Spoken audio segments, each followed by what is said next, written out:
I don't even think these people are human. Like, I look at Elon Musk and Sam Altman and Peter Thiel, and I'm pretty sure they're hybrid. You know what I mean? You still think the royal family were shape-shifting lizards? Yes, I do.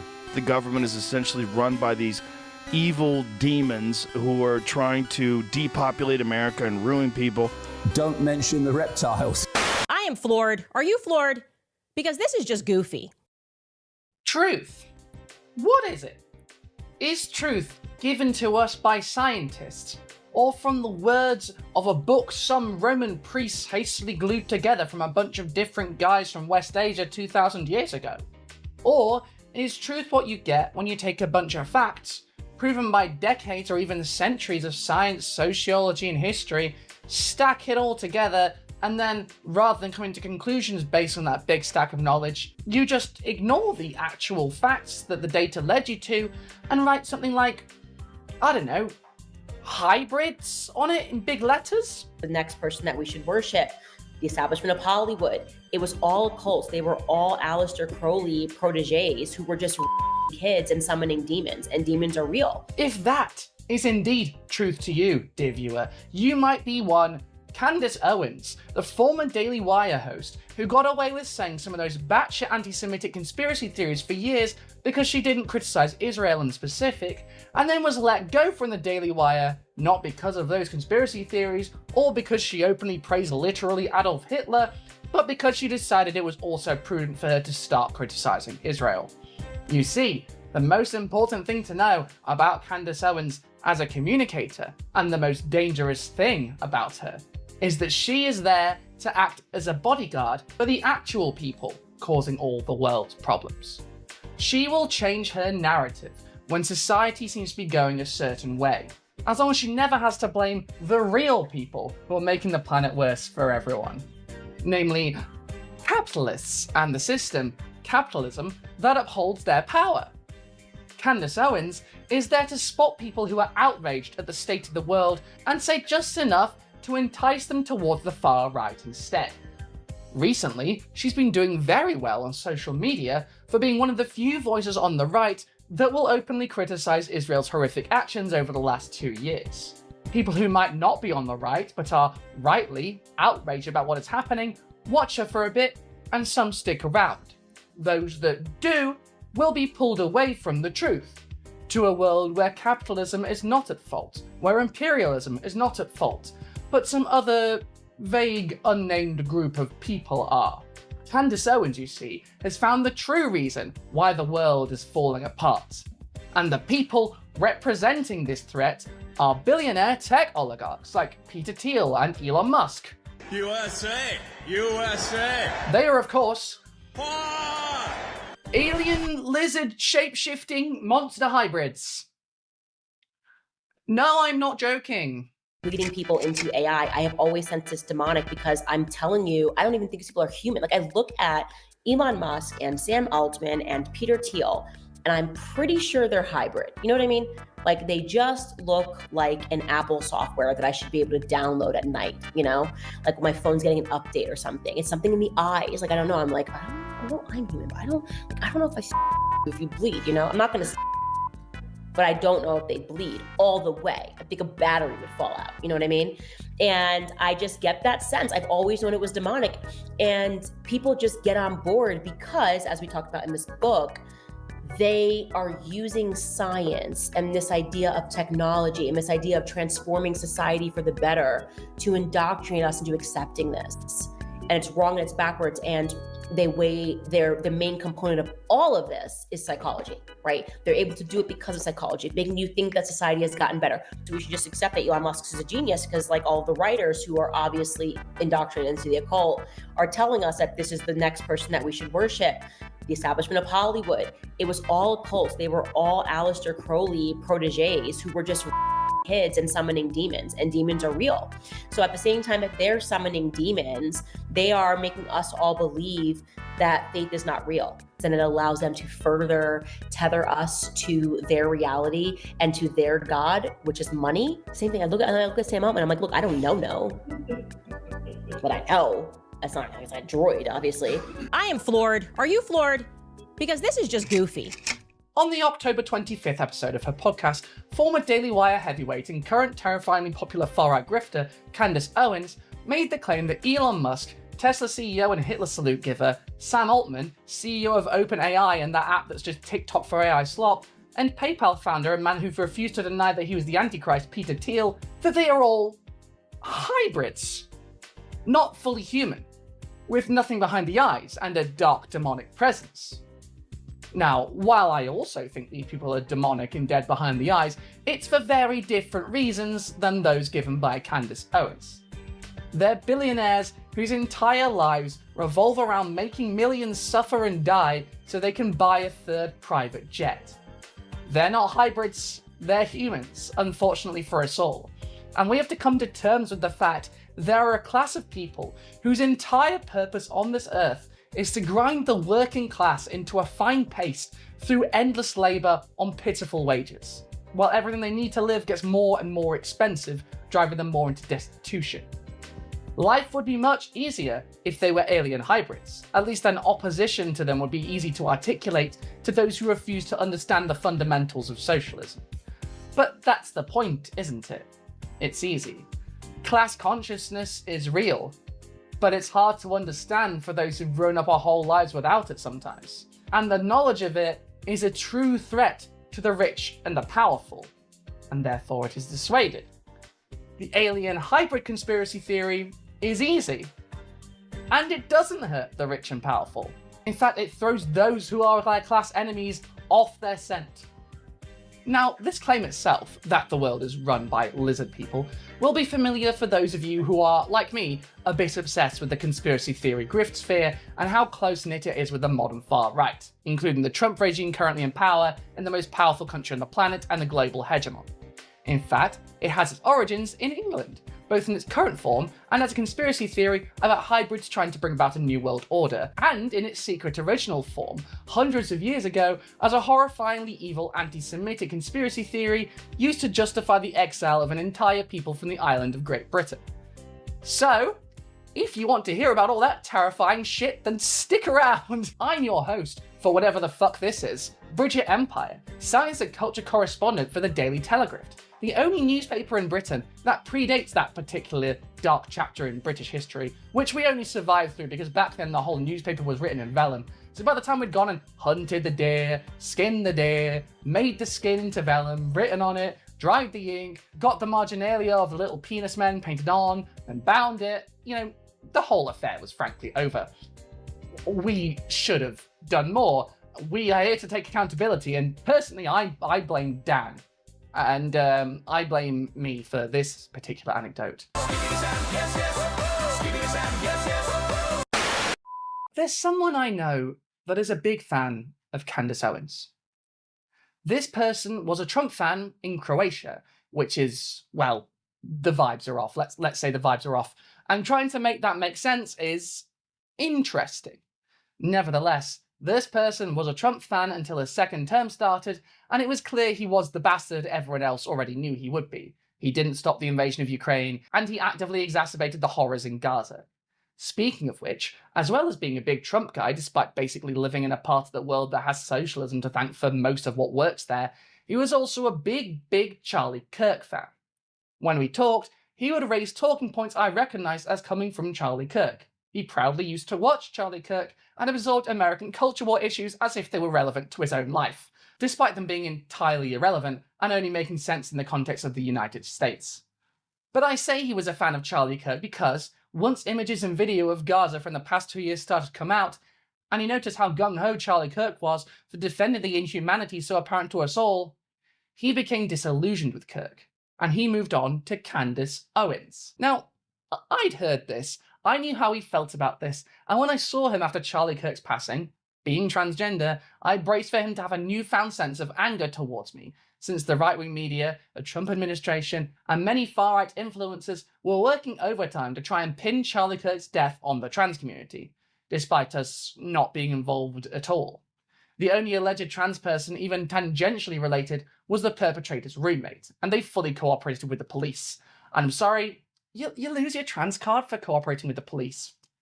I don't make the rules. Anyway, the next time I saw this guy, He was all smiles, and while he joked that I was responsible for Charlie Kirk's passing, what he actually believed, he made clear, was that Charlie Kirk was taken out by Mossad. For those of you who don't know, Mossad is the Israeli equivalent of the CIA, and like the CIA, they have an incredibly sketchy and, let's face it, evil history. But we have no proof that they were involved in what happened to Kirk at all. So where did this claim, that this guy, once so fond of Kirk, believed wholeheartedly, came from? Well, its biggest champion, and the person who has spread this conspiracy theory furthest and widest, was one of Charlie Kirk's personal friends, and someone who claims to have proof that Charlie Kirk was planning to break with Israel very shortly before what happened. This friend of Kirk's is determined to get to the bottom of what happened, and by that I mean she already believes she has the answer and is determined to find evidence to fit what she already knows in her heart to be true. This is a conspiratorial mindset, choosing a shocking and shadowy narrative to believe, then working overtime to twist reality into knots until it reflects that already agreed upon conclusion. And this is a little peek into the inner workings of one Candace Owens. He knew, and others knew, that Charlie was done with Israel bullying him, and I am now going to present you proof of what I am saying. This is an actual group chat, which happened 2 days before Charlie Kirk was assassinated. So again, this is 48 hours before Charlie Kirk was assassinated. He was very clear and he was very explicit, and he did not back down, not in that Hamptons meeting, which they're all lying about, nor in this text thread.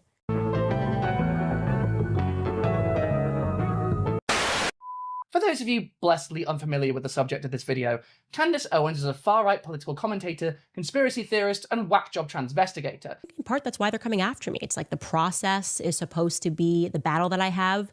They want me to be tired. I'm not. I'm energized. I'm energized by the idea of exposing you little sickos. I really am. Something we'll get into later. But for now, just know here conspiratorial thinking isn't limited to crypto-anti-Semitic screeds about hybrids, but is also so batshit in the transphobic direction that she's being sued by the First Lady of the whole-ass country of France. So, yeah, it's a lot, but that's a story for 10 to 15 minutes from now. For now, it's important to note that Candace Owens has the backstory of a classic grifter. She began her life as an anti-conservative blogger and planned owner of an anti-bullying site, mainly to be involved in calling out what were deemed offensive posts, then archiving them and using them for what she might now call cancelling, and was most famous before that in her youth for suing her school for racist bullying, and for that school failing to stop racist bullying against her to protect the son of the mayor of the city. She actively had to stand up against the rich and powerful, against direct and systemic racism, something that she spoke up about publicly. Yet these days, she's credited by many as the reason Kanye West started on his pro-Hitler press tour and started blaming everything wrong in his life on Jewish people. She is a key ally of the Trump administration. She was close friends with prolific racist turned corpse Charlie Kirk. She famously said that Hitler would have been great if he just stayed in Germany, describing what the most infamous man of the 20th century did as making Germany great again. But if Hitler just wanted to make Germany great and have things run well, okay, fine. The problem is that he had dreams outside of Germany. So, what the hell happened? Well, according to Owens herself, she was doxed by people accusing her of doxing because of her website Social Autopsy and blamed progressives. She was immediately followed by the top far-right internet micro-celebrities of a decade ago, Milo Yiannopoulos and Mike Cernovich. And, as she put it, I became a conservative overnight. I realised that liberals were actually the racists. Liberals were actually the trolls. Social Autopsy is why I'm conservative. She would later join Ben Shapiro's ridiculous conservative network, The Daily Wire. You can see their genitals. These days, a big part of Candace Owens' appeal to the audience she's gained, especially since she was let go from The Daily Wire, is that she is a far-right figure that nonetheless criticises Israel. Despite what Trump and his team might wish to be the case, there is a huge part of the MAGA base that does not like what they see Israel doing. Now, is Candace Owens sincere about being pro-Palestine? I would argue no. She's not exactly shy about palling around with profoundly Islamophobic figures and spouting that same poisonous rhetoric herself. She's allies of Boom. Coming in here, just wanted to shout out this creator here, Bridget Empire. Definitely go check out her shit. Really good stuff. Watched a few of her videos the other day. Yeah, very, very, I would say well-researched deep dives. This one in particular, I wanted to play it a little bit because we recently had, I'm sure a lot of you guys saw this on Twitter or wherever you get your news. What's her name? I want to say Elle Woods, but that's not it. Elle McPherson? No. Who's the woman that interviewed the Nazis at Charlottesville? Elle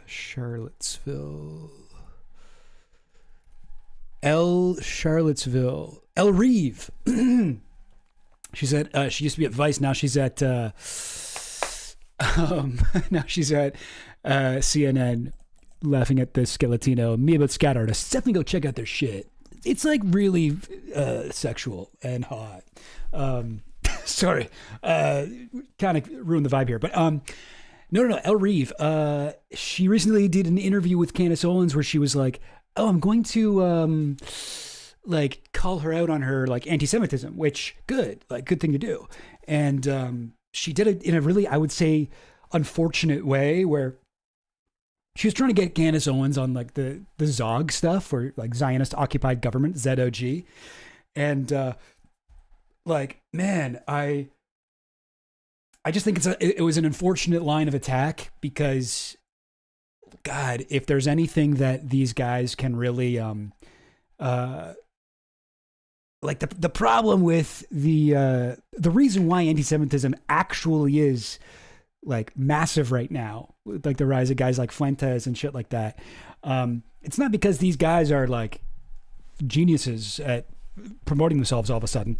Sorry, I'm trying to figure out where I should sit to be on the camera right. Yeah, whatever, it's fine.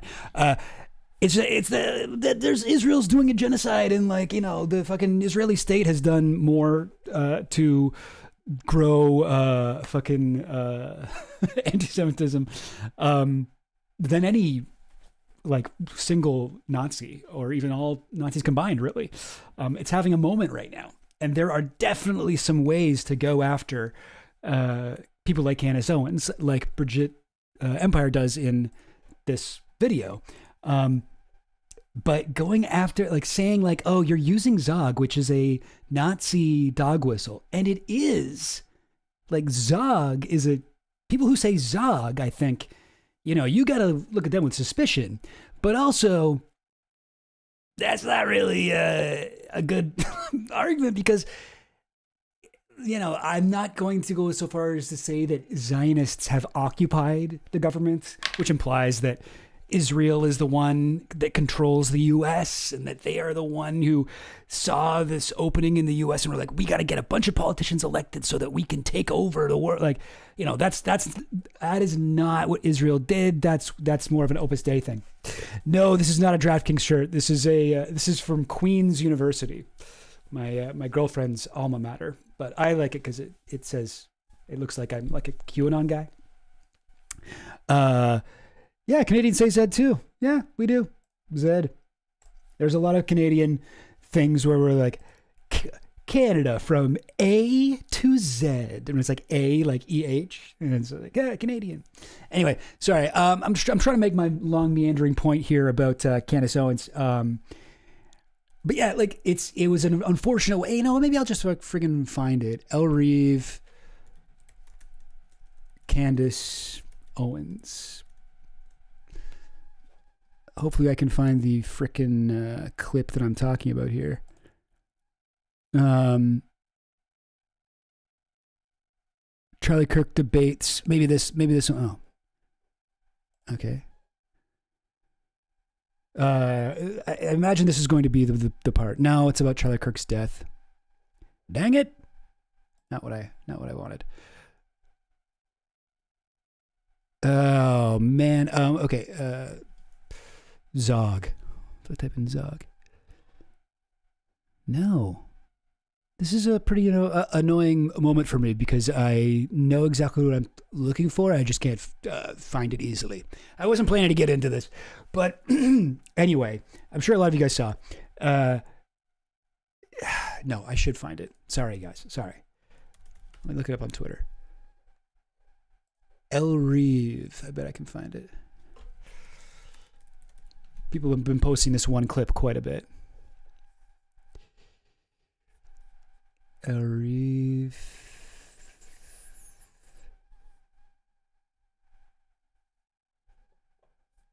Oh, come on. Latest.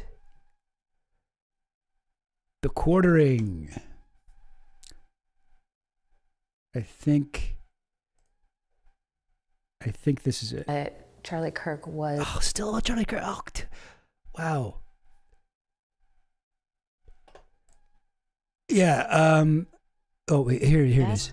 Certain terms kept catching my ear. Okay, here we go. Yeah, let's watch this. I do think this is important and kind of interesting. We'll get to the Virginia Giuffre book in a second, but over 100 hours of Owens's podcast, certain terms kept catching my ear. Trump is controlled by Zionists. I feel like we're an occupied nation. And now what's happening? Occupied We have nation. an occupied administration. There's no question.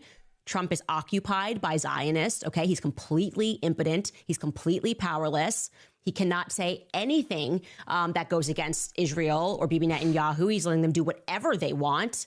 You can criticize Netanyahu without being anti-Israel, and you can criticize... And I want to say, too, like, I like Elrive. I know, like, a lot of people have been dunking on her lately. I actually appreciate her work. And she mentions here she's done a lot of work investigating right-wing extremism. She has. I read her book about it. What the fuck was it called?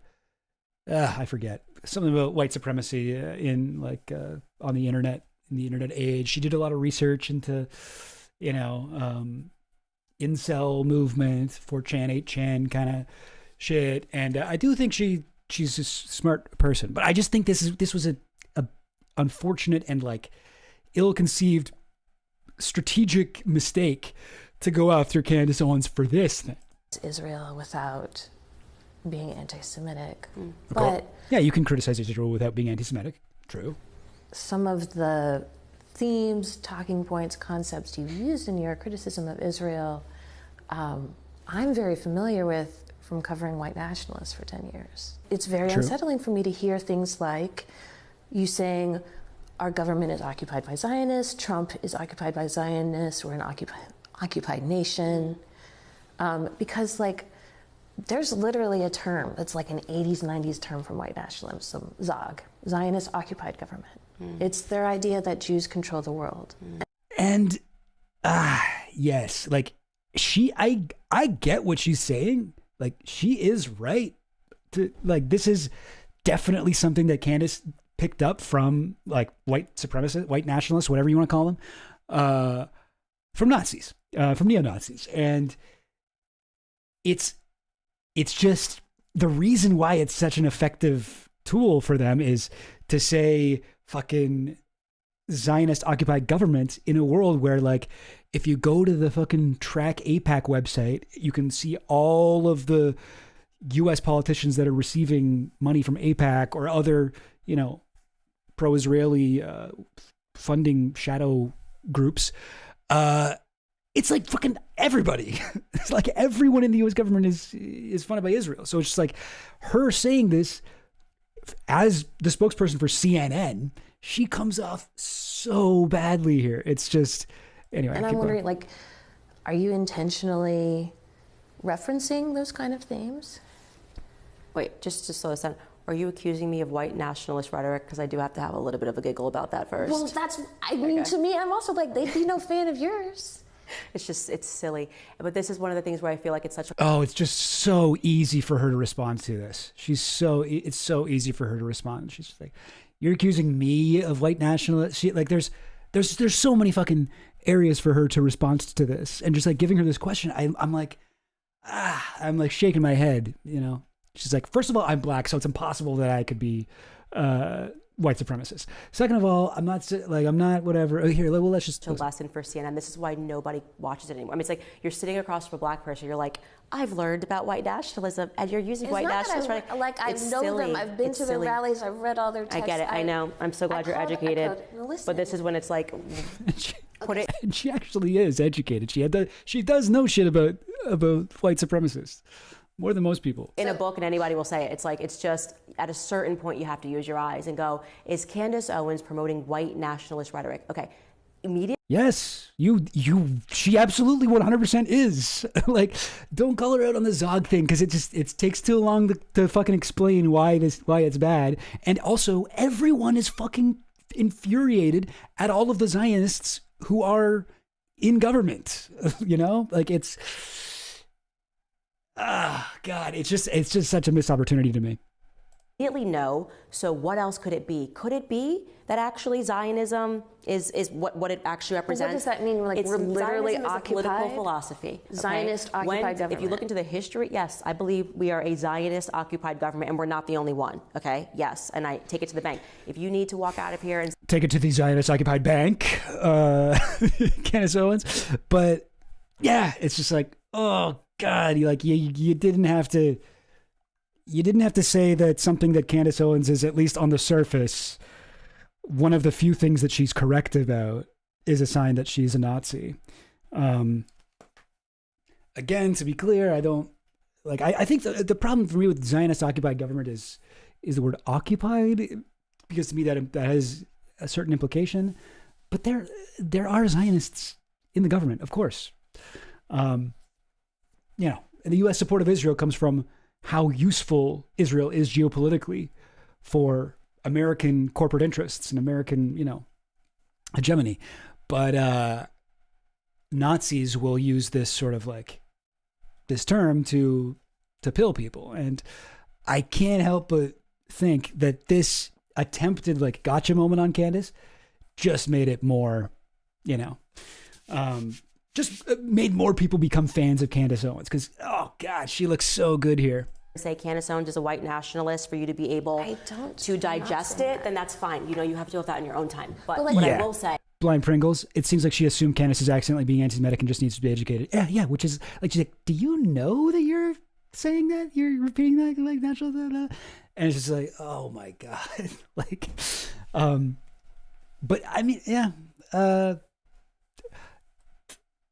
It is a problem. And yes, like Candace 100% knows what she's doing. Agreed, Finland. I stand by every statement that I made, and I want to double down on it. Okay, America is occupied by Zionists. The Zionist-occupied government meme is so old it predates memes. Here's the Wikipedia entry. Here's an archive of the most fascist board on 4chan, over 450,000 results.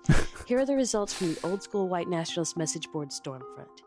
There are academic books about it. There are crank books about it. I have seen some. I've seen some leftist whatever people use the term Zog, and I'm always just like, oh my God, dude, do not use that fucking word, man. It's fucking gross. But I can't say I don't get it. I can't say that it doesn't make sense that this has become a word, and I'm sure a lot of people who use it actually don't know where it comes from and what the thing is.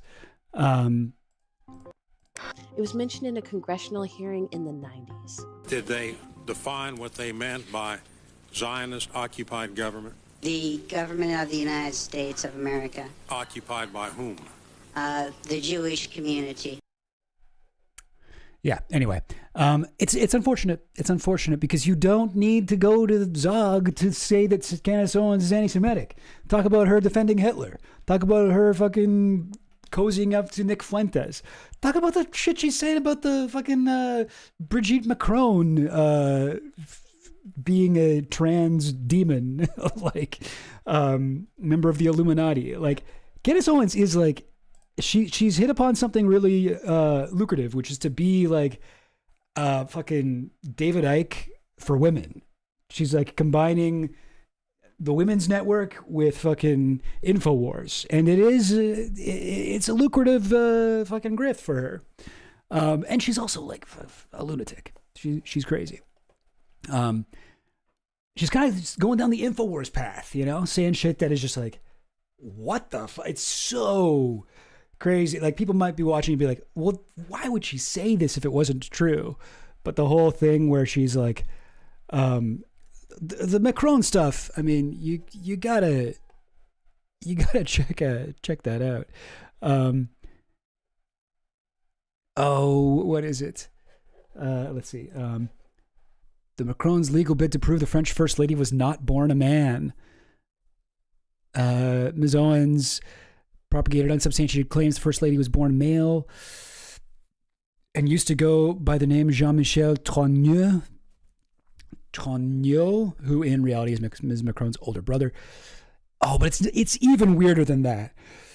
Ms. Owens made allegations in March last year. I would stake my entire professional reputation on the fact that Brigitte Macron is in fact a man. This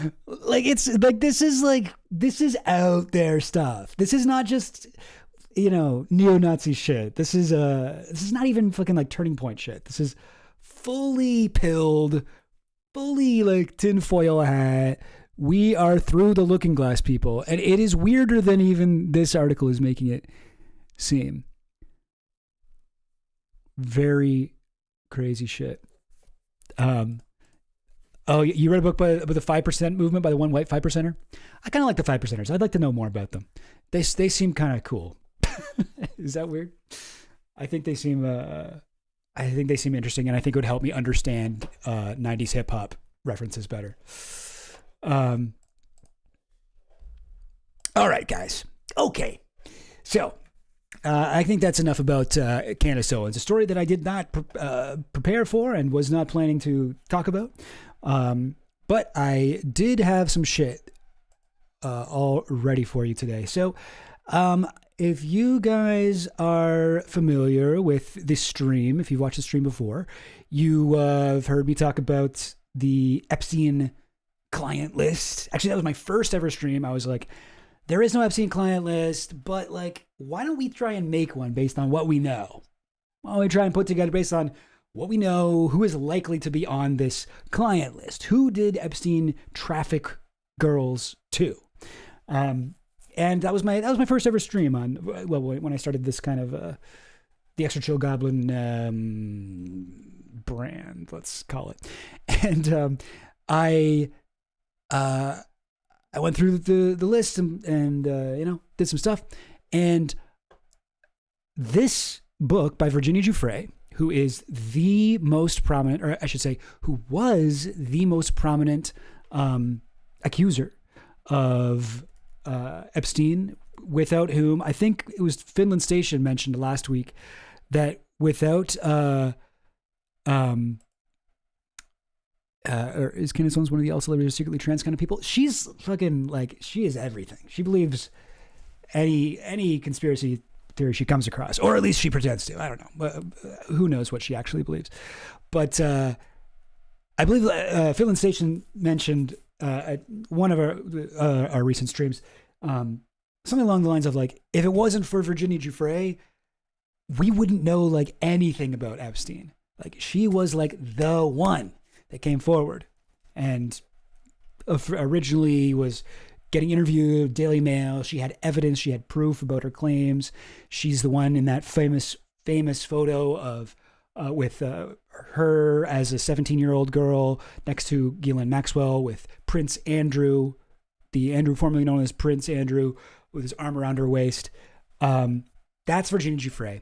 She passed away just a few months ago, and posthumously, after she died, her autobiography was published, and I read it, and wow, what an incredibly, I don't even have the words for it, like a heartbreaking book. It is absolutely brutal. I don't even know how to really put it into words. Here. This is Virginia Giuffre. It's just, I don't know. I guess what I would say is, it was even sadder than I thought it would be, because, well, first of all, so it starts out, it's her whole entire life story. So she meets Epstein, she meets Ghislaine and Epstein when she's, I think, 16. But her life up until that point is just devastating. She was actually already being trafficked by this like evil pimp guy. I think his name's Ron Ettinger or something like that. Delves into her story about being found by him and whatever. like sort of forced into this like, human slavery thing, sex trafficking ring that he was doing when she was like a young kid, like 14. And then even before that, she was like, this was new. That like she had never said this publicly while she was alive, but the book details her being like molested when she was 7 by her father and her father's friend until she was like 11 years old, I think. And it's just like, oh my God. And her entire life, there's just these powerful men, or men in positions of authority around her, taking advantage of her, exploiting her, and nothing is ever done about them. And it's just heartbreaking because like when it happens with Epstein, it's like she's falling into like a familiar pattern. Epstein and Ghislaine like recognized this about her, that she had this past that made them like her more because she was whatever. She became one of Epstein's favorites. He was flying her all over the world with him. He wanted to have kids with her. He wanted her to have his baby. And eventually she escaped and she met a guy, this Australian guy. She got married to him. And the entire book, she's like whenever it gets too depressing, she'll cut to like her current life with her husband, Robbie, and her kids. And she's just like, I'm so happy. Don't worry. Everything turns out great. Robbie's really a great guy. But then the book itself opens with this, like a disclaimer sort of thing. That's like, okay, so this version of the book was approved by Virginia. Like she did approve it. But then right before she died, she opened up to her family about how Robbie was actually like physically violent with her as well, and like abusing her. And they were engaged in a custody battle with the children, blah, blah, blah. Like, and so there's a thing at the beginning. It's like, so by the way, the one little ray of sunshine in this book is actually like where she really depicts him as like a hero to her. He like saved her. And oh God, it's just brutal. It's a harrowing read, and you just feel like, the society and people in power and the human race in general totally failed this woman. Completely, her whole life was asking for help, telling people what was going on with her, what people were doing to her, and nobody did anything. So really depressing read. But I wanted to, I have this. Let me just get my notes up here. So I have this thing here. Sorry, whoa, spoilers. I wanted to, yes. So she talks about some people who trafficked her, and she doesn't name them. Excuse me. And, but she says this about it near the end of the book. Oh, sorry, wait. Hang on. I'm going to, sorry, gang. I guess I wasn't as prepared for this as I thought I was. Let me try and rearrange this a little bit because I didn't want to spoil stuff. Okay. Yes.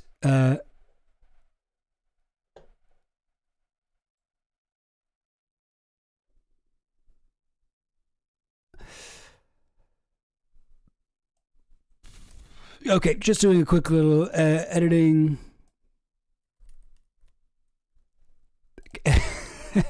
Sorry, this is not even that important. I'm just being a weird perfectionist here. Okay, so this is from the end of the book. Yeah, we can see that. All right, don't look at that yet. There we go. So you may notice that while I've named some men in this book, I've not named all the men I was trafficked to. There are certain men who I fear naming. I fear that they will seek to hurt me if I say their name here. There are other men who I was trafficked to who have threatened me in another way by asserting, that they will use litigation to bankrupt me. One of those men's names has come up repeatedly in various court filings, and in response, he has told my lawyers that if I talk about him publicly, He will employ his vast resources to keep me in court for the rest of my life. While I have named him in sworn depositions and identified him to the FBI, I fear that if I do so again here, my family will bear the emotional and financial brunt of that decision. I have the same fears about another man who I was forced to have sex with many times, and this is actually just a crazy little thing, a man whom I also saw having sexual contact with Epstein himself. Okay, apparently Epstein was bisexual, or at least had sexual contact with men. I would love to identify him here, but the man is very wealthy and very powerful, and I fear that he too might engage me in expensive, life-ruining litigation. So I read this book, and like I said, it was like just a devastating read. Just like probably like, and I've read a lot of depressing shit, you know, whatever. A lot of the best literature will make you sad. That's how you know it's good. But man, I read this and I thought to myself, okay, I know enough about Epstein that I think I'm pretty sure I can figure out who at least a few of these guys that she names are. Because like she says at the end of the book, she's like, I would love to name these men, but I am afraid they will come after me. I would love to name these men, but I am afraid they will tie me up in fucking, litigation. They'll sue me. They'll bring me into court. They'll make my life impossible. They'll financially burden me. They'll financially burden my family. All that shit, right? And I felt like maybe a little thing I can do to kind of honor Virginia Giuffre's memory, someone who I think is a hugely inspirational, incredible person, who, you know, deserved more out of life. And one little thing I can do is go through her book and figure out who these unnamed guys are. Because you'll notice, I think, that she gives a lot of hints. I think she gives like so many hints because she wanted people to figure it out. You know what I'm saying? So yeah, I think that's what I'm going to do. I'm going to go through the thing and figure out, hey, you know, wait a minute. Who is it? Who are these guys? So let's do that. I'm trying to see, because I feel like my text is a little small. So let me see if I can make this shit big. And a lot of these guys I knew because they were, they'd been mentioned by Virginia before. Like she said, there's one where she talked about him in court already, but due to other reasons, she was still afraid of coming forward. But there we go. That should be good. There's one guy that I had never heard that she had accused of before, but I'm pretty sure I got the right guy.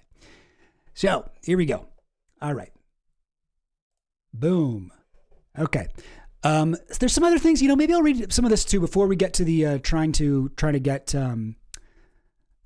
figure people out. There's a few other things that were just interesting that I sort of wrote down. She talks a little bit about how the pyramid scheme worked.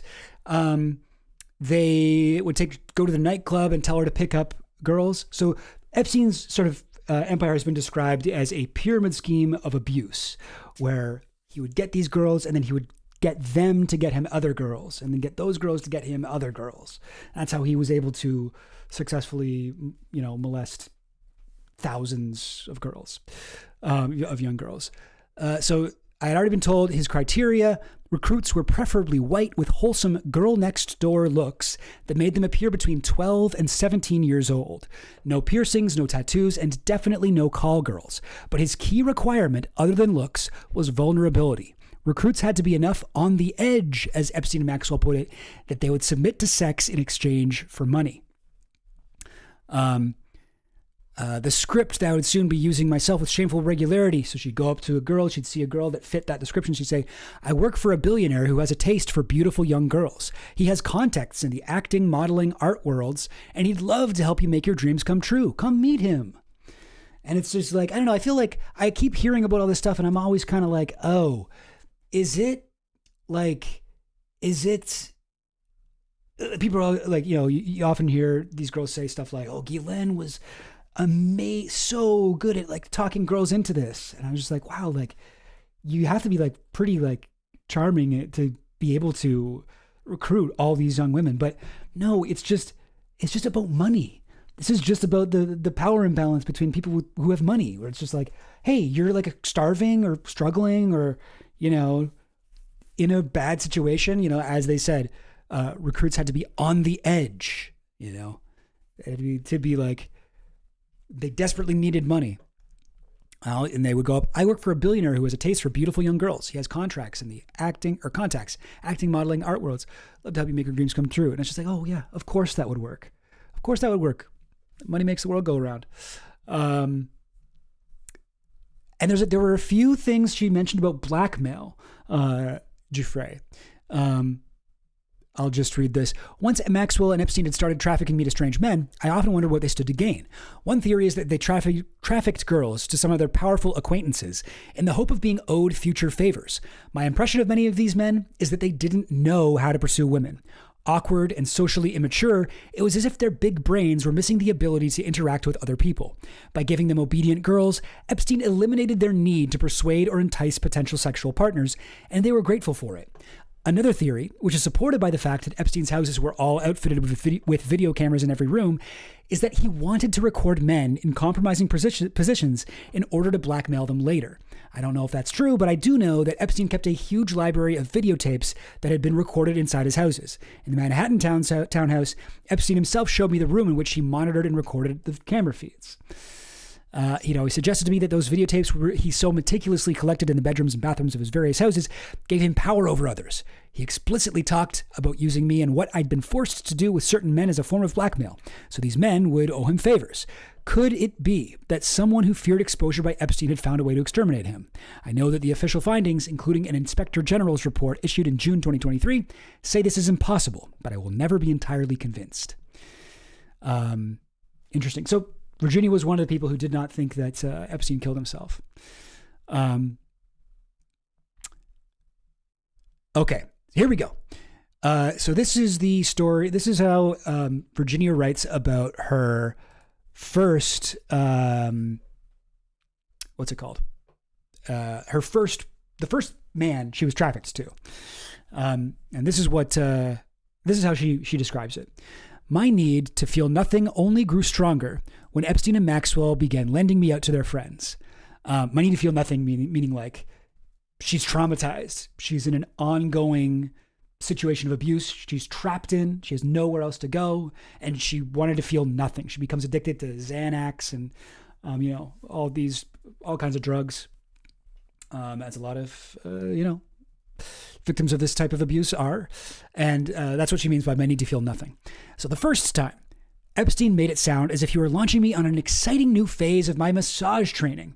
My new clients, as Epstein described them, were a man and his pregnant wife. Both needed massages, Epstein said. Epstein had specific instructions on how I was to treat them. Be gentle with her, he said. Make her comfortable, but save most of your energy for him. When Epstein said this, I looked up. Did he mean what I thought he meant? Give him whatever he wants. Epstein confirmed, just like you do for me. Epstein said he was sending me as an emissary, so how I behaved would reflect on him. It was important that I uphold his reputation. So I'll spare you the part where they sort of where she describes the, this one was, Finland, if you're asking, this one here was, saying somebody who right, okay, Finland, you're a little bit ahead of me there, but I was going to ask, who do you guys think this is? But indeed, that is who I think this is. Glenn and Ava Anderson Dubin. But no, this was not aboard their private planes. This was in a very fancy, I think a hotel or a villa in Palm Beach, not too far from Epstein's place at Brillo Way. Now, was Glenn Dubin's wife pregnant around this time? So immediately, it's a couple, and I'm thinking, oh, okay, Glenn and Ava Dubin. Well, Chelina Dubin, who's the famous kid of theirs, was born in 1995, and this happened in 2001. She mentions earlier, this was in 2001. But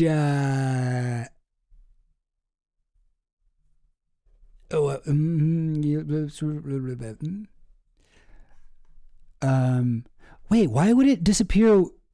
You're one of your comments, Finland. You're a mod. You should be able to. All your comments should go through. That's weird. But where was it? Where was I? Oh yes. So I looked into this. Chilean was born in 1945, but they do have 3 other children. If you go to the Dubin family, this is from the Dubin Family Foundation website .com. So there's a bunch of Dubins. Here, hang on. Let me go to this about the foundation. The Giving Pledge. Was it leadership? Where did I find this stuff in? No, hang on. Jeez. There's a photo of the Dubins all together I wanted to bring up.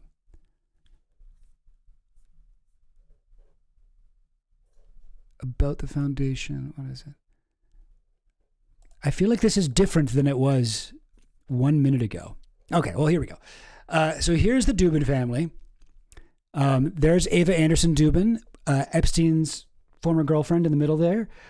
She's a Swedish model and some kind of a scientist, rocket scientist or something, some kind of really smart scientist, brain scientist, one of those. And she was one of Epstein's girlfriends in the, what's it called? 90s.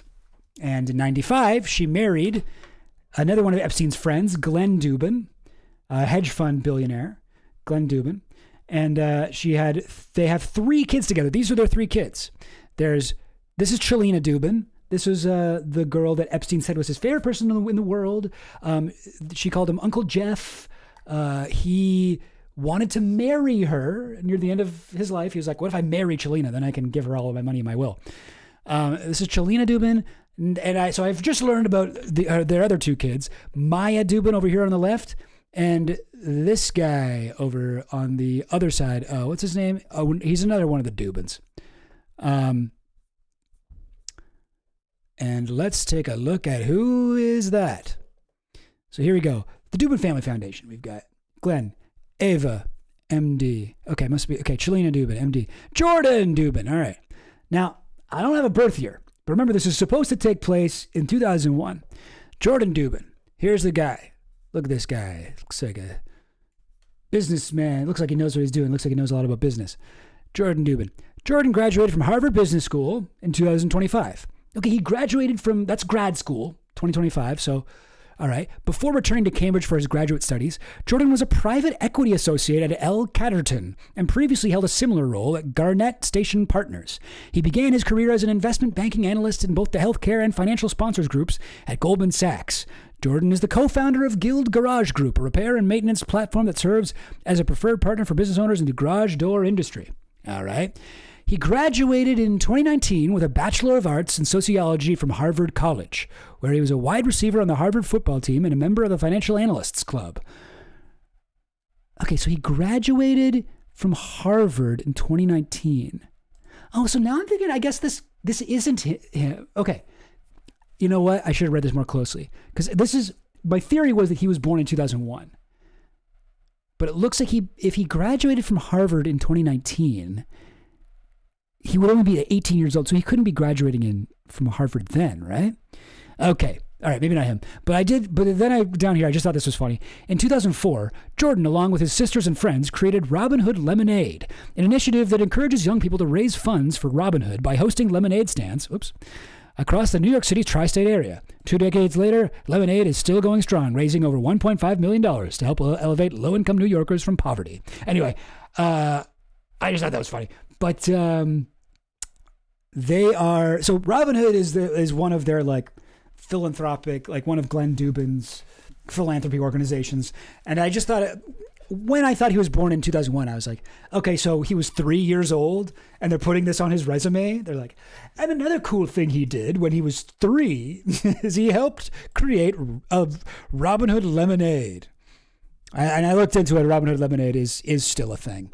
Okay, wait, so maybe it's not him, but what about the other one? Maya Anderson. Maya Dubin, rather. Maya Dubin, do we know anything? An analyst at Consello. She graduated from Harvard with a Bachelor of Arts in Psychology at 2023. Okay. So if she graduated in 2023, if she was born in, she got her bachelor's in 2023, if she was born in 2001, actually that would make sense. Do we have anything else? She has a lot more on her resume. Summer 2018 with the Robin Hood Foundation. Yeah, she has a lot more on her resume than her older brother, I guess. They didn't even need to put in the lemonade stand that she had when she was a 3-year-old. Okay. So yeah, I don't know. I don't know. I did see some people saying, oh, Ava Anderson was pregnant in 2001. That's when one of her kids was born. I could not find anything solid. But just based on when Maya Dubin got her bachelor's degree in 2023, 22 years old, bachelor's degree, like that, the maths there. The maths. It's not really a lemonade stand. Goblin Queen, Hot Goblin. Lemonade. Robin Hood. Where is it? Here. Lemonade. This is like the Dubins, what's it called? Charity, Robin Hood, and they do a thing where they encourage children to raise money for families in need or whatever. It's not so much a lemonade stand that you're picturing, like a bunch of kids outside with a folding table and some disgusting, undrinkable concoction that they're selling for 25 cents. This is like, a national whatever thing. This is what rich children get to do instead of a lemonade stand. They make like a lemonade corp. They make a lemonade NGO. But yeah, so this is like a yearly event that they do, and they over the time about Robin Hood, lemonade. Since Lemonade's inception in 2004, children and family-hosted lemonade stands in the area have raised $1.5 million to help elevate low-income New Yorkers from poverty. Also seems like a fucking money laundering organization to me, but yeah, I don't know. Anyway, so that's what I think that is, and it's just some of the details they give in here. A man and his pregnant wife. She's pregnant. Like, she's giving us enough to try and connect the dots here. That's what I'm thinking. And this is just something that I don't think I've talked about on stream before, but came across this while I was looking for Dubin stuff, and I was like, oh yeah, this is nuts. I should read this. This is from one of their chefs. Oh, come on. No, I don't want to do that. One of the Dubin's chefs told this story. Really, really fucked up. Ronaldo Rizzo, working as a private chef to the billionaire investor Glenn Dubin and his wife at the time that Mr. Epstein's sexual abuse is alleged to have taken place. Blah, blah, blah, blah, blah. Glenn told me to go to Glenn Dubin to give him a massage, sex. One witness, Ronaldo Rizzo, was in tears as he recounted Maxwell bringing a 15-year-old girl to his employer's home, so not Giuffre, but a different girl, who in utmost distress told him that Maxwell stole the young girl's passport and tried to make her have sex with Epstein and then threatened her, the document said. Ms. Giuffre's attorney added, Mr. Rizzo also testified that he watched Maxwell direct a room full of underage girls to kiss, dance, and touch one another in a sexual way for Maxwell and Epstein to watch. This is a high price, billionaire private chef making this allegation. This is so intense. Yeah. Anyway, just thought I'd read that. The crazy thing about Virginia's story is that it sounds like if a lot of this stuff hadn't been corroborated by other people, it would be totally unbelievable, right? Like, she mentions a lot, like her husband, Robbie. She never really told him the extent of her shit with Epstein until she started telling the world about it. Like, she told him a little bit about it, but she didn't tell him every single thing about it. And he was like, why didn't you tell me? He was really upset. And But it's just like, God, like, imagine you're dating someone and they tell you this story. Like, I have to be honest, I would not believe this. There's no way I would believe it without any evidence. I mean, I guess she would have had the photo of her and Prince Andrew when she was 17. So that would be something. But like the extent of this story is so unbelievable. And I'm just like, I think that is maybe a piece of it. Like, I think that maybe is a piece of why he was able to kind of do this in plain sight for so long and kind of flaunt it. Anyway. All right. Yes, we know when Rizzo worked for the Dubins. I think it was in that article. Where was it? Where was it? Oops. Oh, jeez. Got to do this. Do my whole paywall thing. Rizzo working as a private chef at the time. I guess it doesn't say. It just says at the time Mr. Epstein's sexual abuse is alleged to have taken place. And this is from the defamation lawsuit. So I guess this would have been around 2001, judging by what we know of the timeline here and how it's being reported. Yeah. Anyway, all right.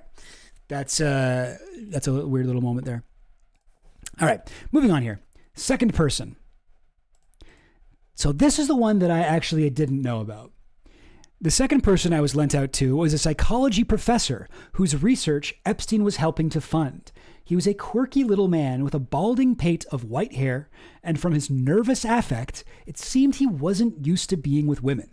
The man never asked directly for sex, but Epstein had made it clear that was what he expected me to provide. Keep him happy, like you did with your first client, Epstein had said. Now,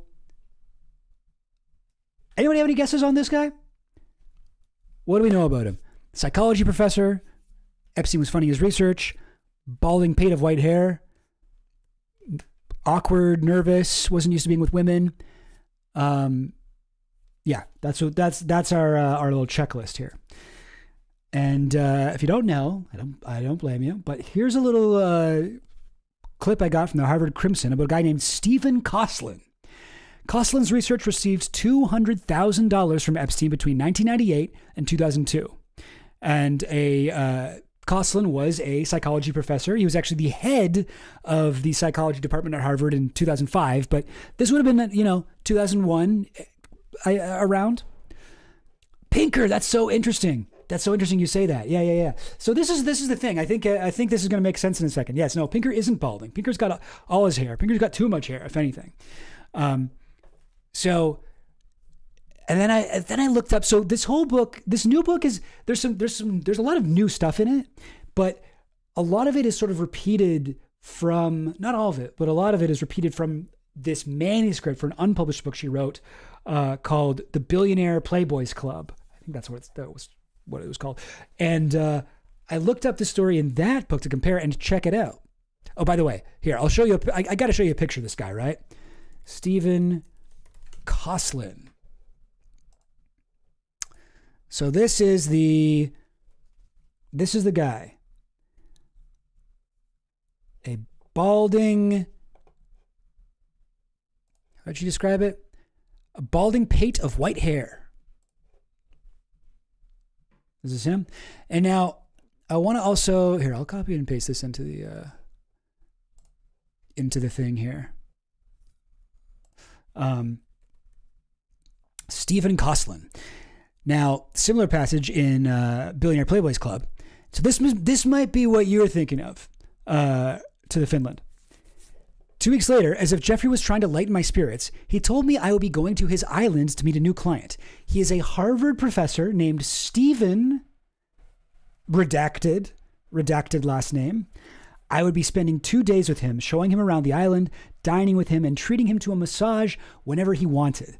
Without Giuffre even verbalizing the need to have sex with him, he told me to keep him happy like I had my first client.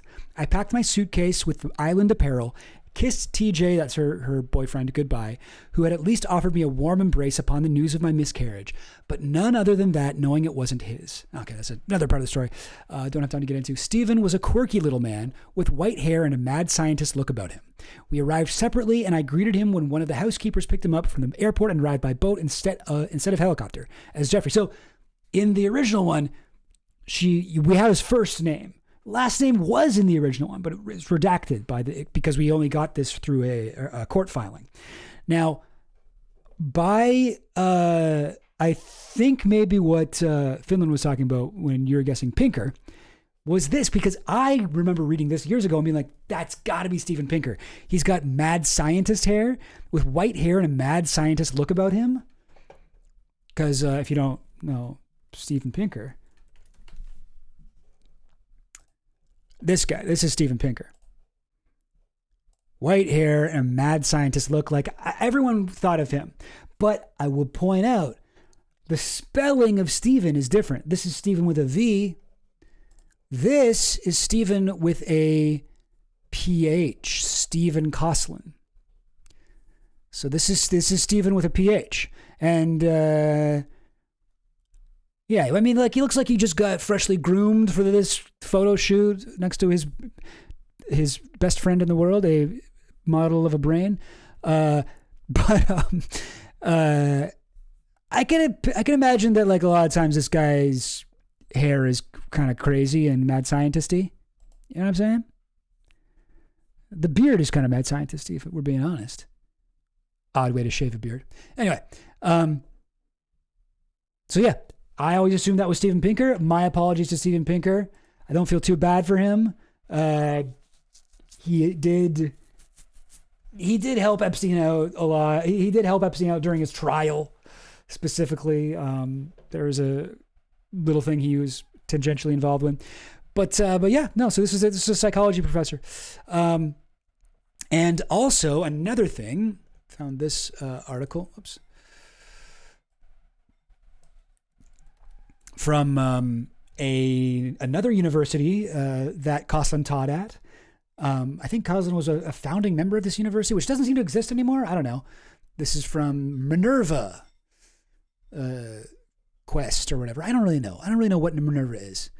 But this is them sort of acknowledging, oh, it looks like some guy who's really involved with us is facing allegations. And then they mentioned a bunch of shit in here.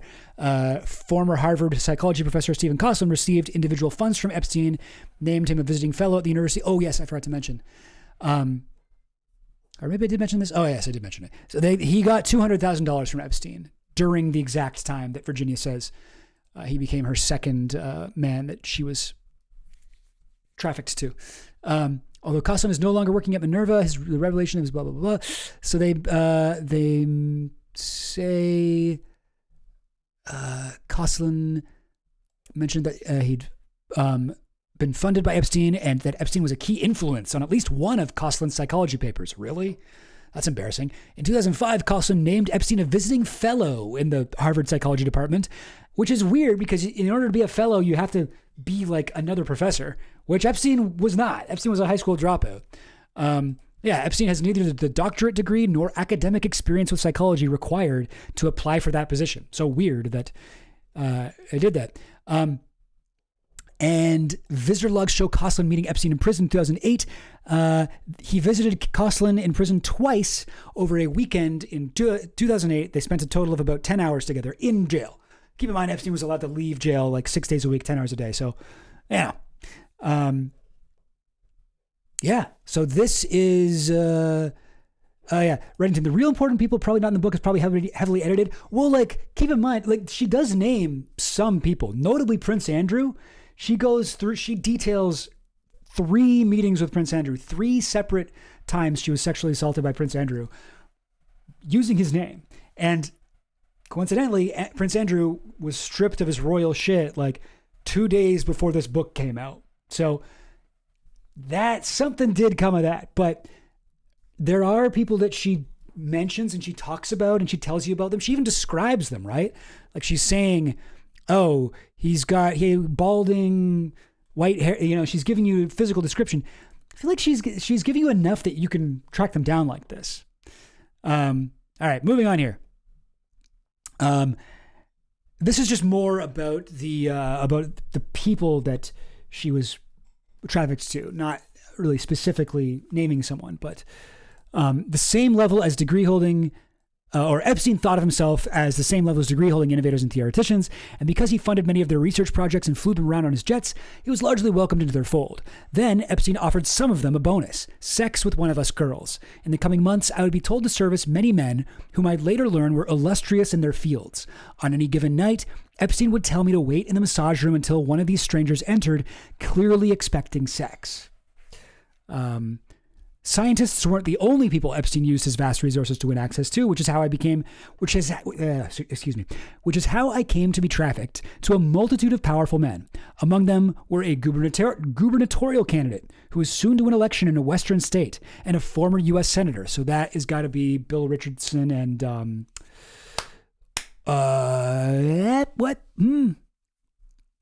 what's the other guy's name again? Hang on, I got my list here.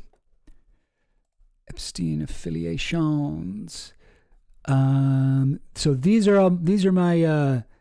my list of people who I would put on my Epstein list.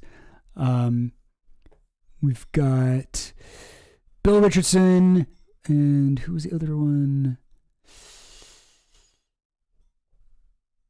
Oh man, who am I looking for here? George Mitchell. Thank you, Finland. Thank you for that. Yes, so that's who those two are. Since Epstein usually neglected to introduce me to these men by name or introduce me to them at all, like they just walked into the room that she was in, like, you know, she wasn't hanging out with them or anything. This part sounds much more like she is a piece of property. You know, she's not like there isn't even the pretense that they're all hanging out together. I would only learn who some of them were years later when I studied photographs of Epstein's associates and recognized the faces of those I was forced to have sex with. All right, here we go.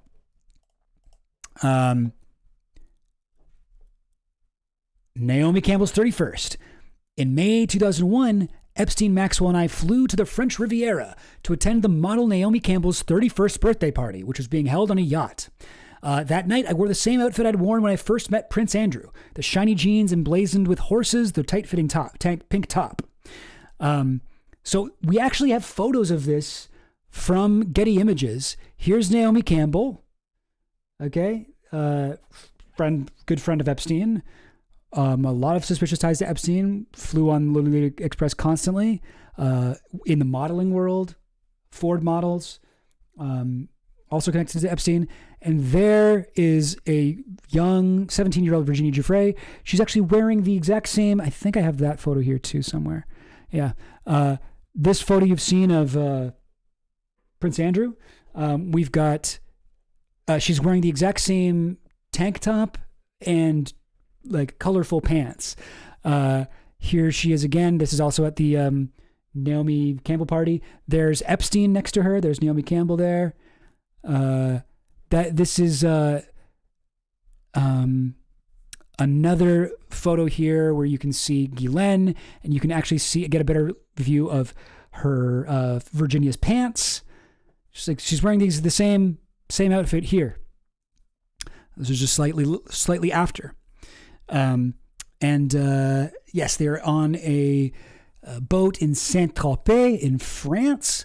The birthday girl ignored me, and her white-haired boyfriend Flavio Briatore, also connected to Epstein, an Italian businessman and convicted con man. Yes, that's him. That's him there. So like all of these people were hanging out with this like she looks so young. She looks like a child. Anyway,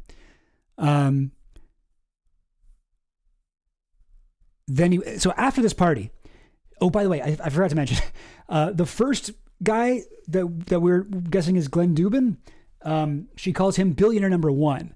So then she says, it could have been after this party that a friend of Epstein's, I'll call him billionaire number two, caught a ride with us back to La Bastide de Saint-Tropez, the 5-star mansion turned hotel surrounded by 4 Provençal farmhouses where we were all staying. On the way, Epstein made it clear that he wanted me to give this 50-year-old stranger with thinning brown hair a massage. So when we arrived, I accompanied the man to his cottage. Skip through the part where she describes that experience. After we had intercourse, the man offered to pay me triple what Epstein paid me if I'd come work for him. I politely said no, said my goodbyes. I don't believe Naomi has ever offered any public comments. People tried to cancel Naomi for many, many reasons. And it's never really worked. She's kind of, maybe she's like a bit of a Donald Trump in that way. She's just kind of immune to it. Flavio, that's how you know he's great. All right. But okay, what do we think, guys? Any guesses? This one I will say is kind of a B-side, but we know he was associated with Epstein from before, but at least the guy I think it is. 50-year-old stranger with thinning brown hair. I'll tell you who I think it is. This guy, Thomas Pritzker. He would have been he was born June 1950. This was Naomi Campbell's 31st birthday, which is in May, I think. May, I looked it up. It says up here. In May 2001. So in May 2001, he would have been exactly 50. He has thinning brown hair. Some photos, I guess it looks more brown than others. Sort of looks more brown at the top here, and then black on the sides, gray on the tips there. But this is the chairman of Hyatt Hotels.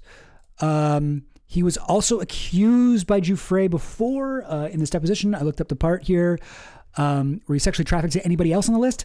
I'll continue with the list here. Nadia Marchinkova, I was not sent to her, but she was part of it with Epstein, Marvin Minsky, Tom Pritzker. Who's Tom Pritzker? I don't know. This is Ants. Q is the lawyer asking your questions. A is obviously Virginia. I don't know exactly what he does, but I think he's some kind of academic. So I guess this is a guy who, like she mentions earlier, she didn't really know who they were until later. But I think he's some kind of academic. She was having sex with a lot of scientists and stuff at the time. And I'm guessing that he was just kind of like awkward and, she was like, okay, this guy must be a scientist. If he's this awkward around women or girls, as the case may be. And did you have sex with him? Yes. How many times? Off the top of my head, just once. Where were you? I believe Tom was at Mexico, which I think she means New Mexico or maybe Mexico, the country. Both of those are not. Neither of those are France, which is Saint-Tropez, which is where this story comes from. But the way that I'm sort of seeing it is those questions are off the top of her head. This story is like in her biography that her like co-writer, like her ghostwriter, whatever you call it, the woman who she wrote it with, who writes this whole introduction about like the decision to publish it and about all the stuff about Robbie. She like researched everything, got dates, got whatever the facts right. This interview was from before like these photos came out of them at Naomi Campbell's party. So I mean, I'm guessing that that's just a sort of a flub there. She thought it was whatever, but yes, you are correct, Finland. JB Pritzker is a member of a massively wealthy fucking hotel family. This is like Whitney Webb shit. Like, they are both JB and Thomas Pritzker are members of the Pritzker family. Pritzker family tree. Will that get me something? Okay, yeah. Pritzker family. So Abram Nicholas A.N. Pritzker, son of Ukrainian Jewish immigrants, graduated from Harvard Law School in 1920, went to work at his father's law firm, eventually called Pritzker and Pritzker. His investment in real estate and companies around Chicago began the family's accumulation of wealth. He has 3 kids. J.A. Pritzker, that's the dad of Thomas Pritzker here. And he founded Hyatt Hotels And this became like their biggest holding. Also, Whitney Webb has a big thing about, what's it called? The hotel industry being really big in the blackmail world because they own hotels. So like Donald Trump also in the hotel industry, like a lot of these guys were. And there's Robert Pritzker's brother, Donald Pritzker here, graduated from Harvard Law School. Hyatt Hotels grew significantly under his leadership. So they all sort of ran Hyatt Hotels, the Hyatt empire. Robert J.B. Pritzker is the current governor of Illinois. And he also ran the Pritzker Group, which owns a bunch of their, whatever you call it, holdings, including the Hyatt Hotels, with Anthony Pritzker, this one. Oh, okay, private equity firm, which runs industrial firms and has a stake in Elon Musk's SpaceX. Cool. I gotta say, I've been really irritated lately by like JB Pritzker getting the so many props for how he's standing up to Donald Trump and people being like, he should run for fucking president. He should run for president because he's like the Chicago or whatever, Illinois governor. And he's been like, when ICE comes to town, I will stand up to them. And like, don't get me wrong, that's good. Yeah, I'm glad he's doing that. But please, God, please, Democrat fucking DNC God, you do not have to do this. You do not have to run a second fucking Democrat with intense family ties to Jeffrey Epstein. This one's even worse because this one actually, there is a very like likely fucking like sexual assault allegation there. You do not need to do this again. We do not need to rerun Pizzagate. Please, I beg you. Like the best thing that is happening to the Democrats is that Trump looks very bad with his Epstein association. Don't fucking run this guy. Please. I don't, maybe he's great. Maybe like, hey, he's not his cousin. He's a different guy. He's a fucking billionaire from a billionaire family. So he must be some sort of evil ghoul. I think. But like, I'm not saying like, maybe I'm wrong about that. Like, I'm not accusing him of anything with Epstein. It's just like, you don't need to do that shit. Let it go, guys. Let it go. God. Although it would be funny to watch the fucking right flip-flop hard again to care about Epstein files, like the corporate right anyway, politicians. All of a sudden the votes to release the Epstein files exactly flip. You think his hair looks stupid? I don't know. I don't think his hair looks that bad. Is there no way I can get this thing frickin' bigger? There we go. He looks like he's got like Lego hair. It's like snapped onto his head. He's got like a little. But yeah, I don't know. I will say I watched like a couple of his speeches that he gave about Trump and ICE and stuff, and I thought they were good. But still, no, let's not do that. Let's not fucking do that shit. Anyway, this part's crazy too.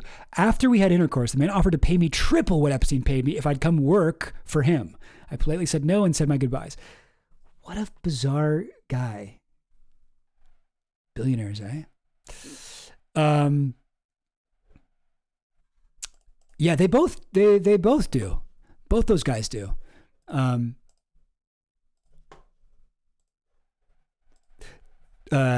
J.B. Pritzker and Donald Pritzker, and Thomas Pritzker and J.A. Pritzker. It's like Thomas J. Pritzker. Like they I don't know. Genes are strong in this family, I guess.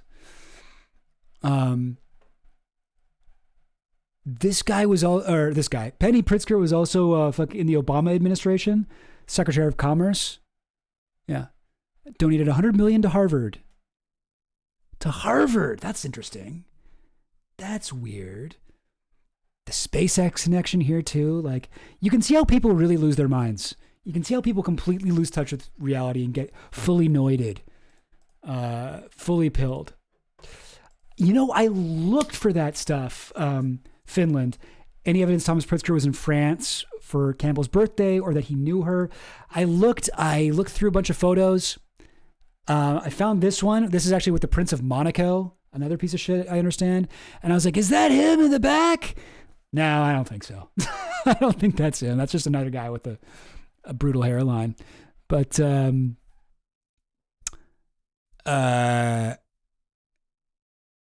yeah, I don't know. Or that he knew her? I mean, that's a good question. There honestly isn't much about Thomas Pritzker at all. There, like, I looked on Getty Images, there's like no pictures of him. Tom Pritzker,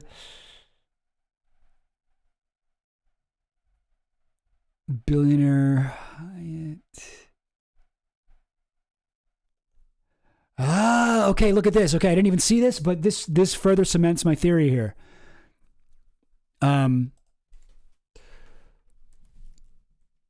Hotel.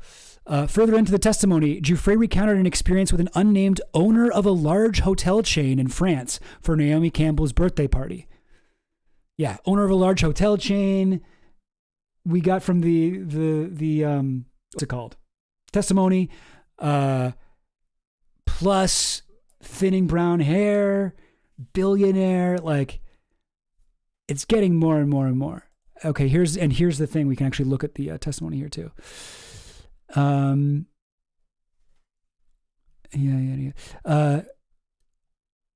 you sent to have sex with the owner of a large hotel chain by Ghislaine Maxwell? I believe that was one time in France. What time in France? I believe it was around the time that Naomi Campbell had a birthday party. Where did you have sex with the owner of a large hotel chain in France? In his own cabana townhouse thing. It was part of a hotel, but I wouldn't call it a hotel. Giuffre was staying there. Ghislaine was staying there. Emmy was staying there. I was staying there. This other guy was staying there. I don't know his name.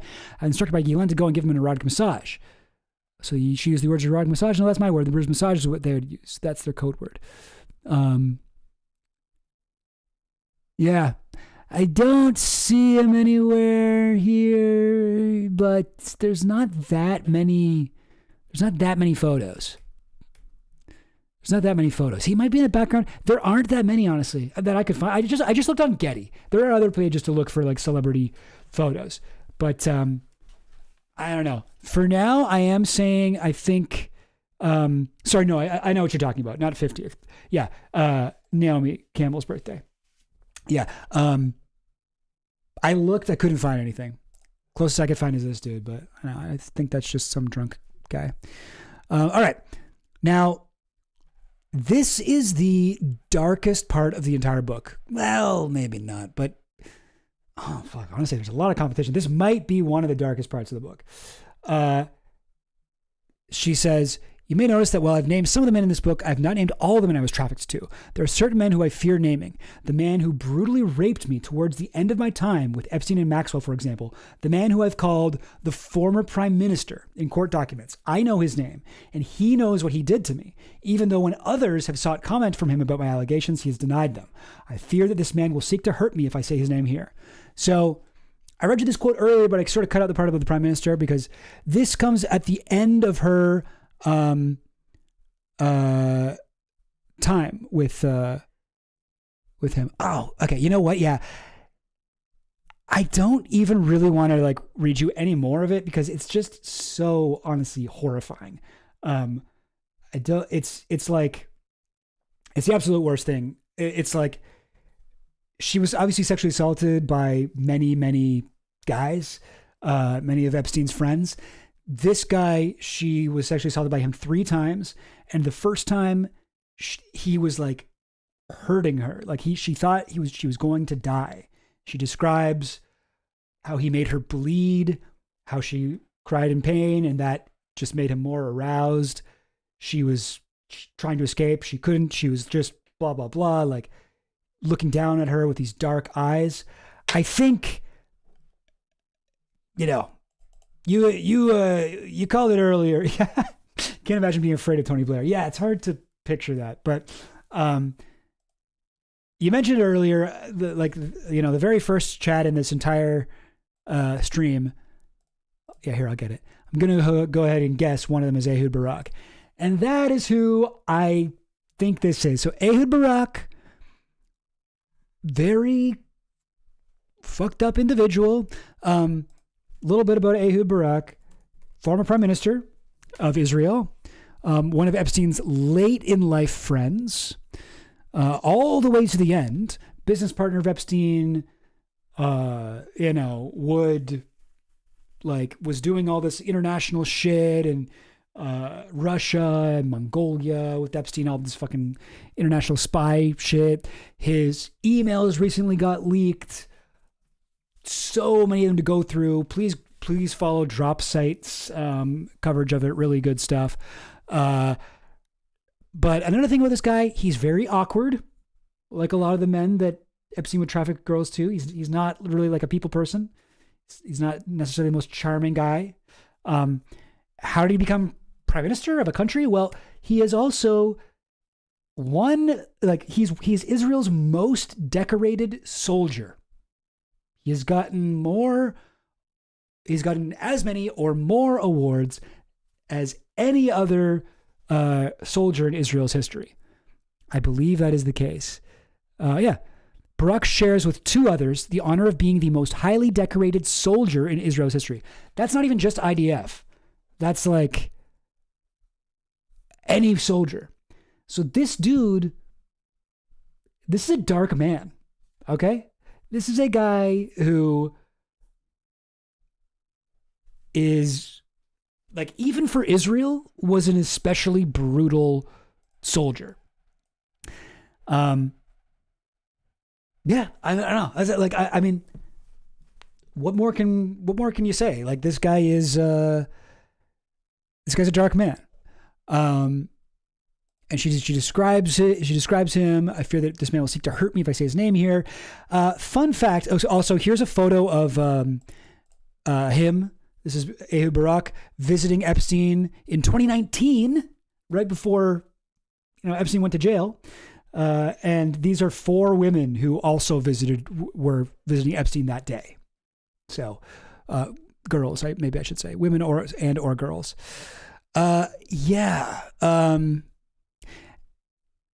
And here's just a fun fact about this is that Virginia. So all these other guys, right, that we know Virginia made allegations about, Bill Richardson, Glenn Dubin, Marvin Minsky, the whole list of names, Dershowitz.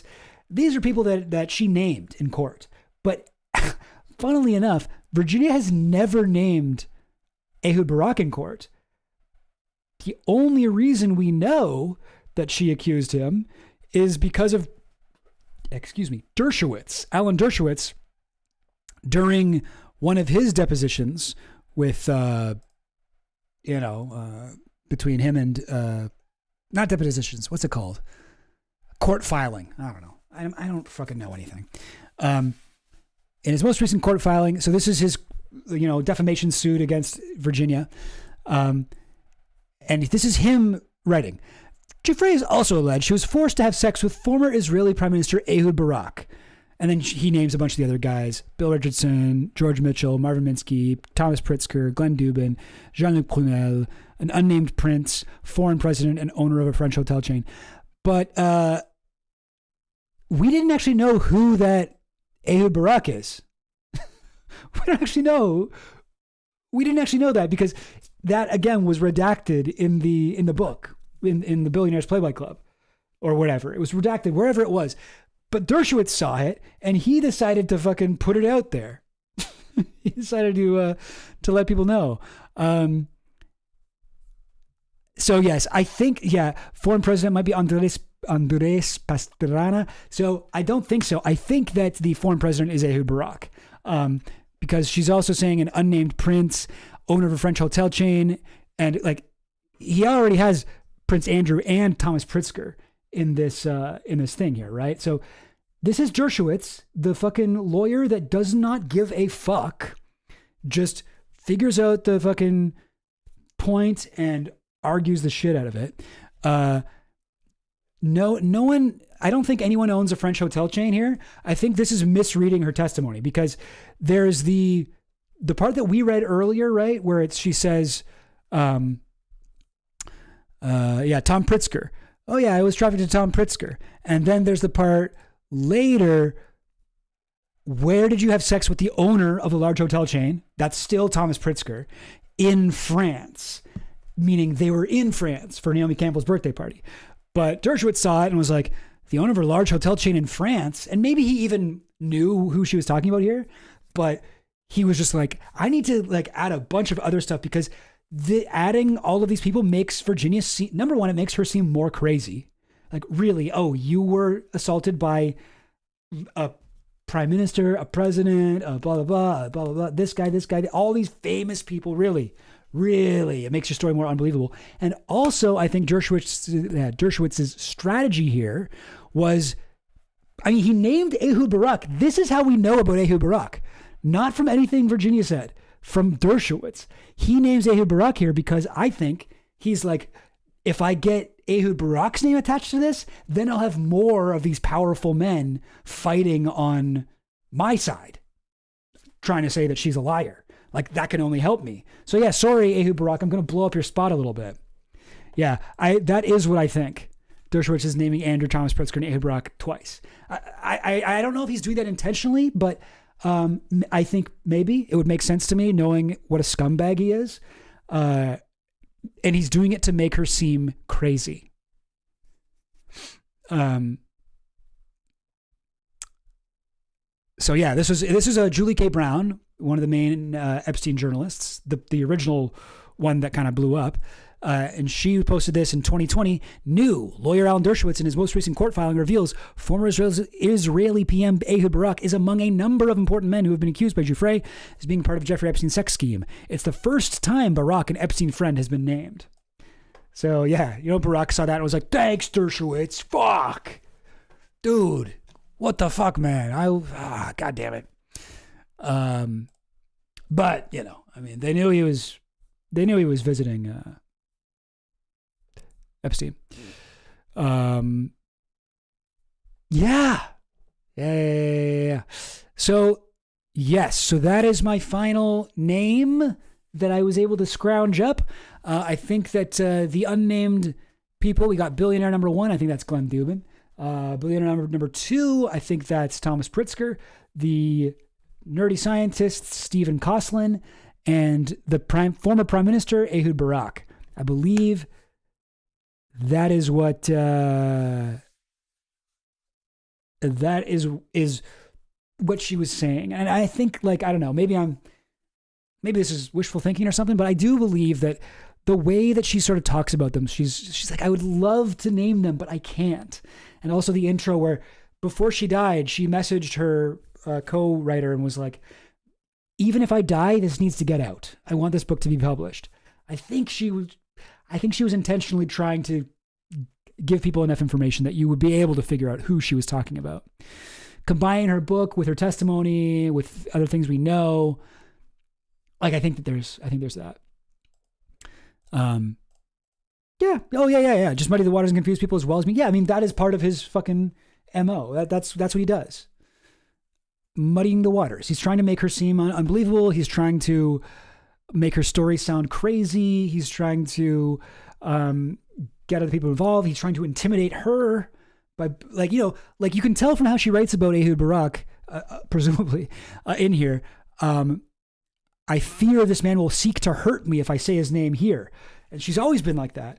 So you can see why Dershowitz would be like, it's Ehud Barak, everybody. It's Ehud Barak. He's the guy that Virginia is afraid is going to come kill her. It's definitely Ehud Barak. Like, that's because he is a irredeemable piece of shit. Like, maybe the worst guy ever to live, Alan Dershowitz. A complete fucking evil psychopath. Yeah. But yeah, there we go, guys. Couple other things from the book I thought were interesting. I'll read some more quotes here. Epstein was in town for the so-called Billionaires' Dinner, hosted by John Brockman, to coincide with the annual TED conference in Monterey. Brockman, who Slate once called the literary superagent who seems to represent every scientist who's ever written a best-selling book, had become something of a fixer for Epstein, connecting him with scientists who were doing research that Epstein was interested in. Epstein, in turn, donated money to many of these research efforts and to Brockman's nonprofit, the Edge Group, whose stated goal was and remains to arrive at the... Fucking... All these groups sound so pretentious. To arrive at the edge of the world's knowledge, seek out the most complex and sophisticated minds, put them in a group together and have them ask each other the questions they are asking themselves. God, puke. Epstein regularly attended Brockman's billionaires dinner at TED, hobnobbing with the who's who of academia, literature, tech, and show business entertainment. The cartoonist, animator, and Simpsons creator Matthew Groening hitched a ride with us on Epstein's jet. I'm not sure how the two had met, although Groening too attended Brockman's dinners at times. I said that part was interesting because I was kind of like, oh, fucking Groening hung out at the fucking, literally it's called the billionaires dinner. He would go hang out there. And now I get the fucking Elon Musk episode where they make Elon Musk seem so good. Whatever. I like Matt Groening. And it doesn't seem like he did anything, at least to Virginia. He was nice to her, although she had to massage his feet, which she said were disgusting. Yeah. Rough, eh? Rough.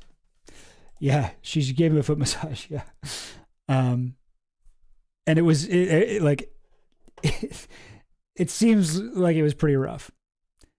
Oh, yeah, you're right. Kent Brockman. Ion Springfield. Was that named after John Brockman, maybe?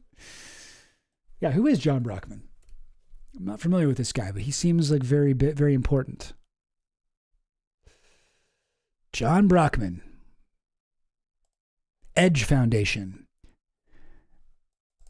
Billionaire dinners. Billions, eh? Billionaire dinner.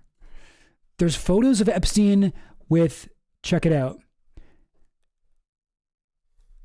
There's Epstein with Brockman there. But I was going to say, I've seen photos of Epstein at these billionaires things before. With another one of the fucking Pritzkers.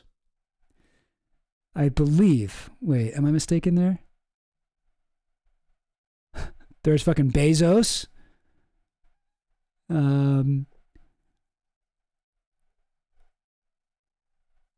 Where is it? Where is it? Here, I know what to do. I'll search Epstein and Pritzker. Epstein Pritzker, billionaire dinner.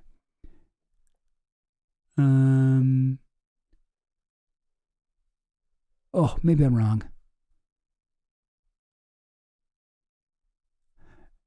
Epstein Pritzker.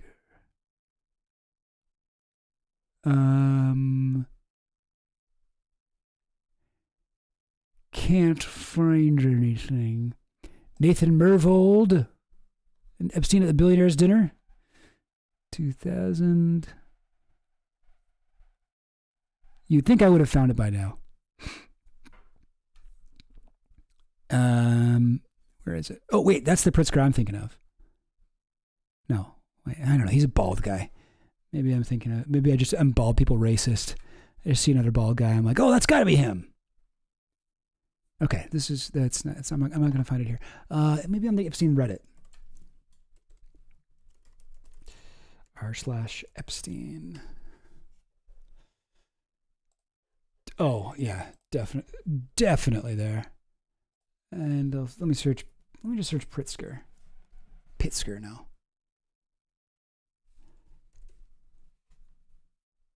There it is. I knew I would find it here. Jeffrey Epstein, Nicholas Pritzker, and I don't know, Jaron Lanier. It's like a VR guy or something like that. Yeah. There he is with another member of the fucking Pritzker. Who's this? Which Pritzker is this? What was his name?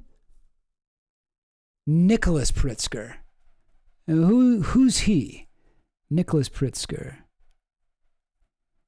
Oh, Nicholas Pritzker isn't on here? Oh, wait, is he even related? Wait, who's Nicholas Pritzker? Is Pritzker a common name? Excuse me. Oh, okay. American real estate. And yeah, he's part of the Hyatt Development Corporation, member of the wealthy Pritzker family, who owned... Oh, they also owned chewing tobacco giant Conwood. Cool. Son of Jack Nicholas Pritzker and Rhonda Goldberg Pritzker. No, they're not even on here. Who the fuck is Jack Nicholas Pritzker?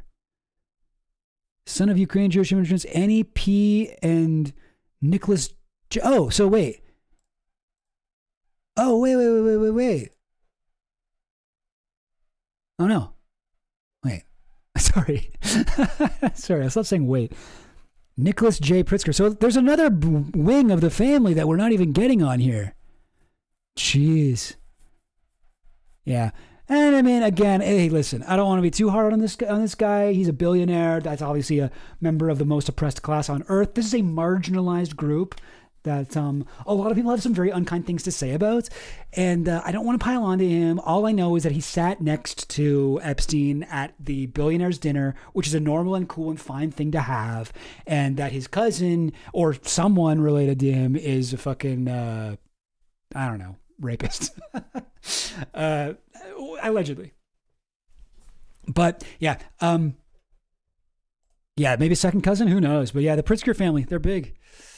Yeah, guys, I mean, like, remember if you watched my stream on Bohemian Grove and the Power Elite, right? Where we got it. I had looked into this before. Oh, geez, can't find it. Domhoff. There we go. That this is the Power Elite. This is Domhoff's diagram of how the Power Elite functions.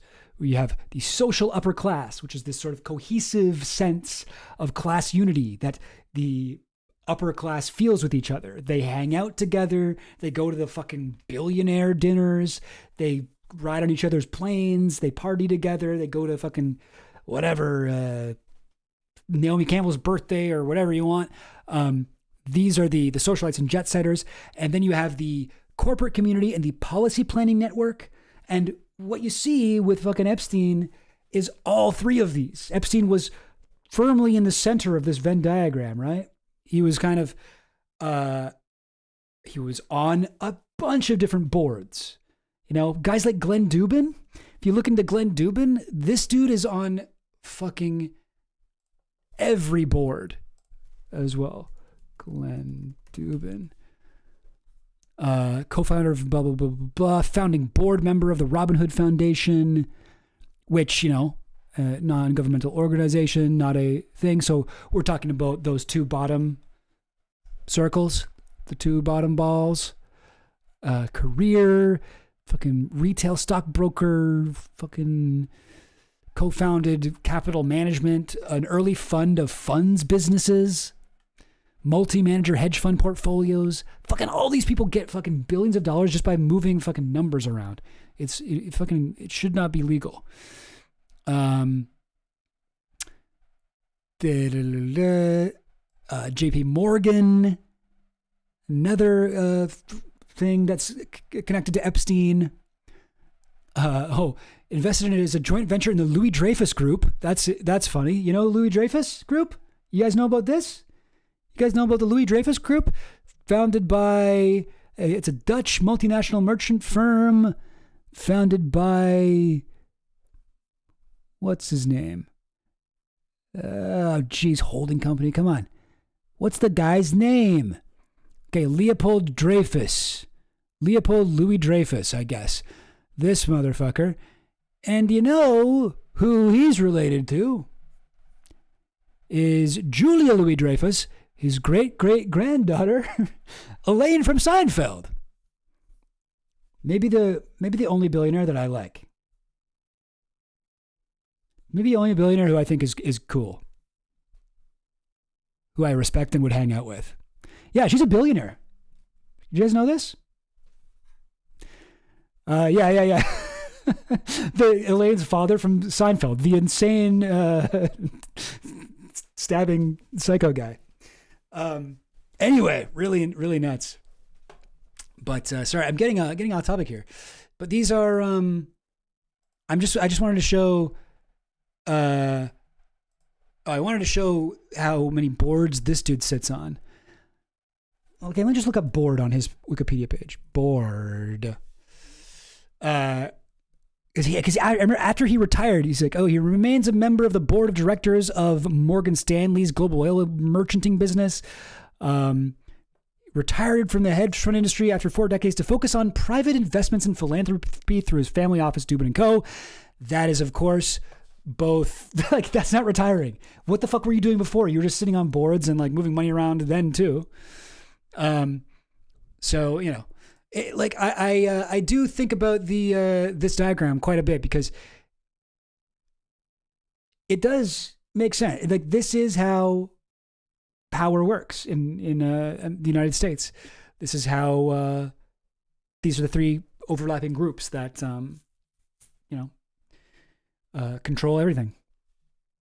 And Epstein was like, he had connections who were doing all of these things, and he himself was doing all of these things, right? He was paying he was getting policy planning shit done. He was a corporate guy, and he was certainly a upper class socialite. Yes, quite wild. All right. Well, gang, that was that. I could. There are some other Epstein stuff that I haven't gone over yet. There's the money laundering article. There's the thing, but you know what? Maybe not. Maybe I won't do that today. I think I'd rather watch something. I think I'd like to watch something. And I saw somebody mention in the chat, I forget who it was. Wait, let me scroll up. I think I can find it.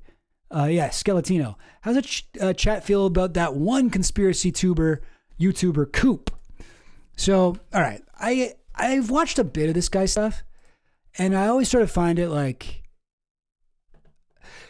Excuse me. So Skeletino says, guilty pleasure for me, to be honest. He seems like a bit of an idiot, but I like the bit of it still. Yeah. Now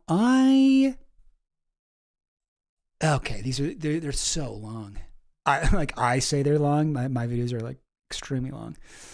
But look at this. Where's the missing Epstein girl? I just did a video on that on the Extra Chill Goblin page. But Nadia Marchenko, is this guy stealing my stuff?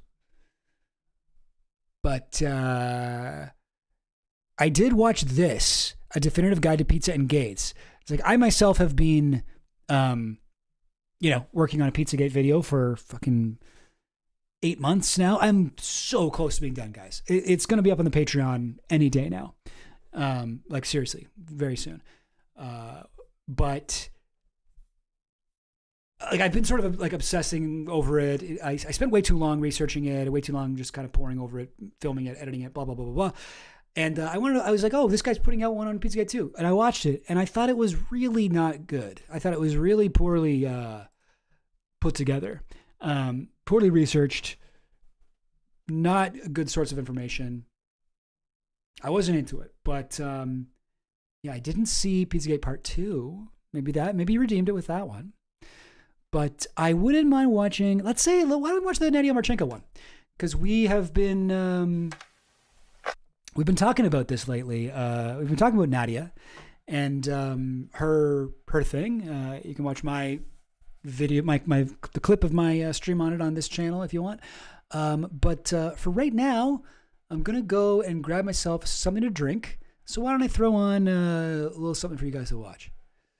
Actually, why don't I keep going with the anti-Semitic conspiracies of Candace Owens? And by the way, guys, definitely check out the Brigitte Empire. Really good. Very good, good channel. Go show her some love. Definitely interesting. All right. Let us do. You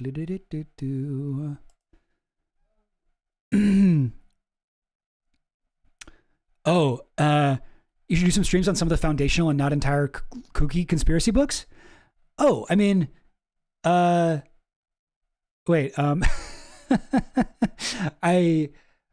did that today, right? Or, sorry, do you mean, the foundational, not entirely kooky conspiracy books? Okay, you mean like I would say stuff like, Aberration in the Heartland of the Unreal or whatever the Timothy McVeigh one is by the Wendy painting, or what will be good for that? Chaos, or the other one with Jolly West. Okay, yeah, the Yankee Cowboy War, Last Investigation. I know you recently sent me a book. I haven't had time to look through, but I can definitely do that. I love reading that shit. Programs to Kill maybe as well. But Coop, I don't know if I'm saying Coop is a suggestion, but I don't know. I haven't seen enough of his stuff to really have a fully formed opinion on him, but we'll watch the other one. Chaos, yeah, I'd love to do a thing on that one. I also read a lot of the really insane ones. Actually, just recently I finished reading None Dare Call It Conspiracy, and I'd love to talk about that one. That's the book that Alex Jones read when he was in high school that got him interested in conspiracy theories to begin with. I recommend it. No, actually, I don't. It's really, really awful. Bill Cooper's book too, Behold a Pale Horse. Ali Nisha. Oh, okay. Yeah. Oh, yo, guys, if you have recommendations for YouTubers, please let me know. I am constantly looking for people to what's the word?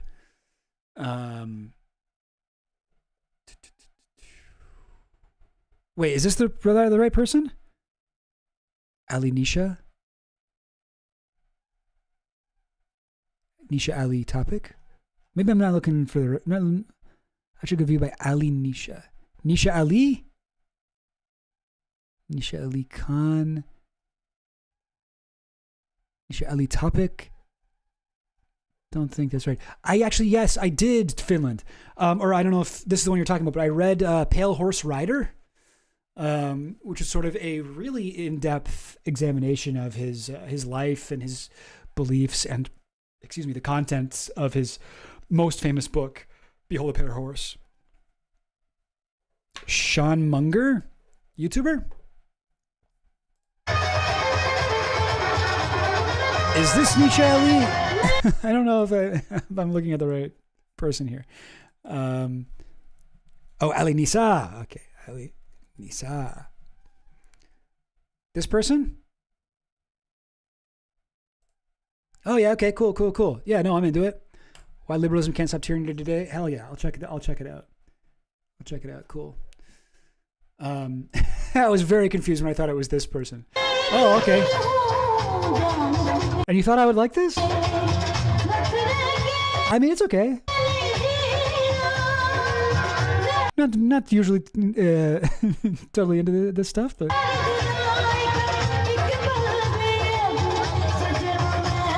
okay, cool. Yeah, Thought Slime's good. Oompaville, I know.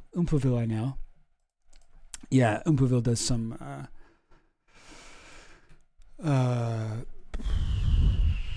sort of conspiracy stuff. But yeah, I mean, if you guys know, especially if you know smaller YouTubers like Ali Nisa, I'm not exactly sure how to say it, but if you know any smaller ones, let me know, because I'm always looking for people to show during these parts. But I'll give you guys a little bit more of the anti-Semitic conspiracies of Candace Owens. I'm going to grab myself a beer and then we'll watch the Coop thing. I'll be right back. Islamophobic figures and spouting that same poisonous rhetoric herself. She's allies of proud US imperialists and warmongers. She's defended Hitler of all people in the past. And more than anything, she aligns herself against Israel and not for Palestine, as part of a larger pattern in her rhetoric, her content, and her beliefs. You see, Candace Owens is undeniably anti-Semitic. Candace Owens is also a massive conspiracy theorist, and these two tendencies of hers go hand in hand. After all, there are very few conspiracy theories about a shadowy power trying to suppress truth and establish control over the globe that are not under the surface, or at least do not have their origins in, anti-Semitism. And I mean the old kind, dating back to, yes, Hitler, but also the Russian Empire, and before that to the Inquisition, to France, and to England in the Middle Ages. If you don't believe me that Candace Owens is capable of this stuff, well, here's some of the stuff she said now.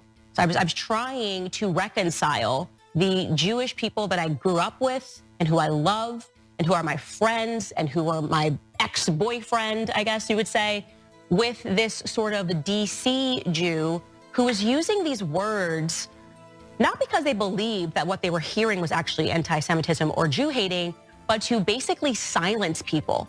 They were threatening people.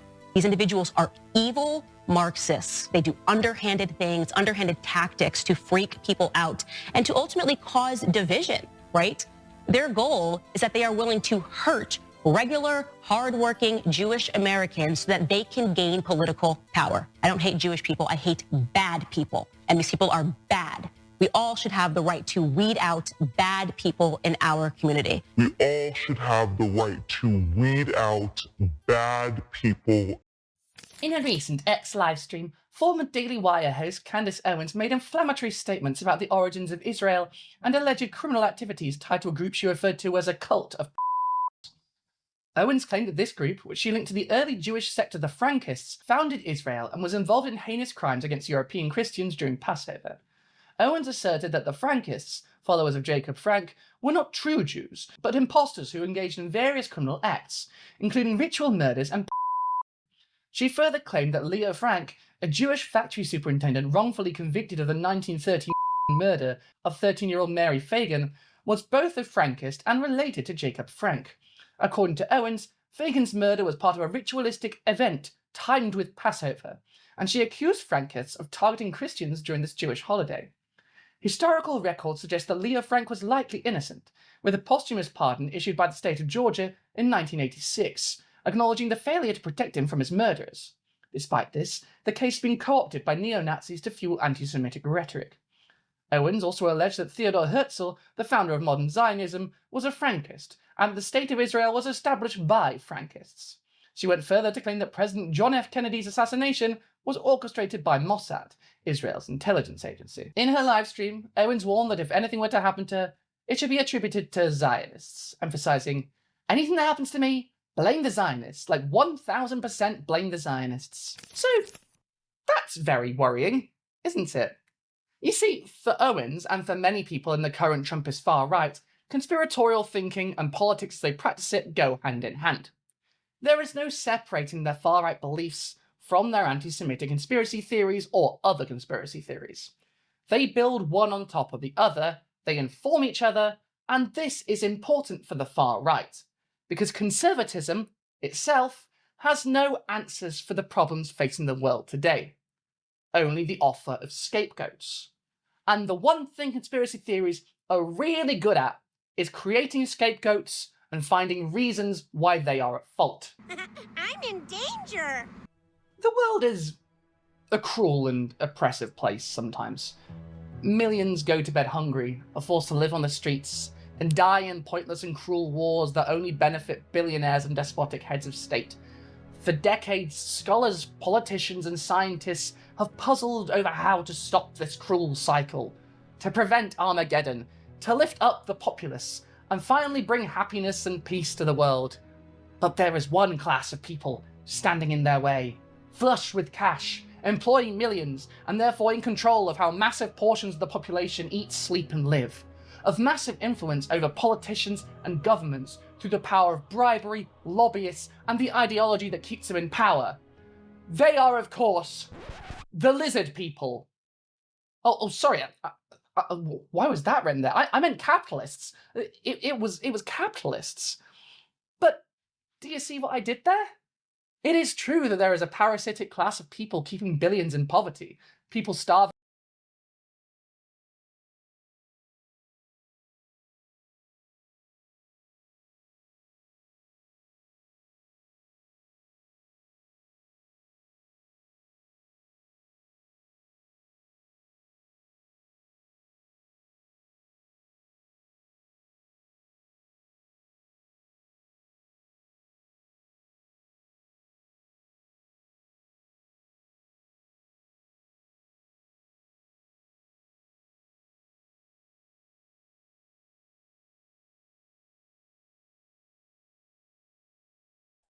Boom. I always forget I have to manually mute myself when I go on the break, and I never remember to turn it back on.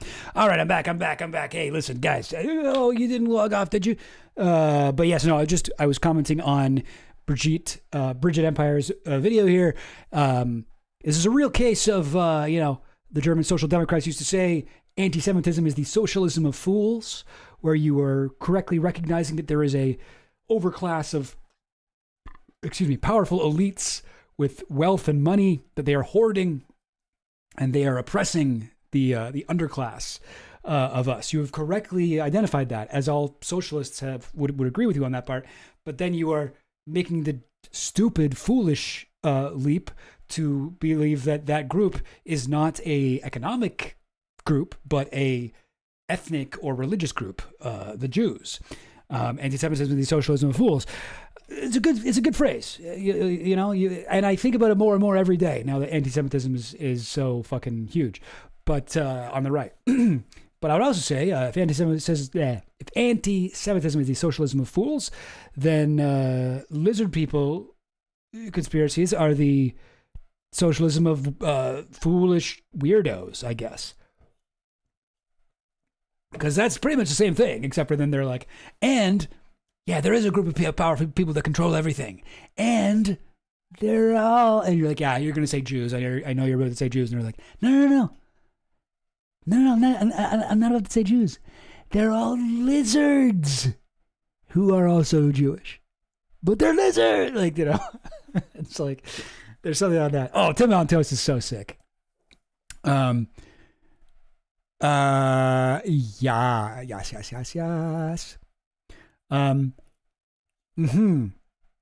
So yes, I would say, we are, Candace gets a lot of views. I do, like, she's popular. Like, she's very popular. Like I said, she's onto something with this, like, whole fucking InfoWars for the girly pop, whatever, InfoWars, thing she's on. Women have always been underestimated as potential audience for conspiracy theories. For real. If, like, whenever I've looked into conspiracy theories, like JFK is a big one. You look into JFK, and you'll come to find a lot of the biggest, like, researchers about the JFK murder early on were, like, housewives. And maybe part of that was because JFK's handsome or something. I don't know. But, like, no one ever talks about that. Everybody sort of thinks about conspiracy. Oh, that's a fucking dude thing. Like, you know, horoscopes are like conspiracy theories for women. No. Girls like conspiracy theories. Girls actually dig that shit. A lot of women do. I don't want to say girls in general, but, like, I think there's a lot more women interested in conspiracy theories than you would think. Maybe they're not super interested in the extremely, whatever, sexist ones, but yes. Anyway, she does get a lot of views, but I think a lot of that shit has got to be bots. I think that she has some botted viewers. I don't know. Maybe I'm wrong. I do. In my estimation, there are a lot more fucking bots out there than we know. I think we would all be surprised to see how many actual bots there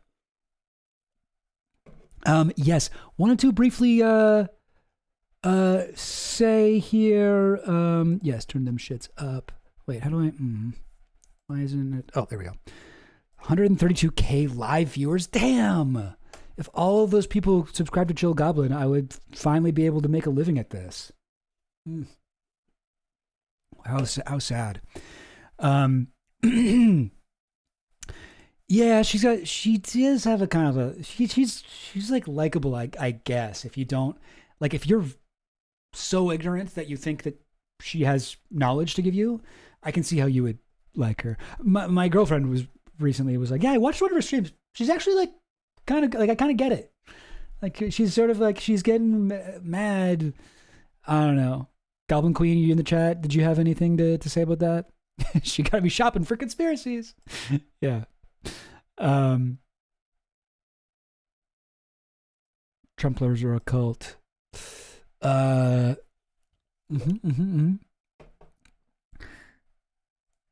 Right. Oh, that's so funny. Finland. The tale of a kooky conspiracy is that the conspirators are doing it as part of an occult 2,000-year-old plan done out of no motive but pure malice. Yeah, yeah. And that is like Alex Jones. That is David Icke. And that is Candace Owens. Candace Owens is fully fucking noited. I don't even want to use noited because I sort of feel like I'm noited. I feel like noited is kind of like, you know, doesn't that sort of mean like you're just like you're paranoid or whatever, you don't trust the government or whatever like that, like that's not necessarily a bad thing. But I'll say that she's fully pilled. She's fully like tinfoil hat. Like, I don't think I'm pilled. I wouldn't call myself pilled. I think I'm very interested in conspiracy theories, obviously, but I think I'm still grounded in reality, right? I'm not fucking pilled. I ain't take no pills. Now, maybe I've taken some pills, but not a lot. And I look at what's on the fucking label first, and I do my own research. Oh, in fact, fuck, maybe I am pilled. I've seen footage. Yeah. I guess noided also means that you listen to death grips. But I don't know. I've been hearing like a lot of like the conspiracy theorists that I like use the term noided lately, like communoids. Have you heard that word? Communoid. It's like communist conspiracy theory people. Communoids. Like parapower mapping uses that a lot. Anyway, I've seen footage. Yeah, I like death grips. Okay, no, but we were going to watch a guy who I definitely think is pretty pilled, named Coop. And he's got a video about Nadia Marchenko. I didn't even know this was up, but this is a topic that I did a little bit of a deep dive, a little bit of a shallow dip your toe in the water kind of deep dive. And this is a much longer video, and it's not a stream. It's like I guess you call it a video essay, a documentary, whatever. Let's call it a video essay. Let's not call it a documentary. Let's check it out.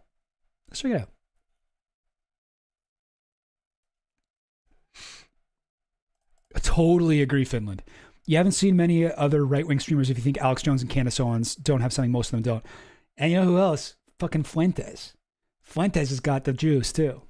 Jones is like one of the most talented entertainers of all time. Like, I would put Jones by far at the top of that list. Then Fuentes, then Candace Owens. But all three of them are fucking like, who else did they fucking have? Ben Shapiro? Nobody likes listening to that guy. Jesus Christ. Ugh. That dude sounds like a fucking spoiled kid. That guy said, Shapiro sounds like he's auditioning for one of the naughty children in a fucking Charlie and the Chocolate Factory reboot. Nobody fucking likes that guy. Yeah. Since Limbaugh, the right doesn't have much fucking charisma to spare. Also, I checked on the Discord, which, by the way, guys, if you're watching, come on down to the Discord. Where's my friggin' thing? Oh, here you go. Invite. Yeah. Okay. Here's my thing. Come and join the Discord if you want.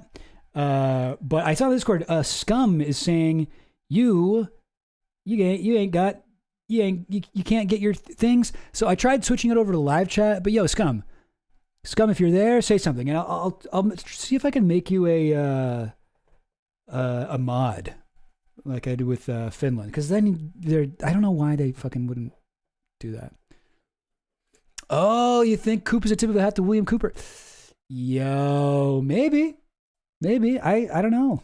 I could maybe see that.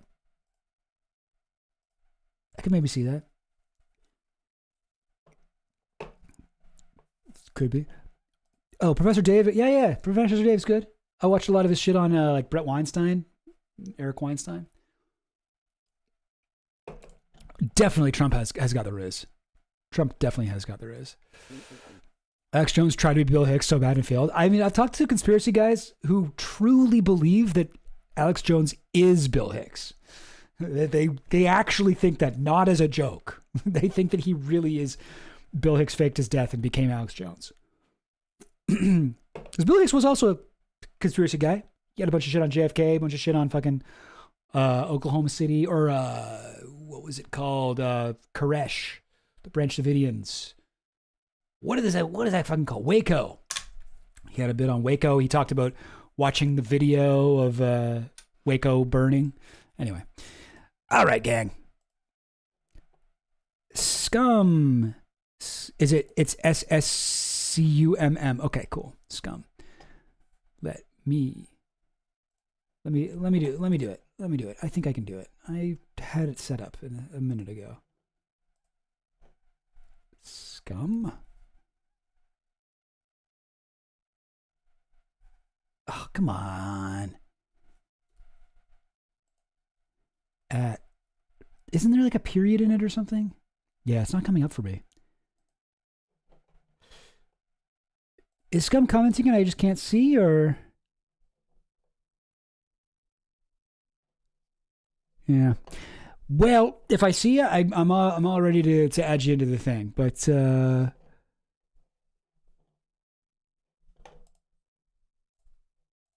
anyway. All right.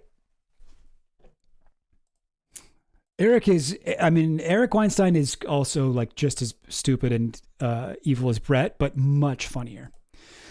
All right, let's check it out. Where is the missing Epstein girl, Nadia Marchenko? Also, just to situate you in the timeline. So Virginia Giuffre trafficked by Epstein when she was like 16 until she was like 18 or something like that, 19. And this was starting in I think 2000. Fuck, I might have the timeline off. But right before she escaped to Thailand, she trained Nadia Marchenko. Nadia Marchenko did her first massage with Virginia in the room. Trained her how to give Epstein a massage. Let's find out. Where is the missing Epstein girl? By Coop. Scooper of Coop. Something almost no one has been talking about is who was actually the one going and getting these girls and boys, and I think I found one of the most likely answers to that. First of all, right off the bat, I'm just going to interrupt. Girls and boys? What the fuck are you talking about? They're with Epstein? Or do you mean or is he talking about like Pizzagate or something like that? Girls and boys? Epstein was just girls. Question. Of the 4 Epstein women, there is one that stands out above and beyond to me at this moment, and that is Nadia Marchenko. Most aren't going to recognize that name. I didn't at first either, because suspiciously, in my over 2 hours of Epstein content, not a single time in any of my research did her name or image pop up organically. I will say that's odd. Definitely, she's in the fucking non-disclosure agreement. She gets mentioned all the time. She's big. And yet she is a through line throughout this entire story. Mm-hmm. Her photo is splattered across a bunch of random images tied to the Epstein case, and much like Epstein's personal history, initially she can be somewhat difficult to pin down. She has 3 main names as well as a bunch of nicknames, but she's most commonly known as Nadia Marchenko or Nadia Marcinkova. If you were to look up that name right now, you'd be met with countless headlines, all repeating essentially the same thing. You'll be notified that she's a pilot or a former Epstein slave, maybe both, or one of the chief recruiters for little boys and girls. It's kind of a mixed bag of what you'll get told. But strangely, she's not one of the things above, she's all of the above. In theory, that agreed. is. We don't know much about her life history, but we do know that she was born in Slovakia in 1986. Yeah, I've seen people say there are boys involved. I've seen people say like there are black people, whatever, black girls and stuff. And like, no, it's all white girls. I mean, there's a couple of black girls, to be fair, but like people try to tie it to like the Clintons' work in Haiti and stuff like that. No, Epstein was like extremely racist, like extremely so. And no, there were no boys that we know of. A country that has gone by over half a dozen different names since the beginning of the last century, but there is a chance this is merely a cover story, because we aren't even sure how old Nadia is, if we're being honest, and Epstein tells a different story about how Nadia came to be in his entourage. One of Epstein's many victims tells us that while being given the Epstein treatment, he stated that Yep, that's true, DM Collins. Eastern European girls. He purchased Nadia Marchenko from her father to be his Yugoslavian slave. That's right, purchased from old Daddy-O. Now that's kind of a hard thing to pin down exactly who said this. I've seen several sources of that information, and it's just been repeated by so many others over time that by proxy of how many people have said it, it's become somewhat of a fact. Although we aren't totally certain that's actually how Epstein came to have Nadia. But the other main reason people think this is because Nadia herself has the reputation of being a victim. And that would be because she stated she was, or more so her legal team when the Epstein case began heating up, stated that she was. And so far, based on how little we actually know about her, I think it's fair to doubt whether or not she's a victim, and as we continue, that's going to become even more questionable. However, let's say she was a victim. It definitely didn't last very long, because she clearly moved from victim to victimizer very quickly, so quickly you think this was a 300-meter dash. In the early 2000s, we have reports from young girls that Nadia was at Epstein's properties, forcing them to engage in disgusting acts with Epstein. Despite having been purchased in 2001 by Giuffre,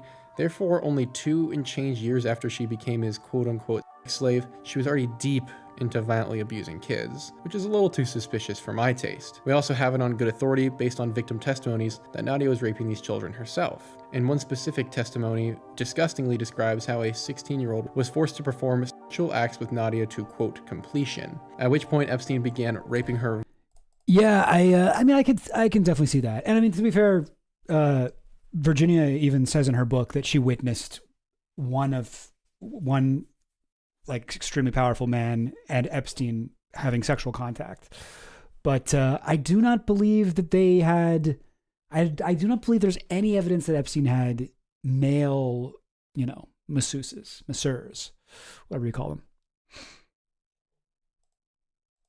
Violently holding her face down as she screamed for help and begged for it to stop. Eventually, he did stop, said sorry, and bought her a car to use. And this girl had come to Epstein's Palm Beach property after being lured to the home under the pretense of giving massages, which, come on people, let's raise our daughters better than falling for that one. And this report about what Nadia was up to came to light in 2004, 2005, and other victim testimonies report them being abused by Nadia in 2005, meaning at most Nadia was a late-stage teenager when this was all happening. And we are also aware that the flight manifests are really the portions of said flight manifests. That's funny. The picture of my dog, my thumbnail is my dog, Valerie Solonis. I named her that because as a new rescue, she used to bark at men when they walked in her room. But later I found she loves them. Okay. Speaking of scum, looking for scum over here. Society for Cutting Up Men. Oh, it's scum. For some reason they're not showing up. Didn't they have a period in their name somewhere? Yeah, I mean, yeah. Well, Peter Thiel, Peter Mandelson. Yeah, Mandelson definitely. I mean, Kevin Spacey as well, but I don't know. I don't think so, but I guess I suppose it's possible. Galen did say that they had one male yoga instructor named Tito. Manifest that we've been given, going all the way back to 2003, note Nadia as both a passenger and crew. That's what the NM means, which... Yeah, Awo. I get a lot of I get a weird, certain lines in Coop's stuff. I get a weird vibe off of. That is some victim blamey stuff there. Definitely, especially Teal was there for access rather than the access to young girls. Or boys in his case. He was looking for access to British connections or people around the world that Epstein could connect them to. She wouldn't be getting listed as if she were a child slave. If or how she went from slave to enslaver is up to you, but this Nadia history lesson is going to make progressively less sense as we continue from here on out. We are aware that as early as the first softball investigation and inquiry done by the Palm Beach Police Department in 2008, that Nadia appeared to be living at Epstein's Palm Beach home, treating it like her own. She showed up on hidden cameras that were later seized, appears in dozens of victim and helper testimonies, and was even ordering packages from Armani Exchange to the house. And yet Nadia was never arrested and never interrogated. The police did ask her some questions, and she has a deposition on record. However, she was never charged with a single thing, despite a countless and growing number of little girls reporting her as having helped Epstein acquire and them, and that Nadia herself had them, including violently with objects, according to one little girl's testimony. And with that in mind, it seems like Epstein and Nadia deserve adjoining zappy chairs, but no. In fact, for no apparent reason, Nadia not only didn't get charged, this serial rapist and trafficker also got immunity from all past, present, and future charges when Epstein got his joke sentence in 2008. The one where Alex Acosta, in charge of prosecuting Epstein, gave him a sweetheart deal and stated that he, as the Attorney General, one of the highest positions in the land, was told to back off because Epstein was, quote, intelligence, which Acosta, like a good little spook, did, and now 6 years later... And I will just point out, we don't know that happened. That is what Vicky Ward, not the most reliable person, heard from an unnamed source who is probably Steve Bannon, probably the most unreliable person. But in any case, it could be true. I mean, I don't know. I think it's maybe true. In a new I just like the way he says it. He's like, oh, he said this. Apparently not. Or apparently we don't know. Of documents, we find that Alex Acosta is denying having ever said that, despite everyone and their mom reporting otherwise. Just making sure we're all on the same page, because Nadia also got this splendid deal, and the immunity came without even giving a single bit of valuable information, swearing to testify, or leaving her old life as a diddyist behind. In fact, this alleged slave was so loyal to as a diddyist, he says? Diddyist?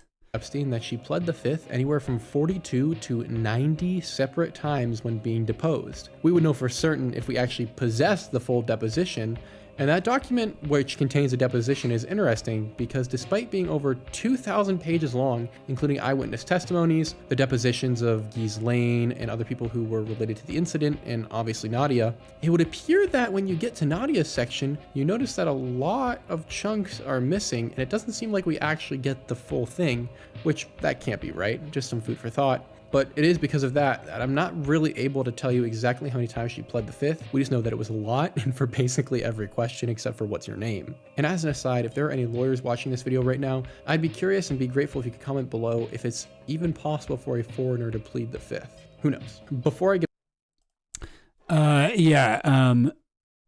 very bi, but I think for most men it's not gay in a threesome if your dingles touch, as long as you don't make eye contact at all with the other guy, which proves you're not in love. I've heard that, and also the balls can't touch. That's important too. Eye contact, no ball contact. You're good.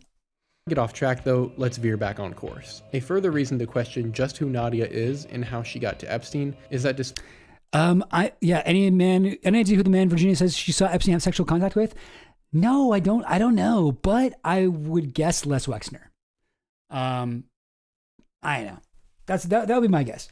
I think Les Wexner, I think that Epstein was probably not bi, but he was like a kind of a psychopath and a manipulator, and used his, and also just like kind of maybe just didn't really give a fuck about like sexual contact or something, or I don't know. Maybe he was a victim of sexual abuse himself as a kid.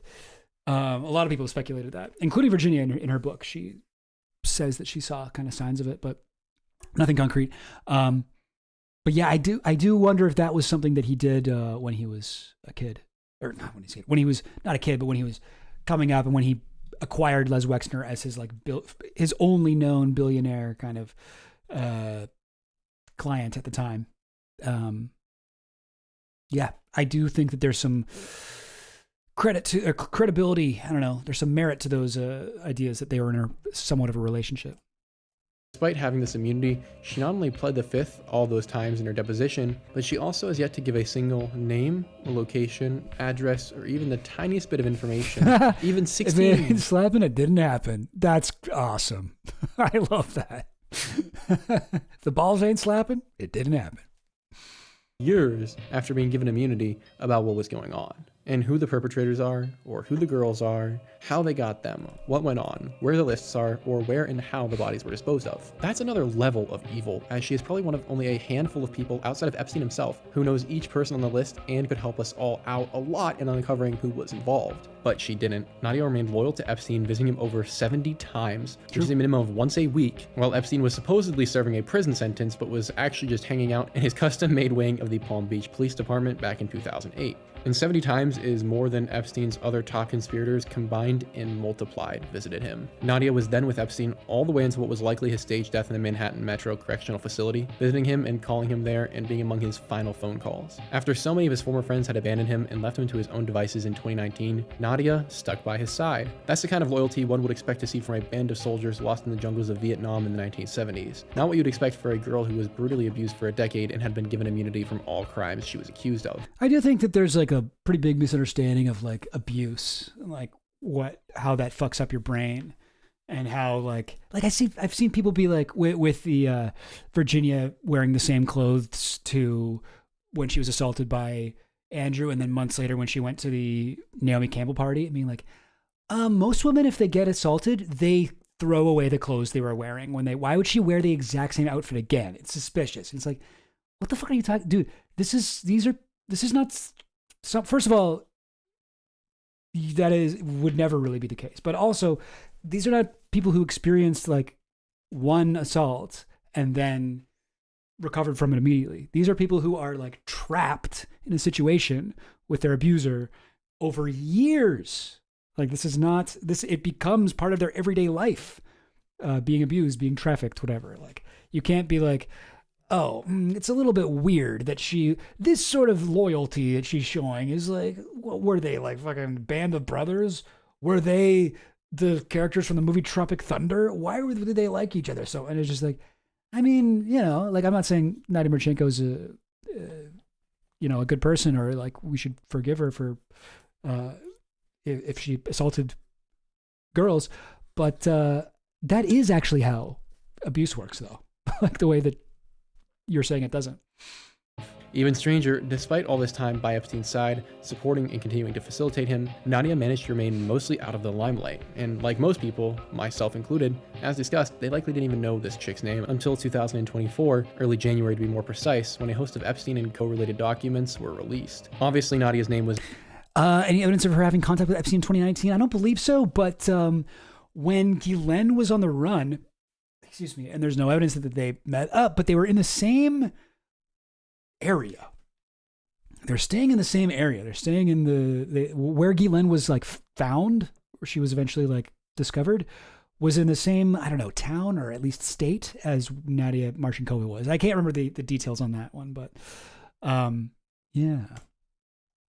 Was in there innumerable times and implicated her in the sorts of crimes that an electric chair seems far too kind for. This is all to suggest that we really don't know who this woman was, and the record seems very bizarre, to the point that I am unwilling to call her a victim because of the things she has done to little boys and girls. But despite her having not... Little boys again? What am I missing here? What is this? What is this talking about little boys? Been a victim previously in my mind, that does not preclude her from being one now, as since shortly after some of the Epstein documents dropped in January of 2024, Nadia Marchenko went missing. No one has seen or heard from her in almost 2 years as of writing this document, since January of 2024. Her social media is inactive. Her neighbors report no one being home at any of her addresses, ones which I might add is presumed Epstein paid for, and as far as we are aware, not even friends or family have heard from her, including the father who, according to Epstein, he bought Nadia from. It would seem that really and genuinely, no one knows where Nadia is. And this is where our story is going to take a turn. To have one of your key witnesses to an international child trafficking ring just disappear, after documents are released that would implicate her and maybe even force her to give more information about Epstein. To our knowledge, Nadia has no reason to run herself. Most didn't know who she was, few were where to find her,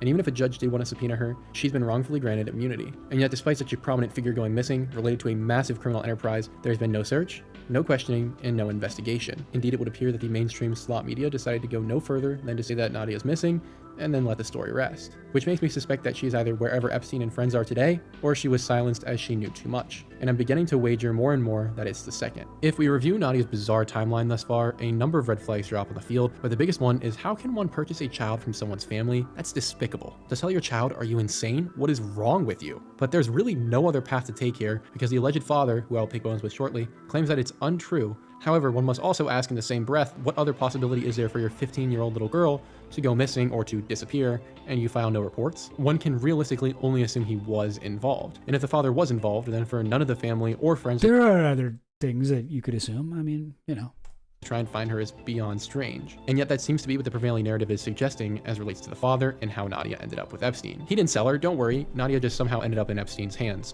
Literally. But I'm not really one to bite that crap narrative, so I decided to see what else we could find out on the father, and maybe that would give us some clues, since Nadia herself is pretty much a blank space in this story.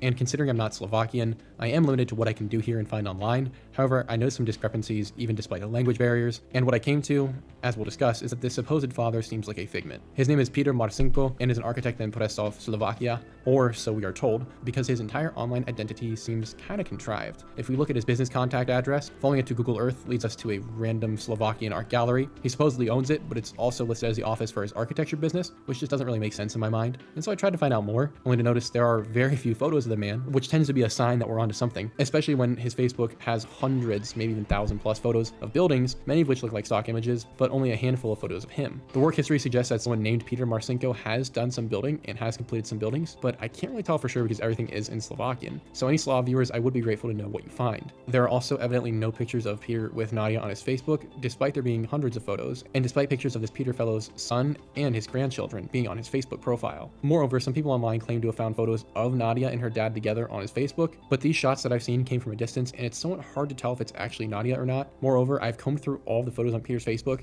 twice and found none that matched the ones reported to be Nadia. So either that's a It's interesting. In Virginia's book, she sort of she said that she's heard from a very reliable source. She doesn't specify who. That her father, who recall was the first man who sexually assaulted her. He received money from Epstein to sort of like let her go. But she was never able to totally prove that. And she doesn't even mention who it was that told her this, but she says it was a very reliable source. So I don't know. Could be the same thing. I mean, I don't know. It's I don't think we know. I don't think that we can know. Whoops.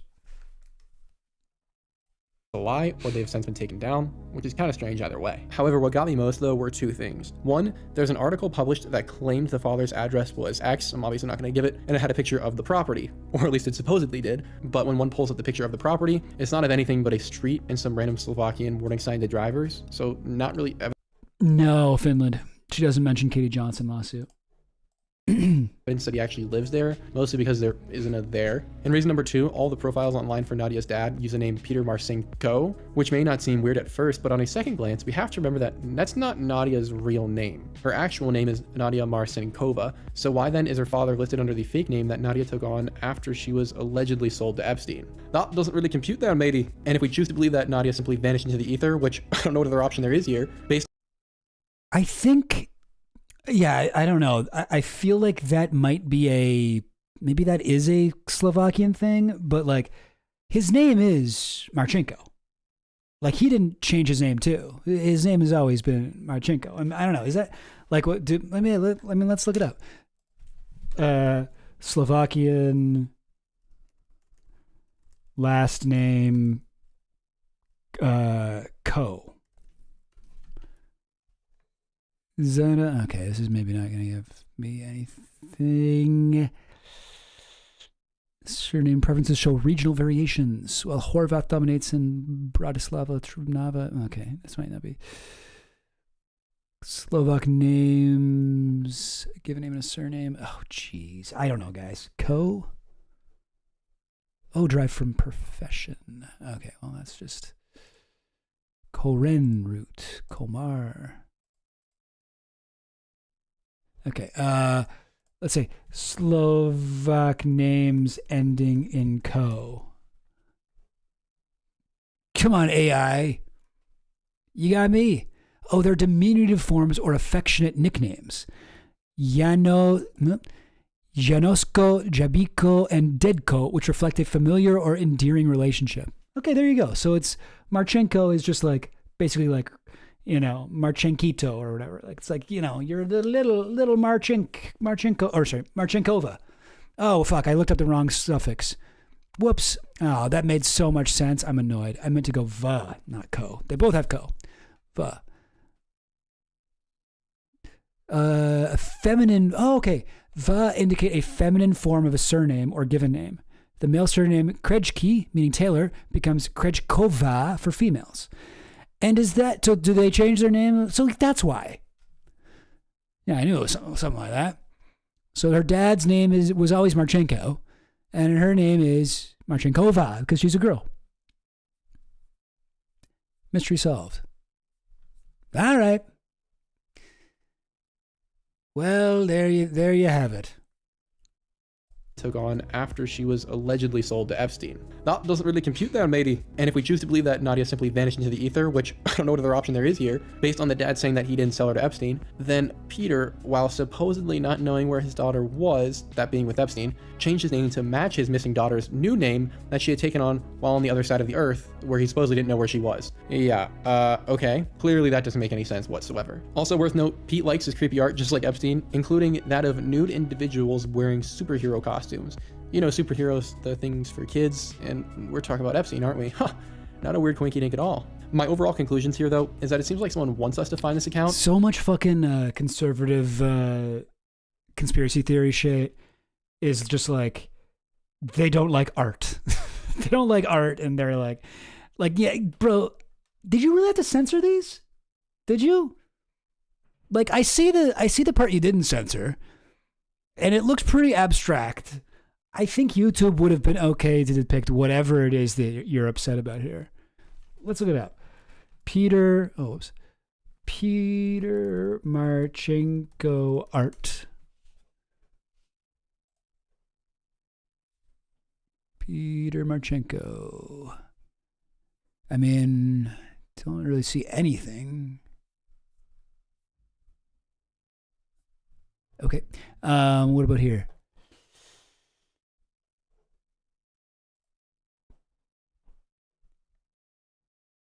What is this? No. Okay, I don't know what I'm looking at here.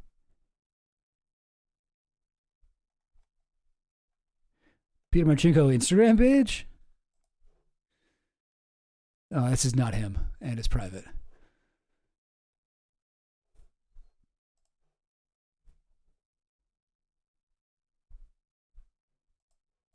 And then not dive any deeper. And there is enough here truly to make the argument either way that this is her dad. And for the other side to say, does this guy put his sources in?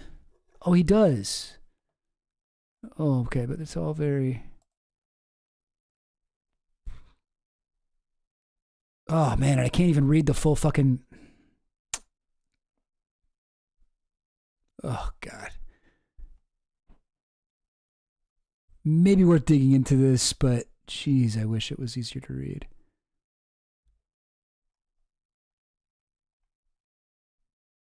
More sources on Discord server. Okay. All right, whatever. Say, no, this can't be her dad. And on that note, washing that all aside for the time being, I really just wanted to know what was going on and if this was the right guy we were looking at. So I decided to message Papa Pete and discuss the sale of his child Nadia, as is popularly reported, although he denies it, and see if there's anything I could learn. I really just want to know that guy's side of the story, to be fair. He, however, did not respond. So I tried then messaging his son. Now his son is linked, as I briefly mentioned, on Peter's profile, and so I thought, you know what, it doesn't hurt to try. I mean, after all, Nadia would be this man's sister. And so I messaged him, a very kind, not too long message, just going, hey man, suspicious of all the stories going on around Nadia and your dad selling her. Do you have any information you can give me? Because I don't think he's going to respond to me. And I kid you not, within 24 hours, I go back to see if he's responded to the message, and suddenly Peter's son's account is now inaccessible. So he either privated it, blocked me, or deleted his Facebook. I don't know. But his son's account doesn't show up on Peter's Facebook as a friend anymore. So I don't know what happened there. But once again, if you guys somehow watch this, Peter and your son, please reach out to me. I want to know more. And I'll make sure to keep you guys watching this updated on if anything else happens as relates to this family, because we deserve to know more information at this point, considering Nadia is gone. But until then, I am going to have to assume and wager that Peter is to some regard a facade, because your daughter doesn't just disappear. Someone knows where she is, and I wager he knew exactly what he was doing, but consider that all speculation. And so now if the father isn't genuine and Nadia has been misattributed to him or was an asset of some kind, that would explain how Nadia could go missing without family coming after her, as it would seem no family ever came after her. Although I find the use of the term missing to be a little bit silly in this context, as we shall come to see, since Nadia was very much not missing. We know her name and person was popping up on American soil in the early 2000s, as she did some modeling for major brands while not dating children. She was also making appearances on magazine covers prior to and post starting to rape kids, so she was a pretty well-known figure. Personally, really, I didn't actually know that. I tried to, because she says she was a model, but was never able to find any of her modeling shit. So that's okay, cool. Good job, Coop. Though, what I know her best from is her time as a pilot for Epstein, as Nadia will later go on to say that when she grew tired of modeling, she was ready for a longer runway. And if I were a betting man, I would wager 50-1 odds at that whole pilot thing is a cover story, and there's only one kind of cockpit she knows how to operate. That one was a thinker. Just make sure you're paying attention, because here's where things get really bizarre if they weren't already. In her late teens and early 20s, we have photos of Nadia dressed up as a pilot taking clearly... That guy, Larry Vizhnovsky, one of Epstein's pilots, this is on the left there, so this is the Lolita Express. And his nickname was Big Dog. Big Dog Vizhnovsky. Ready. In her late teens and early 20s, we have photos of Nadia dressed up as a pilot taking clearly staged glam shots outside of Epstein's plane, on Epstein's plane, and even in the cockpit, which seems like the kind of stuff a very unqualified young girl would do after becoming a private file pilot on a $40 million private jet. After all, Wikipedia does call her a pilot, so it must be true. But if we look at Wikipedia a little bit closer, we're going to notice the beginning of an odd rabbit hole. Wikipedia references Nadia as being an FAA certified pilot, rated for single and multi-engine planes, and that's okay, I suppose, but unsurprisingly, the source of that information is bogus, because it's either Nadia directly or Nadia via interviews. But I'm generous, so let's say it's true, and let's assume that Nadia is FAA certified. Just because she's certified doesn't mean she can actually fly a plane. Let's be realistic, Epstein clearly can get whatever he wants. Just ask Prince Andrew or any of the last 5 presidents. So a pilot certification would be child's play. Perhaps that's a bad choice of words though. But it is important because it created an extremely effective cover for Nadia, which we'll get into more, for which she is still benefiting from, because looking up her name, she is practically always referred to as a pilot foremost. And so I went to the FAA database and looked Nadia up, and lo and behold, she does actually possess certifications for several different ratings on planes. But that's not what really interested me. On her FAA cert page, it now says that she's a second-class pilot, and this is what happens when you miss a medical review exam. You go from first class, which she originally was, to second class, and then to third. The difference being what you are quote-unquote allowed to fly. Well, Nadia appears to have downgraded classes from first to second, which almost makes sense initially, but not really, because if she did her last exam sometime in 2023, before she went missing, then she would be a third-class pilot at this point in time. But she isn't, she's still a second class. And that's because the FAA database has Nadia's most recent medical exam as having been in August of 2024, 7 months after she went missing. So where then is Nadia, where she's still fine taking medical exams to fly, and how has she managed to go completely under the radar, pun intended? Oh, brother, this guy stinks! It seems a bit odd to me, but at the very least, we know that Nadia has been missing now since August then, rather than January as originally noted. But this also means that unless Nadia wants to get downgraded again, she should already have shown up at an exam site, but she hasn't. Therefore, her certification should soon either drop to third class, or we're going to see them renewed in sometime in this year, which would be a pretty clear signal that she... Yeah, I mean, I feel like this guy's sort of overestimating how much power you have as like a random guy on the internet to, so, what's it called? Track someone down. Like, it's not that hard. It's not that hard to hide. I mean, it's very hard to, it's very hard to be sitting in your fucking mom's basement and being like, I'm going to find Nadia Marchenko. I'm going to look her up. I'm going to fucking track her down. Oh, she's missing. It's just like, I mean, probably not. Like, she's probably out there. Your family does probably know where she is. Fucking FBI probably knows where she is. But you don't know where she is because you're just a fucking YouTuber, Yeah, exactly. Disappearing from public view. Exactly.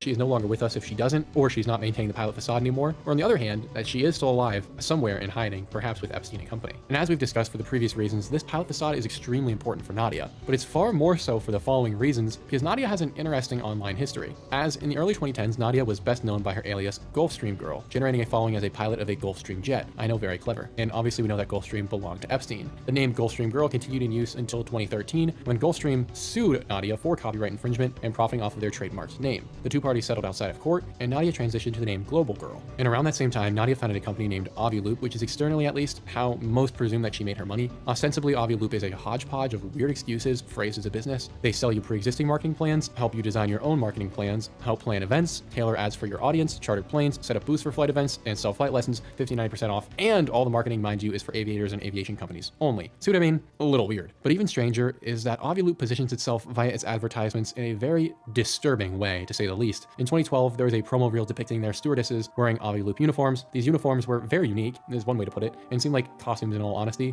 Like something a hooker would be wearing for 15 seconds while pretending to be a stewardess. What is stranger though is that it doesn't take a decade of detective work to notice that it would appear that Aviloop is not selling cheap flight lessons, but see for yourself what I mean, because if a picture...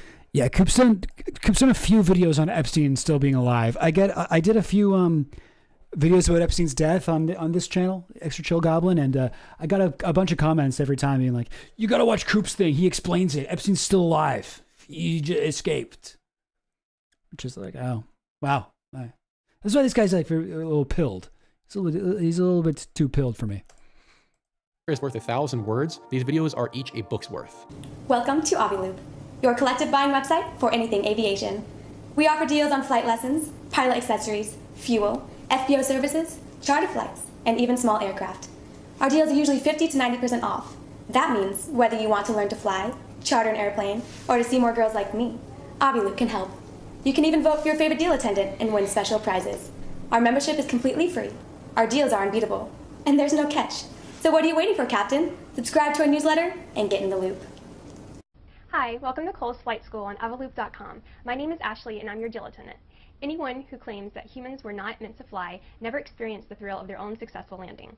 If you've been bitten by the flying bug and you want to add multi-engine to your pretty green license, this is your opportunity to do it at 50% off. You don't see that very often. Today's deal includes all the necessary ground school and 15 hours of multi-engine flight training. Get ready to fly big boy airplanes. To purchase this deal, you must hold at least a private pilot license and a current medical certificate. Yeah, these are weird. And my theory is that this was a attempt, maybe not a successful one, but an attempt at a, yeah, sorry, you caught me. Yeah, sorry guys. I was playing it at a 1.2 speed, but I'll put it back down to 1. It was just like, I was like, oh God, do I really want to watch a 48-minute video right now? But I'll put it back. Okay, it's at 1. It's at 1.1. Now it's at 1. Now it's at 1. So let me give you the real, regular Coop voice.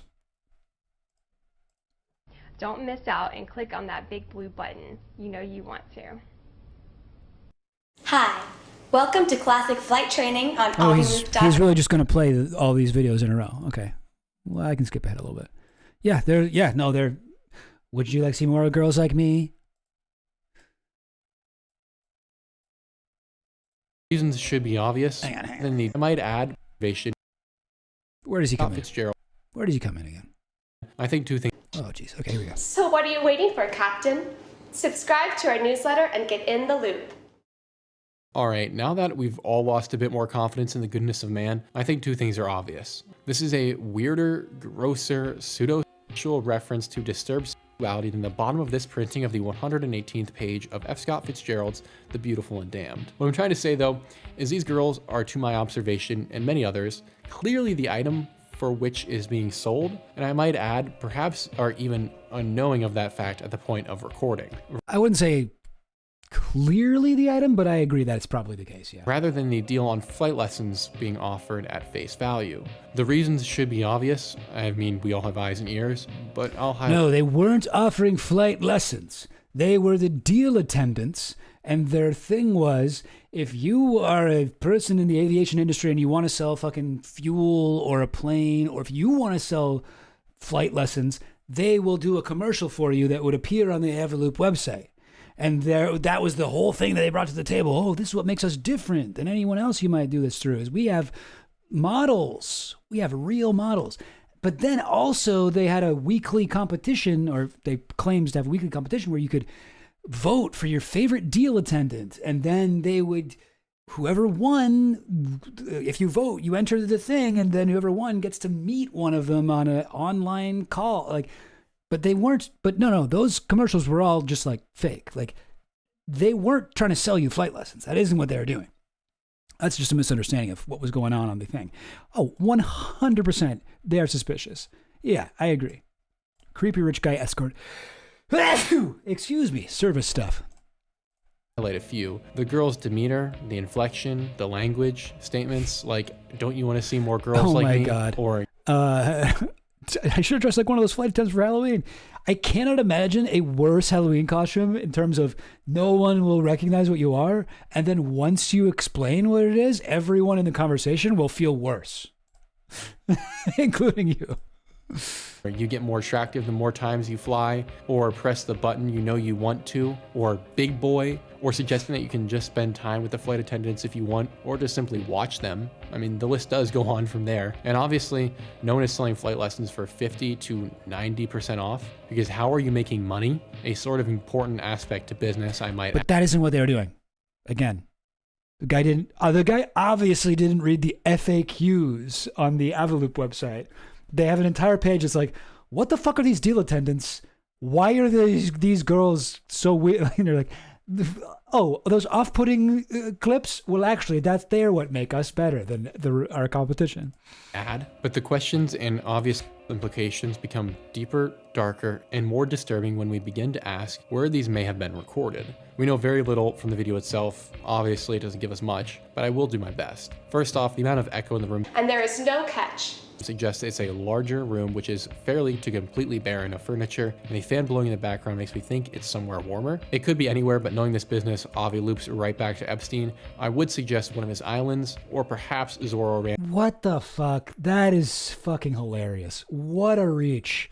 And Everloop started in 2011 after Marchenko was kind of out of Epstein's life. You think it was recorded on... oh, you can tell from the echo it was in a large room, and there's a fan in the background, which makes me think it must be fucking on Epstein's island? Bro, you cannot make that guess. You cannot guess that. That is not good journalism. Ranch itself, the one we discussed so long ago, it seems like, but that is speculation, admittedly, because there is something more important that we can distinguish. Sure. I'm going to play a few segments of the videos for you again, and I want you to listen really carefully to the background audio. To your Pretty Green license, this is your opportunity to do it at 50% off. To your Pretty Green license. You heard that, right? A woman, let's be honest here, presumably a young girl in the background moaning, as advertisements are being recorded. Girl. You think that sounds like? You heard that, right? The background audio. To your Pretty Green license, this is your opportunity to do it at 50%. That could be a cat or a baby or fucking somebody stepped on a rubber chicken. I do not hear a young woman moaning sexually. The background audio. To your Pretty Green license, this is your opportunity. No, I don't hear that. The dog with a squeak toy. I mean, maybe it could be, but then so you think this was on Epstein's Island, and like while they were recording this, there was a girl being assaulted in the next room, and they were just like, no, we don't need to do another take. No, we don't need to wait. Let's just use it. Let's just roll with it. No, yeah, it's good. One take. That's all we need. Yeah, you nailed it. You sure? What about that? No, it's fine. Need to do it at 50% off. To your Pretty Green license. You heard that, right? A woman, let's be honest here, presumably a young girl in the background moaning, as advertisements are being recorded that ostensibly are selling flight-related products, but are implying something much more sordid beneath the surface. And if this isn't the perverted Epstein and co crap that we know and have become familiar with, then I don't know what is, because how much more obvious can they be? Well, this is a perfect example of like the type of conspiracy research that I think is like really bad and also like all over the place, where it's like this guy obviously has a preconceived goal that he's trying to get to through his research, and he's trying to be like, okay, no, this was like, not only is this a sex trafficking thing, which I actually like, I sort of agree with, like, I mean, at least I would guess that he's right about that, but he's like, it was also, she was still working with Epstein secretly, and it was definitely done on fucking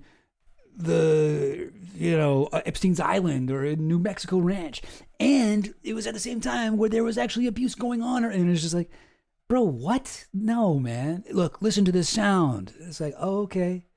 Like, yeah, like everything's so obvious. He's like, clearly, this is what this means. It's like, no, man, that's actually like quite a conclusion you have jumped to. You, like, that is actually, your evidence does not support that claim. He's like, obviously, you can clearly see it. Blah, blah, blah, blah. It's like, I don't know about that. And have become familiar with, then I don't know what is, because how much more obvious can they be? Oh, yeah, okay. Well, except for that, this isn't the only video with such noises, so we can presume it's not an accident or a one-off, which... Wait, you don't think it's an accident? Also, what does it say? This is a secret message.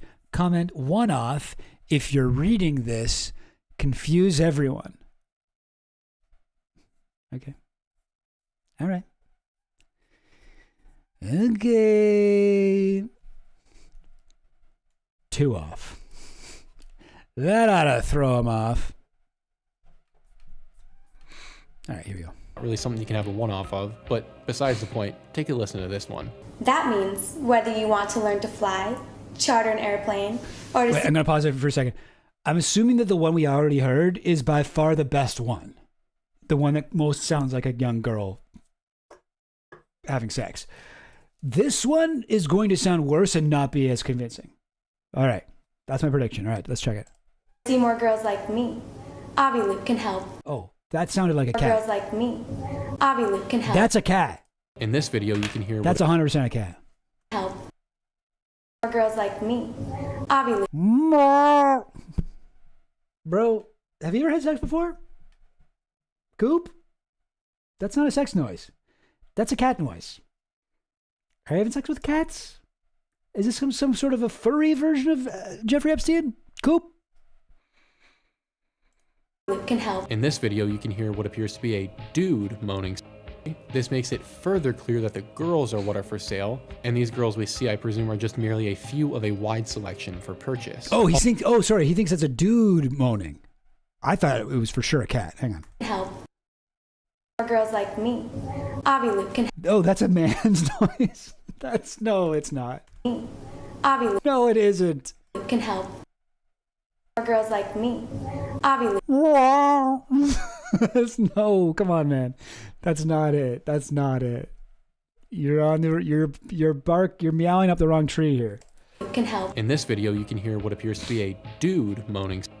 This makes it further clear that the girls are what are for sale, and these girls we see, I presume, are just merely like this. It's annoying because like this is actually a pretty crazy thing that he's talking about. Like these videos and this website and like Nadia Marchenko. Like this is all very insane. But like these sort of like Pizzagate guys, they can't help themselves. They always got to find more shit. It's always got to be more insane than we thought.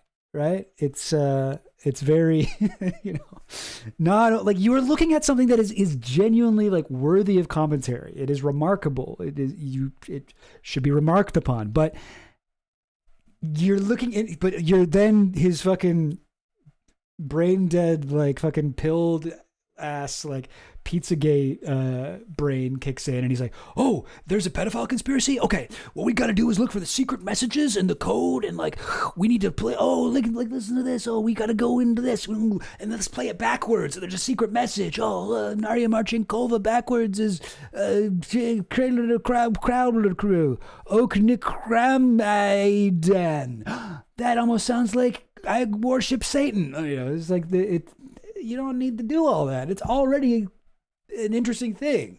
Anyway. Merely a few of a wide selection. I was wondering how he made a 50-minute video about Nadia Marchenko.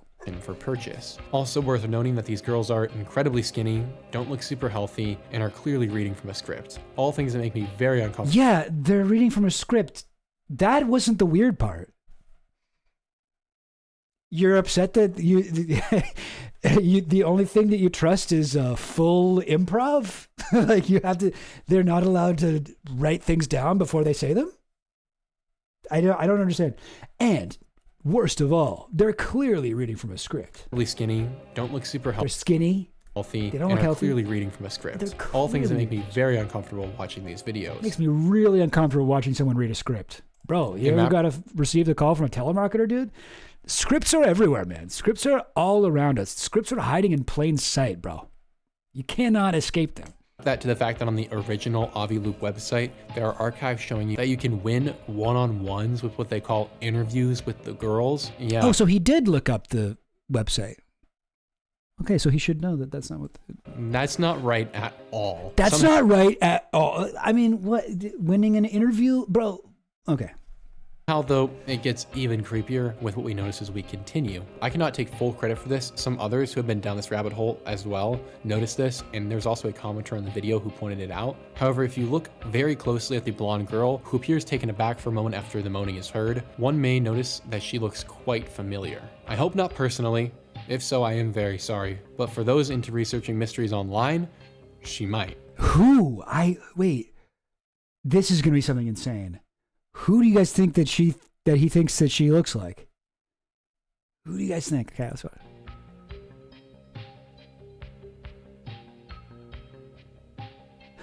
I think that girl's name was Lindsay, if I'm not mistaken.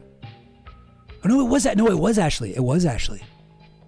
And that would be because this young woman looks a lot like an older Ashley Martinez, who went missing from the local Krug Park pool in St. Joseph, Missouri on Does that look like her? I mean, I don't really know. I don't think so. No, it's not. But her name was Ashley. July 6th of 2004. At the time, Ashley was 15 years old, and it is one of the strangest cases I've read about. That being said, I want you to warp back to the summer of 2004. I was 1 year old, just for frame of reference, and real quick, let's think on this situation. You are simply a spectator at the Krug Park local pool in the city of St. Joseph, Missouri. And that day, you see Ashley Martinez with her brother. You are vague family friends with them. Okay, yeah, this is like more Pizzagate shit. It's like people who try to like loop Madeline McCann into Pizzagate. Yeah, okay. so you recognize them and just give them a wave. And in between bouts of reading your No, it's sad because I mean, I don't know. Like, I feel like he's genuinely trying to get to the bottom of it, but his instincts are just so warped and bad that like the way that he does research is just he's never going to get the truth that he's seeking. Yeah, I don't know. Not like, I don't want to be too condescending to the guy, but like, yeah, this is all stupid. book and taking a dip in the pool to cool off, you notice that Ashley has borrowed a phone from her friend in an odd manner. You then overhear Ashley's friend ask who it was because she doesn't recognize the number that Ashley had dialed. You find that odd, but you're just overhearing, so you kind of blur it out and just keep reading your book. However, it doesn't take much longer than that because a car will pull up outside the park and you'll see Ashley briefly as she walks away from the pool all alone and proceeds to get into that distant car with an older man. You don't recognize the man, so for an instant you think about stopping this whole situation because something just seems very wrong to you, but you decide not to, thinking, hey, maybe it's a family friend. And that decision to not intervene and continue reading your book is one that haunts you every single day and sometimes keeps you up at night because Ashley has now been missing for over 20 years. That is not her. Like, I don't know. All blonde white ladies kind of do look alike. No, I know blonde white ladies. My mom is a blonde white lady. I know what they look like. This is a different girl. Her name is Ashley though. That other girl's name was Ashley too, but this is not that girl. Their chin is totally different. Check the chin. Look at this girl's chin. Where's the other girl's chin? Now look at this girl's chin. Look at her. Her chin is like much bigger and like she's got kind of a square jaw, pointed chin down there. And then this Ashley. Okay. Wait, is that a face reveal? Is that Coop? Here. Now look at this girl's chin. Totally different. Rounded jaw. She does have a pointy chin, to be fair, but it's not as long. It's not as big. Yeah? A different person. Been missing for over 20 years, and that's the gist of her story. Some facts worth providing. She's missing for 20 years. So she's missing in 2004 when she was 15. These videos are from 2011. So okay, we've been 21. I promise there is a point to including Ashley's history. For our purposes, I want to note the following. Ashley was unfortunately not unfamiliar engaging in some semblance of relationship with older males. I don't want to... Two white girls both named Ashley? There's no such thing as coincidence. Yeah, I know. This rundown of an actual missing persons case. I mean, this is like, yeah, this is fucked up. I'm like sort of reading this page a little bit. I don't know if you guys can even see it, but it's like depressing. Beyond the fact that she did at the age of 12, while at a sleepover at a friend's house, sneak off and get into the waiting car of a 21-year-old outside. Ashley's mom would later on call to check in on her at the sleepover, only to find out what had happened. And then Ashley's mom went on to call the police, and they said they could only go and find her if her mother reported Ashley as missing, so she did. And the story gets even weirder in that Ashley reappeared 10 hours later, walking up to the front door of a friend's house of one of her brothers. And so now we have a bit of a theme here of older males taking advantage of this young girl. We also know that Ashley dreamed of becoming a model. And modeling is one of the common lures of traffickers, most prominently Epstein, using the likes of Jean-Luc Brunel, as well as many others. There's also this interesting bit of information. Oh fuck, I tuned out for a second. What is he, how did he link it back to Brunel? Ashley dreamed of becoming a model. And modeling is one of the girls taking advantage of the friend's house of one of her brothers. And so Ashley reappeared 10 hours later as missing, so she did. And the story gets He's talking about Ashley? Which Ashley is he talking about? Only to find out what had happened. And then Ashley's mom went on to call the police, and they said they could only go and find her if her mother reported Ashley as missing, so she did. And the story gets even weirder, and that Ashley reappeared 10 hours later, walking up to the front door of a friend's house of one of her brothers. And so now we have a bit of a theme here of older males taking advantage of this young girl. We also know that Ashley dreamed of becoming a model. And modeling is one of the common lures of traffickers, most prominently Epstein, using the likes of Jean-Luc Brunel, as well as okay, so it's not connected. He's just like, she wanted to become a model. Oh, okay, no way. Then she definitely got kidnapped by Jean-Luc Brunel. Bro, no, man. There's also this interesting bit of information though for our case that arises when we start doing some basic math. Going back to the Avi-Loop advertisements, the girl in this video in my mind and many others cannot be older than 22 or 23. And she shares an extremely similar... You should work at the fair and yell at people you see and guess their weight and age and shit. Look at, like, they're not the same person. Have you never seen a white girl? Look at it's like round face versus like long face. Look at the size of the chin, the gap from the lower lip to the bottom of the chin. The girl we see here has looks like a scar or something on her chin too. completely different nose. You know, she's got like a wide nose. She's got like a thin nose. These are obviously different people. Like, you have to be so pilled not to see that. Similar facial structure and physique to Ashley, and would be the exact right age, as this was recorded in 2012. And so if Ashley went missing at the age of 15 in 04, add 8 years to that when this was recorded and uploaded, that would make Ashley 23. But man, no matter what, if this is Ashley or not, what brings a grown man to the edge? I'm actually sort of impressed how long he spent on this. Like, the least compelling part of this case. And he went there from like the most compelling part, these videos. But it's like 10 minutes on like, look into these weird squeaks and meows during the videos. They're definitely on Epstein Island. And she sort of looks like another girl. Edge of Tears is telling you the following: that out of all the names for all the women in all the countries on Earth. Right, sorry I spoiled this. I could tell he was building up to it because he didn't say it yet. But yeah, turns out her name? This one decides to introduce herself on the video as, My name is Ashley, and I'm your jail attendant. and it's not like Epstein was very secretive either. I'm your jail attendant. She was definitely the most uncomfortable of all of the other girls.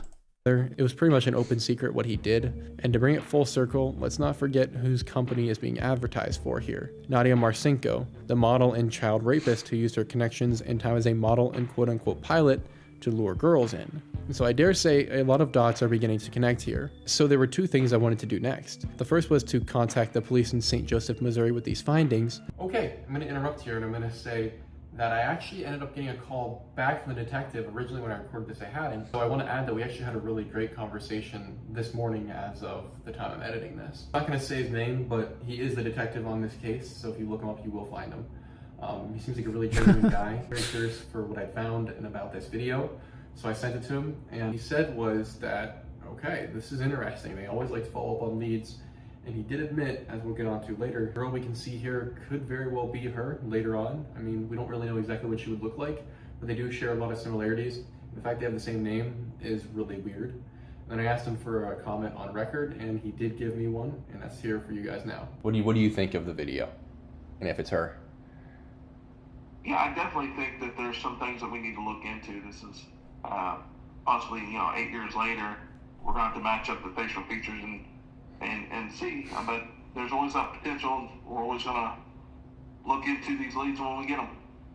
Awesome. That's a great answer. Thank you. I'm going to interject as I'm editing that conversation. I also wanted to add that he said that whoa, editing coop meets editing coop. Damn. He's going to share these with Ashley's mom, which seemed like a pretty big deal. So I thought I would let you guys know that. All in all, we can't know for certain, but I have a special request. Just wanted to interrupt the video to say, I may have given a mother who lost her child in 2004 false sense of hope. And isn't that the most important thing about being a conspiracy YouTuber? Anyway, shout out Ashley's mom. Hope you're watching. Catch you on the flip side. For you guys now, there's a lot of information out there online, and we only know these videos exist because people search for them. If you've made it this far and you have, I'm beginning to connect a lot of the dots. Yeah. I always love when these like most insane like conspiracy YouTubers are like, and by the way, FBI, I'm not trying to kill myself. I'm very happy. I don't want to. And it's like, bro, they love that you're putting this out there. No one is mad about this. No one in the deep state is upset about you peddling misinformation here. Very cool. Whoa, you told the cop to look into it and he said he would? Wow, cool, man. Wow, you've really made a difference, dude. He's not just a YouTuber, man. He's an activist, dude. Cool, man. He's helping. I'd be so grateful if we could crowdsource this thing and look up for any other videos on this, because we're fortunate that Ashley That's really sweet that he thinks that he can help with this. Has some birthmarks and some scarring and piercings that would make it very obvious whether or not it was her if we got another angle of this video or if there were other Loop advertisements. Another angle of this video? Bro, who was filming it? The cat? The little cat eye view angle on the floor? That we're unaware of at this point in time. So if you guys can find anything, please let me know. And immediately send it to the email on screen for the detective I met with. And then I also... Bro, you just said you weren't going to say his name. You throw it, then you like fully dox him. Did he not say that? He said earlier, he's like, I'm not going to say his name on here, but he was the detective who looked into. And now they're like, if you want to contact him, here's his name, phone number, and email address. Yeah. I hear a fan in the background too. So that means that Coop is actually recording from Epstein's Island. So send it to me and comment below. Yeah, you can hear the fan and the echo in the room. I believe this is Zorro Ranch. There's only two places in the world that meet both those criteria. It's Zorro Ranch and Epstein's Island. And that's actually, it could also be the Comet Ping Pong Basement. Those are the only three places that actually fit that exact thing. It's my email, so we can also keep getting this information out there. Because there's a very real possibility that at the very least, Ashley Martinez lived for longer than we might suspect. And there's a very real possibility she could still be alive, considering how big of a network we're talking about here. Bro, how do you fucking say that? Like, he must believe what he's saying. Otherwise, that is too ghoulish to imagine anyone actually saying this shit. With Epstein. So, unexpected, that video was recorded 8 years after she went missing, and it has now been another 13 since that video was recorded. We can't know where Ashley is, but if she is out there, there's no audience that I believe is more capable of finding this than you guys. So please see what you can find, because we didn't know these videos existed until recently. I mean, then anything else could be out there, truly. I don't want to repeat myself, but once again, thank you for the detective for getting back to me.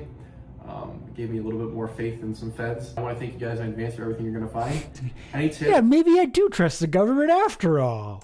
No matter how small or big, if you know anything, if you know somebody who knows something, please do not hesitate to reach out.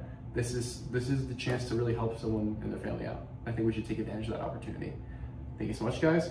Let's get back into it. So it's now at the point that I'm pretty confident saying I think that's actually Ashley in this video. Meaning, this is crazy, guys. Okay, hang on. We're at 33 minutes. When did he start talking about the...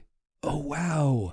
26 minutes, he starts talking about the case of Ashley Martinez. But even before that, when was he talking... Money, a showing of that fact at the point really carefully to the background audio. To your pretty green license, this is your... Flight lessons being off back to Epstein. So from 24 minutes to 30, was it 32?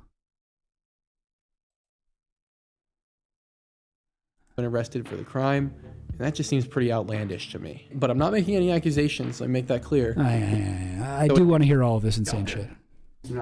I'm pretty confident saying I think that's actually Ashley in this video, meaning that in 2004 she didn't go missing but was abducted and has since been the victim of some of the... She didn't go missing but was abducted. That's still missing. Most unimaginable acts ever on Earth, and then was probably brainwashed to some extent and became part of the operation, getting pimped out via very creepy videos pretending to be a stewardess. But it does go further. Here's the thing.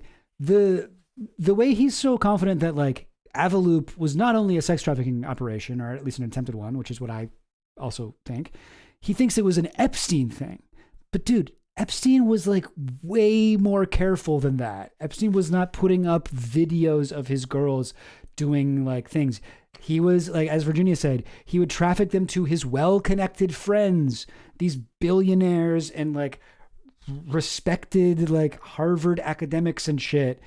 And it was not like an actual like, you know, pimp ring where you pay me money, you get to do this.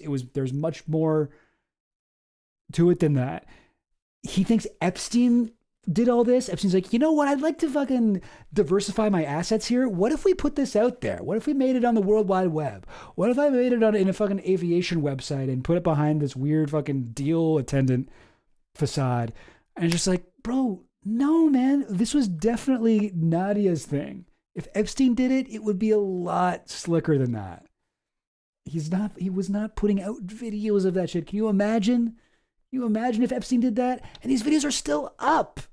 These videos are still on the Avaloop YouTube page. They haven't been taken down. You can find them right now. If Epstein did that shit, they would be down. Epstein fucking pulled shit back. Like, we've tried desperately to claw as much information as we can from these like FBI raids and fucking witness testimony and shit. But Epstein did not leave clues lying about like this. It's so funny to like to be going with this. Like, and this guy has made dozens of videos about Epstein, and he doesn't seem to really get it. Anyway. All right. Still talking about Ashley Martinez. Wow. We are also aware that Ashley had bipolar disorder, so messing with her and breaking her mind wouldn't have been too difficult, as she's a little bit more... What are you talking about, bro? Somebody has bipolar disorder or whatever it's called, manic depression. Oh, that means that they're easy to brainwash? Have you ever met somebody with that? Ever met somebody with that? Yeah, I mean, oh, God. More malleable. And even darker, we know what car Ashley got into that day and who owns it, and yet nobody has been arrested for the crime. And that just seems pretty outlandish to me. But I'm not making any accusations, let me make that clear. It is worth noting, though, that whoever was driving that car could easily have just been a transport for Epstein, and then she was flown wherever on Earth on whichever one. Oh, a car. Notably, Epstein had a car. One of his planes that he wanted her to go. And speaking of planes, back to Nadia herself. We know she was a model, but the pilot thing, not so much. It seems like a fancy cover, and I think we can prove that because of all the videos of her on planes, for which there are more than you would anticipate considering she's tried to delete her entire online presence. The videos we have archived, there's not a single one of her flying a plane alone. Not one. If you can find one, let me know, because she seems to always be the co-pilot or is pretending to pilot the plane. And even funnier, when she's about to take effective control of the plane, as in switch something like the accelerator, there are these well-timed cuts to make sure we don't actually see her flying the machine. Getting focused though, during the same time she is raping and trafficking children, Nadia is also keeping up this weird fake pilot and front company act, flying in planes of various kinds and pretending to be this global girl. Yeah, like, yeah. Being bipolar doesn't mean you can suddenly become the Manchurian Candidate. Yeah, I know bipolar people, they're not monsters, they're also not dumb. Yeah, no, like one of the smartest guys I know is bipolar. Or like, is bipolar the word? Isn't it like manic depression? Isn't that the thing now? Or do I have that wrong? Or is it the other way around? I forget. But he has something about psychology. I feel like he has like kind of like an Alfred Hitchcock kind of view of psychology, where he's like, oh, she had this illness, bipolar disorder. That of course makes it most difficult. Like, it just makes your brain weaker and more susceptible. It's like, no, bipolar disorder is like a very specific thing where I believe you like oscillate between extremely like, manic phases and then depressive phases of, and neither of those is really ideal, and you need to take medication or find a way to strike a middle balance. I don't know. I am not an expert in psychology either, but I feel like I know more about it than Coop does. I don't know, Scalatino 420. You're bipolar. Like, do you know? Is that? What are your thoughts on this? Why are there so many videos of this pilot in planes? To be fair about bipolar, I'm also dumb. Okay, fair enough.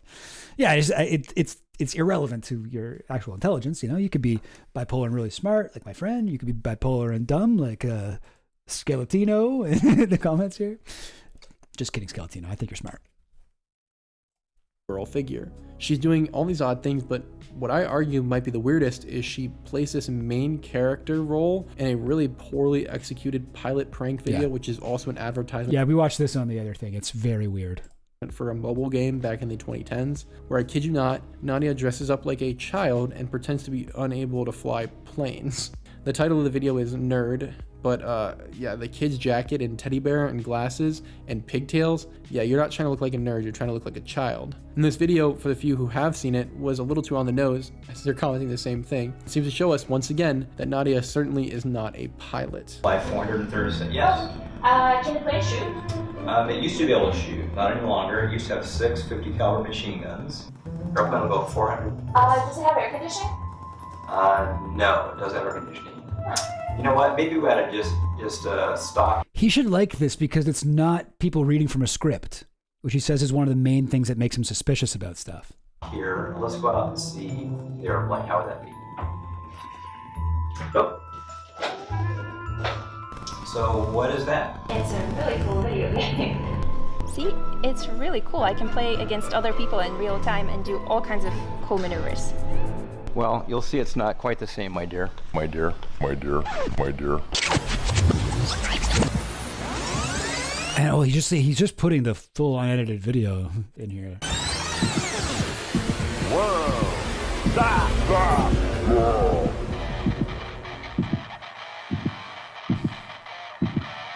Right now I can try one. Okay, you want to try one? Okay, here are playing. Yeah. Oh, I thought this was a commercial for Teddy Fresh. I don't think it was for a game. Wow, where did that come from? That was pretty amazing. What's how to do that? I'm actually an ATP and an aerobatic pilot. So say hi to the camera. The worst part about that video, it's whatever, it's creepy and stuff with context and Epstein and everything, but the worst part about it for me is that she doesn't really let him think it's a prank for more than 3 seconds. Or not a prank. She doesn't let him think it's real before she's like, and by the way, I'm actually a pilot. Haha, sorry, I lied. You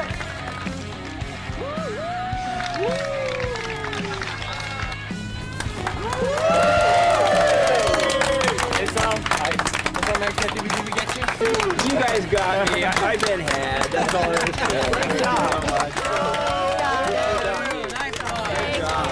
it. Some of you may be wondering why. Notice not once do we see her hands in the controls. That's where he cut it. Some of you may be wondering and that's what it...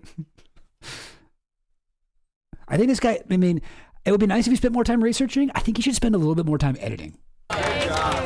Some of you may be wondering why. Notice not once do we see her hands on the controls of that plane steering it, nor do her arms even appear to be on the controls. And this same trend can be found across all of her content. Not once is she flying alone, which is a dead giveaway to me that she can't actually fly a plane, and that her FAA certifications are frauds. But even stranger are some of the locations she chooses to fly to. My favorite, due to its obviousness, being the most infamous, world-renowned island, which, if I'm not mistaken, can be seen right out of the front window of the plane in this one video. But not to fret, you guys, it's all a mistake. If you recall, Nadia's lawyers were kind enough to let us know. Yeah, is that it? It definitely could be. It's hard to say. But maybe. That's Wisniewski. But not to fret, you guys, it's all a mistake. If you recall, Nadia's lawyers were kind enough to let us know that she is the real victim. This all is very intriguing, but one must wonder why then this is all going on. Typically, a trafficking ring doesn't make itself as public as possible, and in Nadia's case, she went so hard for the cover that she generated an online presence and persona that eclipsed the actual Gulfstream brand in size, at least on Facebook. And realistically... Okay, that's not... That's not what that means. The only reason to do this is to make an extremely complex cover story, because to most, including all the articles from the mainstream media one can find, Nadia is referred to as a pilot and in most cases a victim in the same report. And so this cover story has worked. There's an article I found from the early 2010s which contains an interview with Nadia under her new nom de plume, Global Girl, after being sued by Gulfstream. And it, along with some other information... Is there some advantage to having really long videos on YouTube? Do you get more money from a 45-minute video than a 15-minute one? Yeah. More ads play on each video. So if you get the same amount of views on a 3-minute video or an hour-long video, you get a lot more money from the longer video. That's kind of what I've been doing on my main channel. Long-ass videos. But I'm going to try to settle down. I'm going to try to bring it back. Pull it back. Because I can't keep doing these long-ass videos. Shows us that the cover was better than one could hope. And it is worth noting that in the interview, or one of the interviews, Nadia was shopping for a new plane for a client, which we can pretty healthily assume was Epstein. But in the article, Nadia goes on a long... Why would you do... Okay. Rant about how she wants to inspire little girls to become pilots and she wants to be a role model, and that she loved getting to meet people and having fans write her messages and send her pictures, and she really tried to go all the way and appear super kind and innocent, to the point that if you didn't know who Nadia was, you might think she actually was innocent. But knowing what we do now, it all flips on its head and just seems very disingenuous and evil, in all honesty. We have the same girl that we know, Nadia, saying she wants to train little girls to become pilots and offer discounted flight trainings, and is now getting put in contact with little boys and girls and is spending time with them, as well as impressionable young men and women who admire her and want to be just like her. This is the same chick who offers one-on-one interviews with her stewardesses, and fun fact, that is the longest word you can spell with only the left hand of your keyboard. Stewardesses. But back to the topic at hand. Oh, that's actually delightful. That's a delightful fun fact. Stewardess is the longest word you can spell with only the left hand, and lollipop with your right. And yeah, it works. Whoa, cool. And did you know, oh, this is crazy, the longest word you can spell using only one row of the keyboard? Typewriter. It's true. Isn't that crazy? That feels like it's got to be on purpose or something. You can spell with only the left hand of your keyboard. I love shit like this. Man, Coop, throw some more fun facts in here. Stewardesses. But back to the topic at hand. The same woman offering those interviews and moan-filled advertisements is now being put in direct contact. Yeah, I do think that that's the case. With impressionable children and young adults. I'm assuming you are seeing the conflict of interests here. Thankfully, someone archived this video for us so we can get a real example. No, these videos are all on. Look, he's even showing the clip. This is like, I don't need to go to, I can just go youtube.com/Aviloop. This is not an archive page. This is just, it's on YouTube. They're there, they're up. The videos with the telltale meows in them. And Ashley, like it's up there. Hi, welcome to Cole's Flight School on autobiography.com. Oh, it's only in one of my ears. My name is Ashley and I'm your Jill attendant. Brutal. Anyone who claims that humans were not meant to fly never experienced the thrill of their own successful landing. If you've been bitten by the flying bug and you want Let's see if the meow's in here. to add multi-engine to your pretty green license, this is your opportunity. Oh, yeah, okay. I heard that one. I heard it. Okay. All right. It does sound more to me like somebody stepped on a rubber chicken, though. Your pretty green license. This is your opportunity. Yeah, no, I get it. But no, nobody had to archive these. They're just up. They're up there. You are seeing the conflict of interests here. Thankfully, someone archived this video for us so we can get a real example of the level of effect that Global Girl, quote unquote, is having on the flying community. And you're going to notice a trend that I very much don't like. Oh, sorry, he's talking about a different video. Oh, gotcha.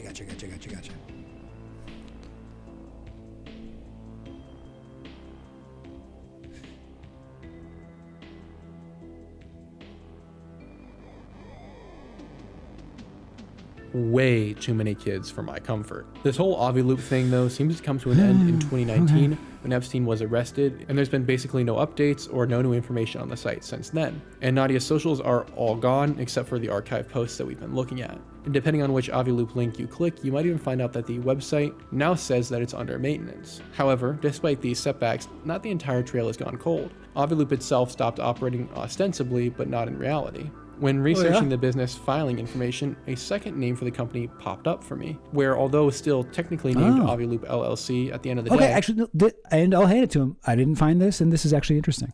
They have this other name which they can sell products and services under, and that other name is Aviatri, or Aviatrix, but without the X. Very creative naming here, I know, guys. Okay, interruption from me, number 2 today, but altogether like number 4 at this point. I learned that the business filing address for Aviloop, if you look back in history, was originally set for Mark Epstein's building in New York. And we all know Mark Epstein is the suspicious brother of Jeffrey Epstein that was supposedly somehow an artist and then became a multi-millionaire real estate developer in New York. Just wondering where he got that money from. Besides the point, yeah, he was business partners with Epstein. It's not really a mystery.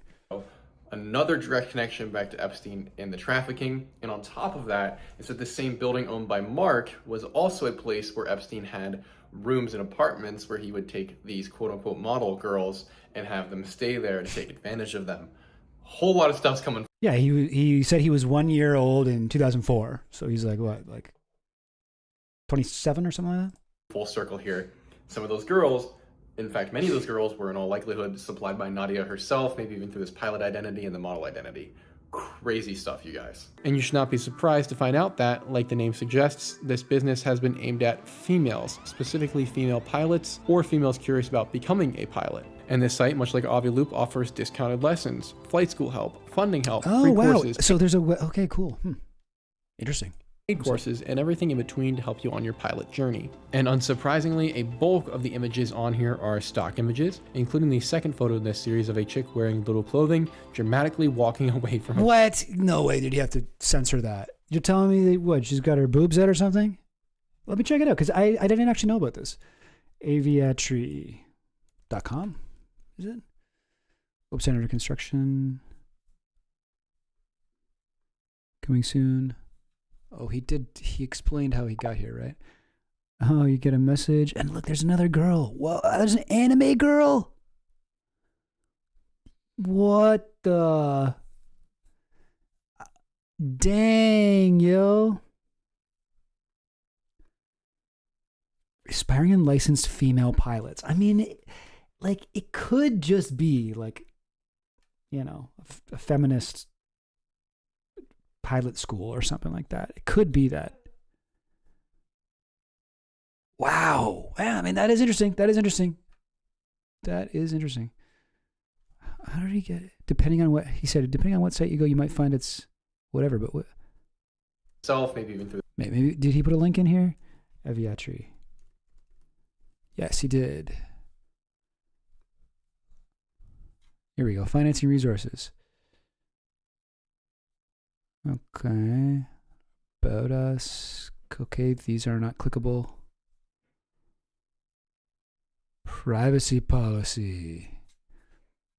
Training. Online course. Oh, and it's the same stock images from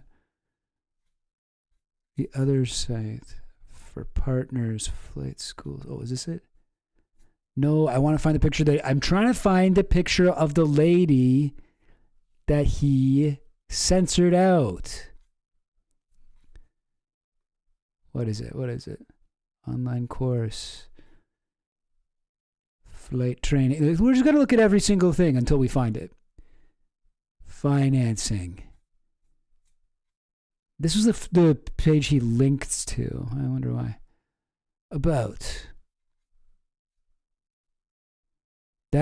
This kid, by the way, does not want to be a pilot when she grows up. Look how miserable she looks.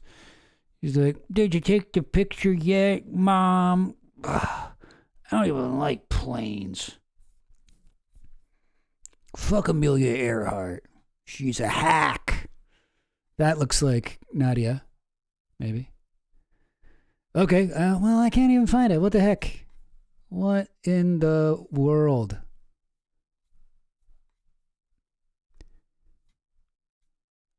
Oh, what?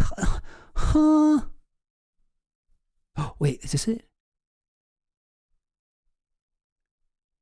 The anime girl is hilarious to me. No. Did they take it down? Did they take it down? This pilot identity and the model identity. Crazy stuff, you guys. And you should not be surprised to find out that, like the name suggests, this business has been aimed Online at training. females, specifically female pilots or females curious about becoming a pilot. And this site, much like Aviloop, offers discounted lessons, flight school help, funding help, free courses, paid courses, and everything in between to help you on your pilot journey. And unsurprisingly, a bulk of the images on here are stock images, including the second photo in this series of a chick wearing little clothing. But what page is that on? Those who never earned a student pilot certificate never earned looks like testimonials. Away from a plane on a runway. This is the same chick on the Aviloop website, but just a different picture taken at a slightly different time. Why is he censoring this? What is she, in like a bikini or something? I don't understand. Where did it? Oh, jeez. Did I close it? No. Oh, no. Here it is. For partners, employers. There was something that he clicked on. Oh, gee, I just want to see the ladies' boobs. See your options. View scholarship resources. Nope, I'm not going to do that.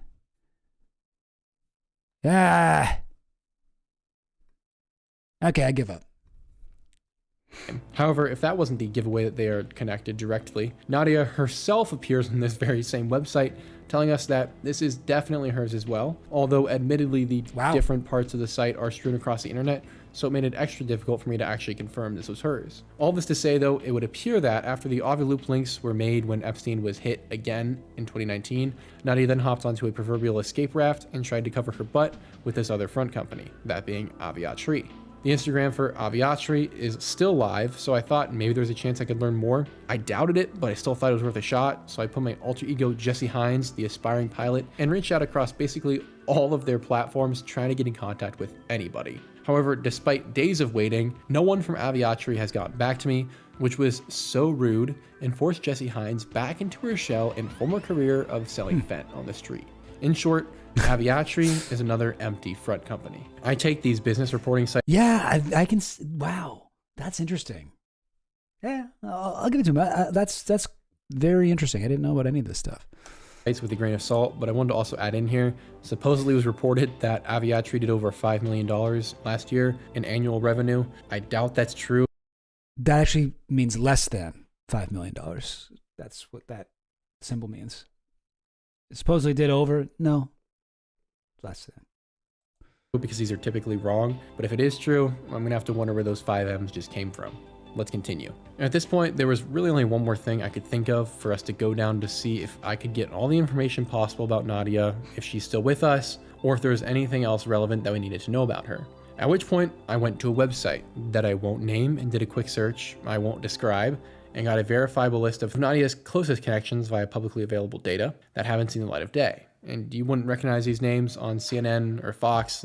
Yeah, somebody who isn't like me or Coop needs to do the work on this, because there is something going on here. Whether it's a money laundering front or just like one of those weird like Epstein businesses that he would just park money in so it couldn't be taxed or whatever, or there's actually something more sinister going on. Somebody needs to do the work.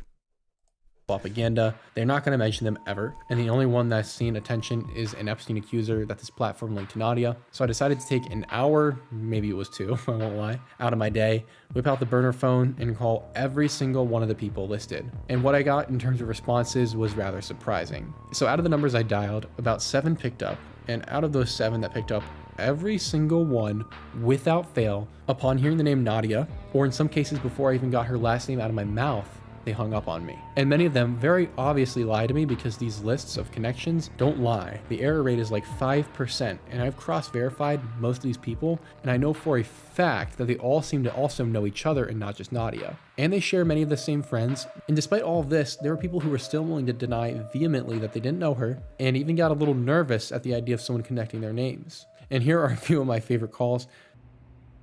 Hello? Hey, I'm calling about Nadia Marcinko. I'm in the wrong number. I'm calling for any information you might have on the matter. Is this... No. Are you familiar with who I'm talking about? I have those 2 names. Yes, you are. Yes. Man, you got to be smoother than that. Like, I don't know. I don't know. I've been a telemarketer, and what he's doing there is he's getting the person on the other end of the phone to put up some walls. Yeah, it'd be more build some rapport a little bit. You call in and be like, "Hey, how are you? Yes, this is what I'm calling. I was hoping you could help me out with something. I'm looking for information on Nadia Marchenko." Like, you got to be like, wait. He's just like, "Hey, call for Nadia Marchenko." And you got the wrong number. No, I was called. Are you this? Like, you know, you don't want to get a phone call from somebody who's like accusing you of shit. Anyway, I think his heart's in the right place there, but that's not what that I would hang up on that shit too. Yeah, like if some stranger called me and asked me about my friend, yeah, for sure. You are. Yeah, Coop is confirming his own bias, 100%. Hello? Hey, is this... No, sorry. Yeah, they think you can't just be okay. Don't you try me like that, you cheeky bimbo. Do you not know who I am? Okay, that's fucked up to do an Indian accent. You know what, Coop? I'm done. Just joking. We'll keep watching. Wait, what did that say? Blank has more than 4 numbers under her name and approximately 15 associates who also know Nadia. This is blank, lol. Okay.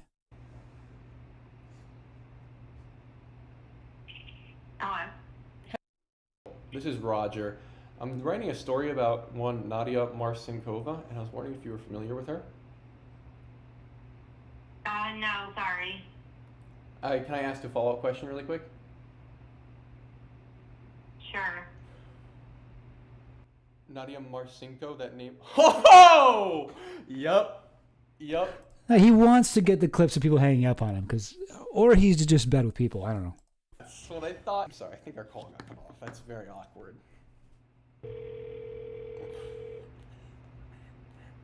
Your call has been forwarded to voicemail. The person you're trying to reach is not available. At the tone, please record your message when you have Where does this guy stand in Trump's relationship with Epstein? I believe I saw in this video he mentioned Trump and was like, he's definitely involved or something like that. But I can't remember exactly what it was. recording. You may hang up.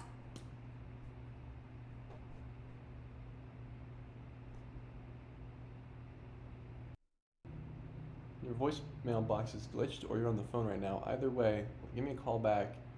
I know that you know Nadia, so I would appreciate any information you could give me. Bro. And you'd make the fourth person who has hung up on me at the mention of her name. Thank you. Dude, what's the point of doing that? Have a great day. Why are you wasting your long distance minutes? Hello. I'm calling about Nadia. Oh, God. Are you serious? Can it be more obvious than that? Nah, you're not escaping me that easy. You best not pick up this phone then.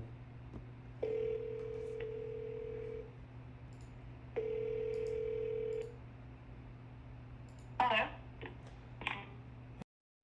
You are the fifth person to hang up on me at the mention of that name. Do you have any information for me? Don't do that, bro. Dude, you're never going to, even if they don't know anything about Nadia Marcinkova, if somebody approaches you like that, you're going to fucking do it. You're going to be like, well, fuck you. Don't call back. Like, I mean, maybe they are, but you want to get clips that actually prove your point a little bit. I mean, I don't know. I do get the feeling a lot of times with these sorts of channels, like, remember we watched that thing the other day about, Charlie Kirk. Some guy was like, look, if you go on Google Trends and you type in the Utah hospital name in Google Trends for Israel, someone was searching that Utah hospital 2 months before Charlie Kirk died. And look, here's the name of one of the doctors at this Utah hospital. Someone in Israel was searching. And it's just like, that actually doesn't mean anything. Google Trends is not really that useful really at all, but it's only a little bit useful in the cases where there is a high volume of searches and you can chart the up and down, because it only goes from 0 to 100. It doesn't actually tell you the amount of searches that is. But it can be helpful to see what days there were a lot, what days were not. If it's just one search or just like the things all the way at the 0 and then one day it goes up to 100, like that doesn't really tell you anything. So, but like, we watched that video and this guy was like so confident that this proved that someone in Israel was researching Utah hospitals because they wanted to check that whatever, Charlie Kirk wouldn't be able to make it to one after they assassinated him. And we watched that clip and I was just like, oh no, that isn't accurate. You know, a lot of us in the chat were like, no, that's not how Google Trends works. But like since then, I've seen that same clip by that guy in so many other videos about Charlie Kirk, and people are just like, wow, this is really convincing. And I think like the game for a lot of people who are like conspiracy researchers or like influencers is not necessarily to actually get to the truth, but to like come up with a way. It's almost like theater. It's like a performance of research like this, where it's just like, wow, and everyone hung up on him. But if you actually watch it, if you've ever, I don't know, for me, this is like, I don't know if it comes off like this to everyone. Probably to a lot of people. I think like a lot of people in the chat are like, oh no, this is crazy. But like, the way that he's approaching these calls is like, it's making me cringe as a former telemarketer. Like, this is not how you get through to people over the phone. It's very jarring to get a call from someone you don't know. You're working at a business or something like that. You're trying not to waste your boss's time. Like, you really need a lighter touch. He's going in right off the bat. He's like accusatory. And it's just like, if he really wanted to get this information, wouldn't he go about it in a different way? I think he's purely doing this for the clips. Because you're the sixth person to hang up on me when I mentioned that name. Like, bro, no, don't do that. Hey, how are you? How's your day going? Oh, good afternoon. Oh, yeah. You got to be really nice. You got to come off nice. You got to come off nice. You got to make them build rapport, get them to like you, get them to like talking to you, like gently, like wait till you bring their walls down a little bit, let them invite you in. You're kind of like a vampire. Then you ask them about Nadia Marchenko and you do it in a very casual way. You don't make a big deal out of it. He's doing everything wrong.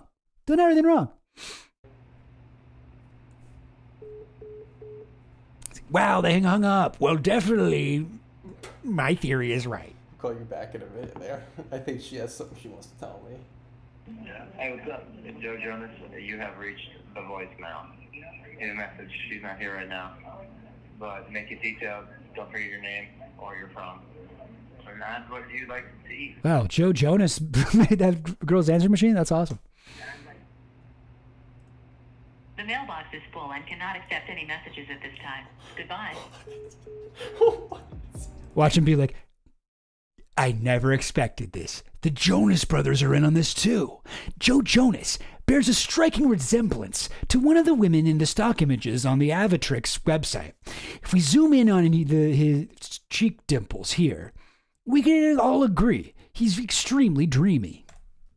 Funny they deny it, but hey, maybe they are in the 5% gap where this incredibly efficient data scraper was wrong about their connections to Nadia and Epstein. You know, after I got the contact list in part from another known employee of Avialoop who also worked at Aviatri, and I also want to keep in mind that most of these people were in their 20s to 30s, and so despite living in the current culture and in the worst economy in history, they all have to be living in high-end houses or apartments, most of which cost a minimum of $1 million to the highest I've seen that pushes $3 million. Not going to give any more information than that, but that seems like they have some serious money despite having no meaningful employment records to afford such a home.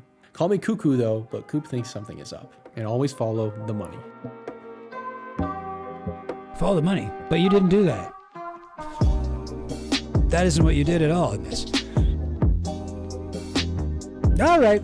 Yeah, I mean, so that's it. That's the whole video. I will say, yeah, I don't think they're bad videos at all. I just think they serve a purpose. I think they're, you're talking about something different. JCS stuff. Yeah, I don't know. I've seen a couple of those. They're kind of entertaining. But with Coop, I don't think it's a bad channel. I mean, I'll still watch it. Like, I mean, I learned some shit in there. I don't want to totally shit on that guy. And I have like looked into the Nadia Marchenko stuff before. I feel like I spent a little bit more time in my analysis of it on like things that are more grounded in reality.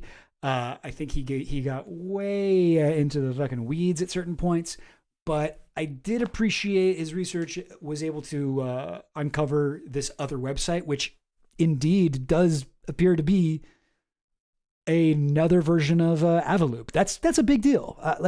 Good on him. And I also like that he was able to connect that it was like whatever.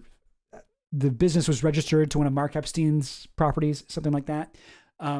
But it bothers me, especially once it's one thing to be like an online researcher, right?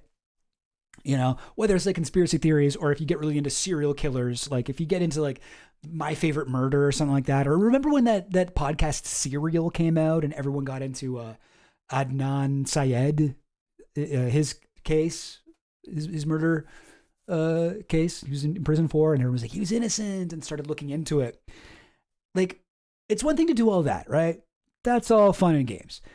It's actually like, it is pretty intense to like actually reach out to people who are involved in the case and sort of, you know, bother them with either like the most traumatic moment of their life, like the parent of a missing child who you think looks like a girl in one of the Avialoop videos, or someone who worked with Nadia Marchenko, even to give them a call and be fucking aggressive and combative towards them.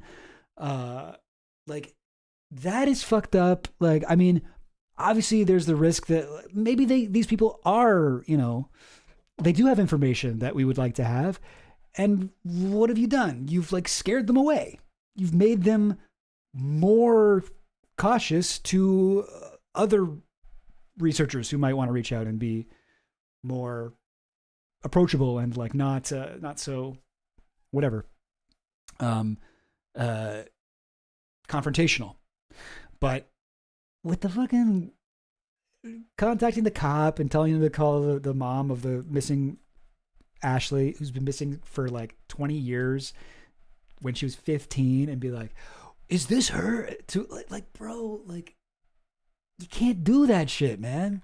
And there's a whole thing there when the Serial fan base, Serial was getting big, but how people were like reaching out and calling the people in the fucking podcast as if they were there. Oh, hey, I found this fucking website with a blah, blah, blah. Have you seen, oh, there's a Reddit post that really explains. It's just like, don't do that. That's fucked up. For you, this is a podcast you're a fan of. To them, this is their life. This is the fucking friend or their daughter who died, was brutally killed. Like, don't do that shit. Anyway, I don't know. I do not support the part of this video where he's like, you know, you never know. Sometimes you gotta make a difference. You should always reach out. And it's just like, no, you really, I don't think so. In rare cases, yes, but bro, you're not really on the cutting edge here, man. You have not come up with anything enormously worthwhile sharing with people who this is more than just a fucking, you know, game of content creation and audience building.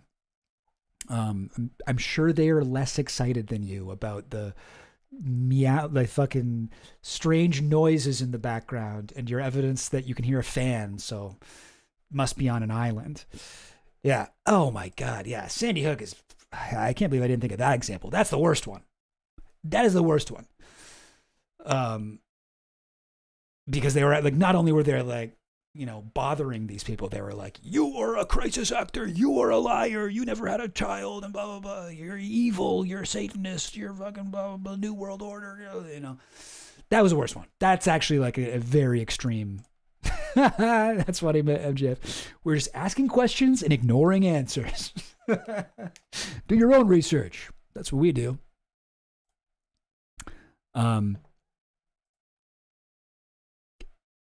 Yeah, Google Trends is broken, especially for low volume searches. Like when we were looking at the Israel thing, I was like, really? And I went to Google Trends and I typed in the exact same shit, and I got, for that hospital or whatever, I got no results at any point in history. No one ever searched it. And then I tried Canada, and I got a massive spike, like right before the Charlie Kirk murder. So I was like, oh, was it somebody in Canada doing it? You know? So yeah, I mean, you really gotta know what the fuck you're talking about. Recently, another example of this type of shit. Have you guys seen this shit? Have you guys heard about this? The fucking Blaze. Where is it? Blaze Media. No, I want it from just a couple days ago. Yes, the Blaze, former Capitol Police. So this is a massive story right now, on the fucking dumb right. No, I will not support you, Blaze News. Former Capitol Police officer, a forensic match for January 6th pipe bomber. So there's a pipe bomber video here of somebody on January 6th, the part of the Capitol riot, the insurrection, had a pipe bomb. And they're like, they are a forensic match for January 6th for a former Capitol Police officer. So this is part of the whole conspiracy theory that actually January 6th was a fucking op. It was a psyop by the deep state. And the FBI had all of these people pretending to be whatever, Trump supporters. And actually, Trump supporters didn't want to do that. Even though they did want to do that and they're supporting it and they wanted to do it, and a lot like we have clearly been monitoring, far right talk about January 6th for a long time. This is not a mystery. No. Actually, none of that was real. It was all actually the deep state doing it. So this is more evidence for that theory, which Blaze has gone over before. A computer program that compared the bomb suspect's gait to that of Shani Kirkhoff produced a 94% match. So what is it? It's a fucking AI examination of gait analysis. Software algorithm analysis walking parameters, including flexion, knee bend, hip extension, speed, step length, cadence, and variance, rated Shawnee Ray Kirkhoff, 31, of Alexandria, Virginia, as a 94% match to the bomb suspect shown on video from January 5th, 2021. The veteran analyst who ran the analysis for Blaze News said, based on visual observations the program could struggle with, he personally pegged the match at closer to 98%. Okay, cool. Unnamed source, unnamed fucking AI program that's used for like athletes to watch how they run and be like, oh, I should run better. This is not a fucking forensic, like, this is not fucking fingerprints or DNA match. This is a algorithm that said that they walk in a similar way. Like, but this is the type of shit like they just got something. They just got something, and they're like, oh, it looks like something. Oh, like, and this is massive right now. Massive. Like, where's the actual thing from the Blaze? Where's the Blaze? Blaze Media. What's the Blaze's page? Blaze TV.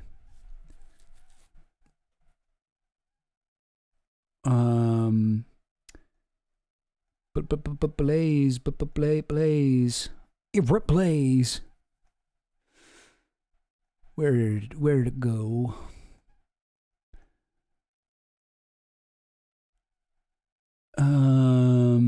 I would make fun of them for still talking about Pizzagate here, but I'm doing that too, so that would be a kind of hypocritical move.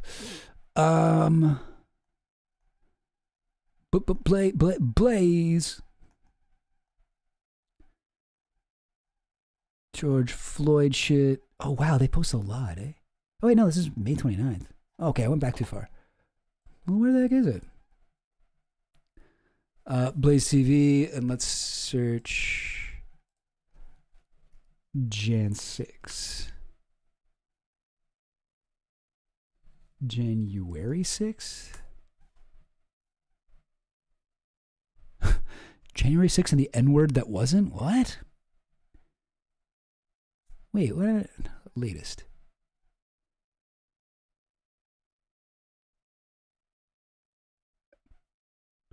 Whoa, did they take it down or something? Was this 2024 is the latest? What's the headline here? Capitol Police Officer. Let's try that.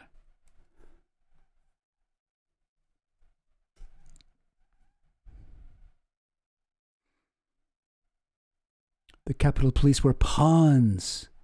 2024. Oh, what the heck? I'm so confused. Or who's it by? Maybe that person. Steve Baker. I think I saw Steve Baker posting about it. Steve Baker.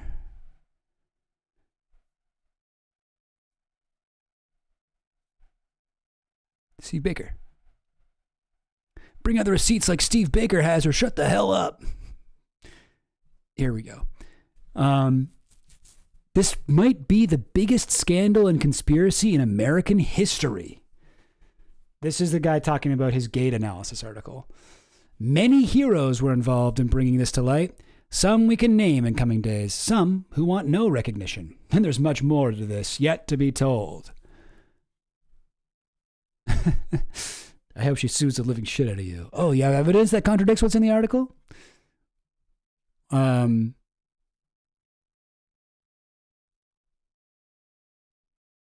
How accurate is this gait analysis from POV citizen journalism? Are there millions of other Americans who would also be a 92% match? It's very accurate. Not an answer.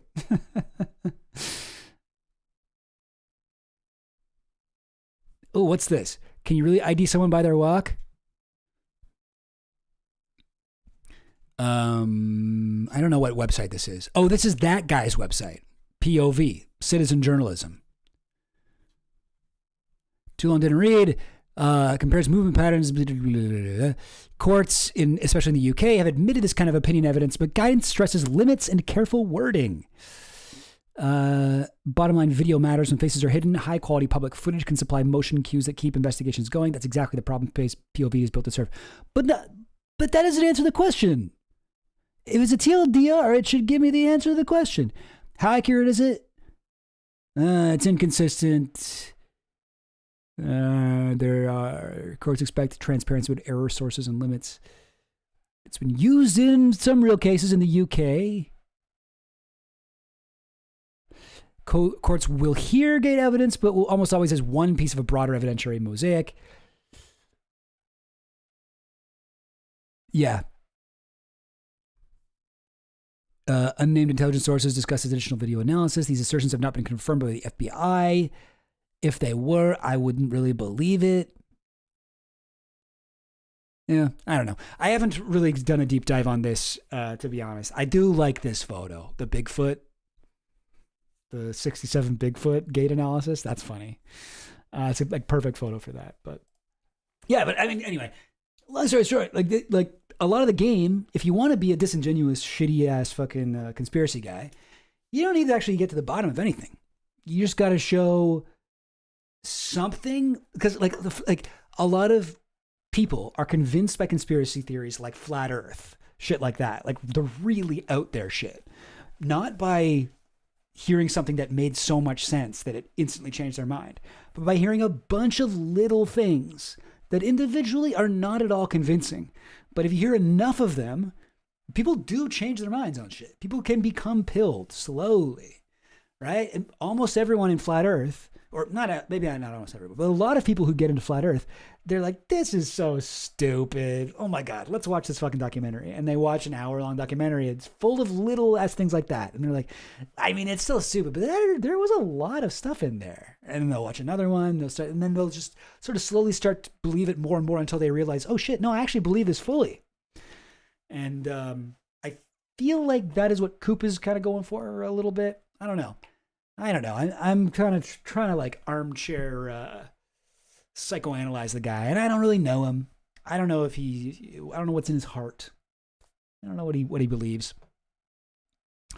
I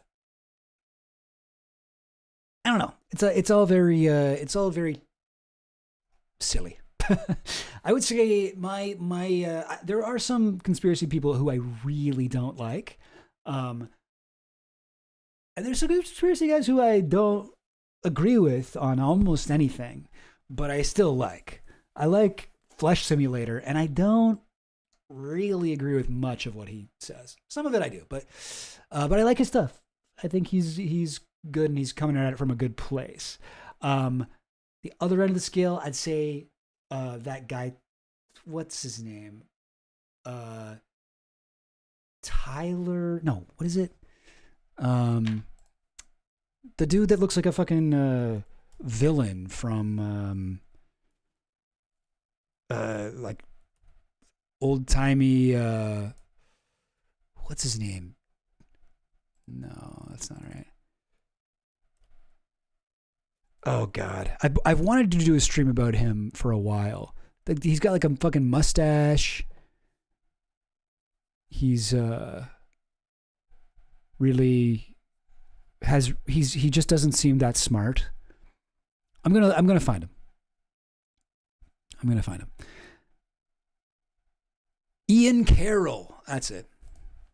Ian Carroll, and this guy's fucking huge right now. This guy's massive. He just blew up so quick. It seems to me.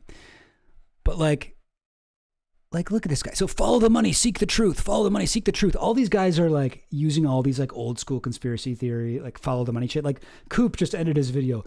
Until next time, follow the money. Look at this fucking guy's thing. His number one link here is this app Buyer about shopping. Shop smarter with Buyer. If you go to his website, it's all like oh wait. Oh, this is not the website that I was thinking of. He has a website that's like corporate. That's like trying to get people to hire him for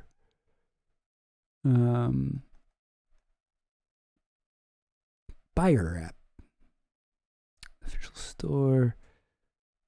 Alternative media. Okay, I don't know. That's odd. I didn't remember this being hard to find. Whatever. He's got a sponsor. Hey, whatever. I've had sponsors too. But this guy doesn't seem that smart, but he does. Like, I don't want to believe that this guy's a fascist, but this guy loves like Nick Fuentes, Candace Owens. He's been on her show a bunch of times. He does think that Epstein did like cause the 2008 financial collapse. What else?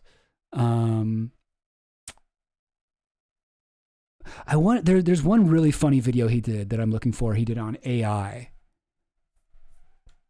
Where is it? But he is one of the guys where he's like, is this it?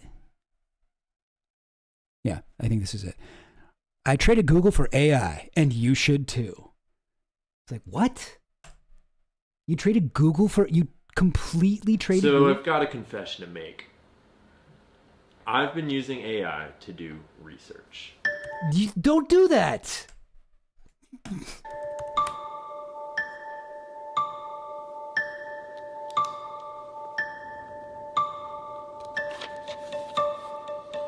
This is not how you do research. Go type it into fucking Claude and be like, okay, so what is like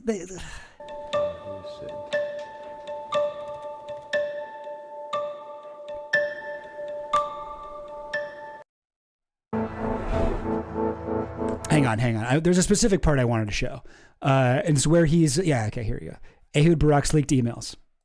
So we've gone over the Ehud Barak leaked emails a lot on this stream. Like talked about them, and he's talking about how AI helped him with that.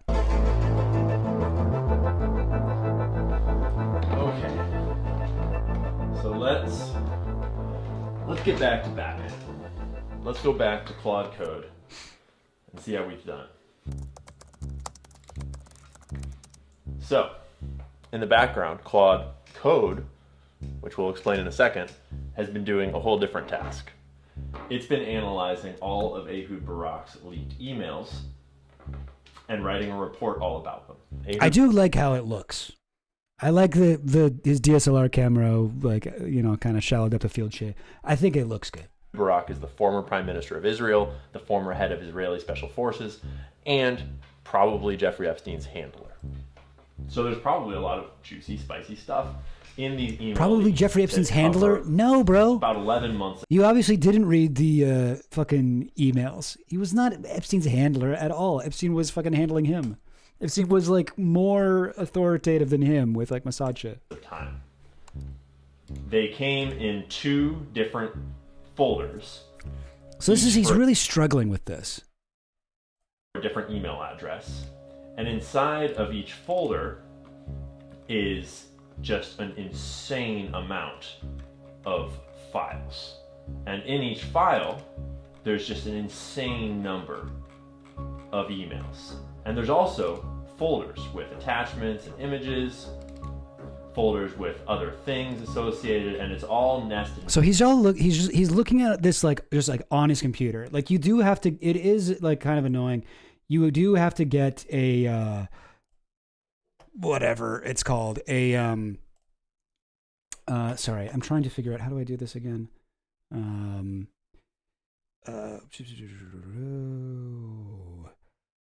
There is a way I figured out how to make it so that I'm watching shit on my computer. Where is it? Here. Okay, hang on a minute. Yeah, but there is a way you can get it so that like you have to download. I downloaded a program called Doc Fetcher in order to look at this. Oh, I can't. Oh, geez, come on. Display capture. What? It's not letting me do it. Sorry, I'm trying to figure out why. Okay, fuck it. New one. Display capture. Oh, don't look at that. Oh, that's my whole setup. There we go. Okay. All right, hang on now. There we go. So here's my thing. This is what I use to look through the Ehud Barak emails. And yeah, it was like a little bit of a pain to figure it out. But like once you get it, you know, it makes sense. I can go up here, I can be like Chomsky. And then it'll give me all of these Chomsky emails. Well, I was clicking on the wrong thing, I guess. All right, so I can read these emails between Epstein and Ehud Barak where they're talking about Noam Chomsky, you know, that sort of thing. Okay, now back to the. Hang on a second. Okay, forgive me. It's chore to figure this out. Okay, back to the video. Into these very complex file structures, and they all have overlapping names. How will we ever analyze all of this information? Yeah, I mean that is a legitimate problem. I could see, actually, like, I don't want to shit on AI like completely. I actually think that there is a valid, like, this could be a valid case of using AI, right? Like to figure out what's in the emails. Be like, AI, read all of these emails and tell me what's in them. Okay, great. Like I'm not totally anti-AI in a case like this. If I wanted to look through them all, I would have to open them all one by one and read each one. No, you don't have to do that. But I mean, if you want to read them all, you have to do that. But like, you can also get a program like everyone else did that searches it. Like, that's how people have been researching the Ehud Barak emails. And some of it I can't even read because it's in Hebrew. That's never going to work. So how are we going to analyze them? So what we did is we tried to plug it all into AI and said, hey, Claude, could you take all of these emails and analyze them all at once for me? But the problem is that AIs have limitations right now, which is a good thing because if they didn't have limitations, we'd be in trouble. But most of the AIs can't handle quite enough. But Claude has a secret weapon. Claude Code has the ability to write code to access your files on your computer and to interface with them and to run scripts and programs. And so now I have used, I mean, hey, listen, don't get mad at me, guys. I have used like ChatGPT to help me code stuff. That is like something that I wouldn't be able to code something on my own. I don't know shit about coding, but I have been able to do some coding with ChatGPT. That's been kind of useful and fun, but it's fucking bad at it. I mean, I guess Claude maybe is better. I don't know. I haven't done too much work on it, but the way he's saying it, I think he's way overselling the ability of AI to code shit properly right now. Because when I do it myself, I have to constantly be like, no, that didn't work. No, that didn't work. Try it like this. Can you do it again? What the fuck? AI. Oh man, dude, that's not right. But anyway, well, here's what happens with him. So I called up my buddy, and my buddy, who knows what he's doing, taught me a little bit about how to use Claude Code, and what we did is we analyzed all of the files using Claude Code to write a program that would analyze them all and then rewrite them all into a new file using a JSON format, which is much more condensed. Put in all the data we didn't want, got rid of all the data we didn't want, so we kept the email bodies, we kept the headers, we kept the to and from, the time, all those things. But a lot of useless garbage, it wasn't necessary. I didn't speed it up. He sped it. The speed up is in the original. And so all that happened in the background while we were doing other tasks. And then once our assistant Claude was done compiling all that information, analyzing it and writing reports, it's written a number of reports and it's exposed a number of things. Okay, like what? I wanted to analyze all the times that Ehud Barak corresponded with Jeffrey Epstein. I want to know how many emails there were, what they talked about, translate any Hebrew text. Okay, yeah, that's a valid thing to want to do. Let's try doing it with this thing. You want to know every time he corresponded with Epstein? Yeah, just type in Epstein. Boom. Cool. Now we have every email he had with Epstein. Great. I don't think that him and Epstein ever talked in Hebrew. Yeah, I mean, like, yeah, I got them all here. Wasn't the hardest thing in the world. and let's just see what they're talking about. So let's put it in chronological order so that we can trace that correspondence over time. Sure. And here's our report. A couple of summaries of what they were doing. Clinton Foundation connections. They were monitoring political networks. This is a directory of all of the emails that Jeffrey Epstein and Ehud Barak exchanged, all of them in chronological order with the date, with the text of the body. And another question I had was, how many people is he corresponding with in Hebrew? Because for me, I can't even read Hebrew, obviously. How am I going to ever access that? But Claude... Obviously. I hate Jews. Claude speaks Hebrew. So I had Claude analyze the entire email cache, pick out all of the emails that contained Hebrew text, translate all the Hebrew text, put them in chronological order with clickable links. It's so funny. He's like, a big thing is like, oh, okay, first let's find him corresponding with Jeffrey Epstein. Okay, cool. Now, oh, even more sinister. Let's find all the times he spoke Hebrew. The former Prime Minister of Israel. Let's see what they're saying. This report we just generated this morning, I don't actually know what it says yet, so we're going to learn about this together. And lastly, the report that I guess we're not going to learn about it. Just skipped that. All right. Has yielded the most so far was just asking Claude to analyze who are all the most important people that Ehud Barak was communicating with, and who did he communicate with the most? And Peter Thiel comes up at the top of the list. No surprise there. Only directly mentioned... Is that true? Wait, hang on. Say it again. Say it again. Was just asking Claude to analyze who are all the most important people that Ehud Barak was communicating with, and who did he communicate with the most? Okay, it's most important, and who did he communicate with the most? Okay, and Peter Thiel, I guess, was most important, because I don't think he communicated with Thiel the most. Peter Thiel comes up at the top of the list. No surprise there. Only directly mentioned in 2 emails, but they're very significant emails, and it's a very significant connection, and a lot of reporting has been coming out lately about this connection. And this Reason article is a very good one. Okay, yeah, which we didn't need AI for. Inside Jeffrey Epstein's spy industry connections. In February 2016, however, Epstein pitched Reporty to Valar Ventures, a fund co-founded by Thiel and 2 close partners. And I got to wondering, co-founded by Thiel, who were the co-founders? Well, Epstein wasn't a co-founder of Valar Ventures, right? Because we know that he invested with them, with 2 of their funds.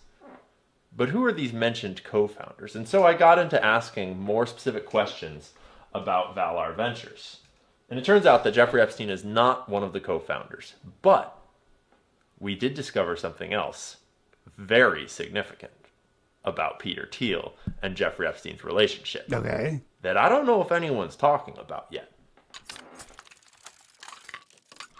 If you don't know who Peter Thiel is, I need to give you some context. Peter Thiel might be the most dangerous man in America today. I appreciate I appreciate that he hates Peter Thiel. But wait, what the fuck? Where's the part where he?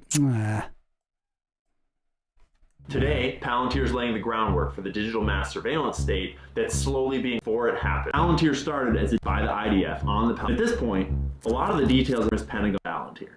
Let's go back to February 4th, 2000. Sorry, skipping ahead here. DARPA closes down its Facebook's first outside investor, deploying 500. That mission more personal than Peter Thiel. Then, fast forward to 2011, and Peter Thiel gives a speech at Yale Law School. Oh my God. Sorry, and then they proceeded to fund the campaign all the way to the White House. It's a long story, and there's a lot of coincidences. And then there's also that one time that Thiel's side piece male stripper boyfriend wound up mysteriously dead.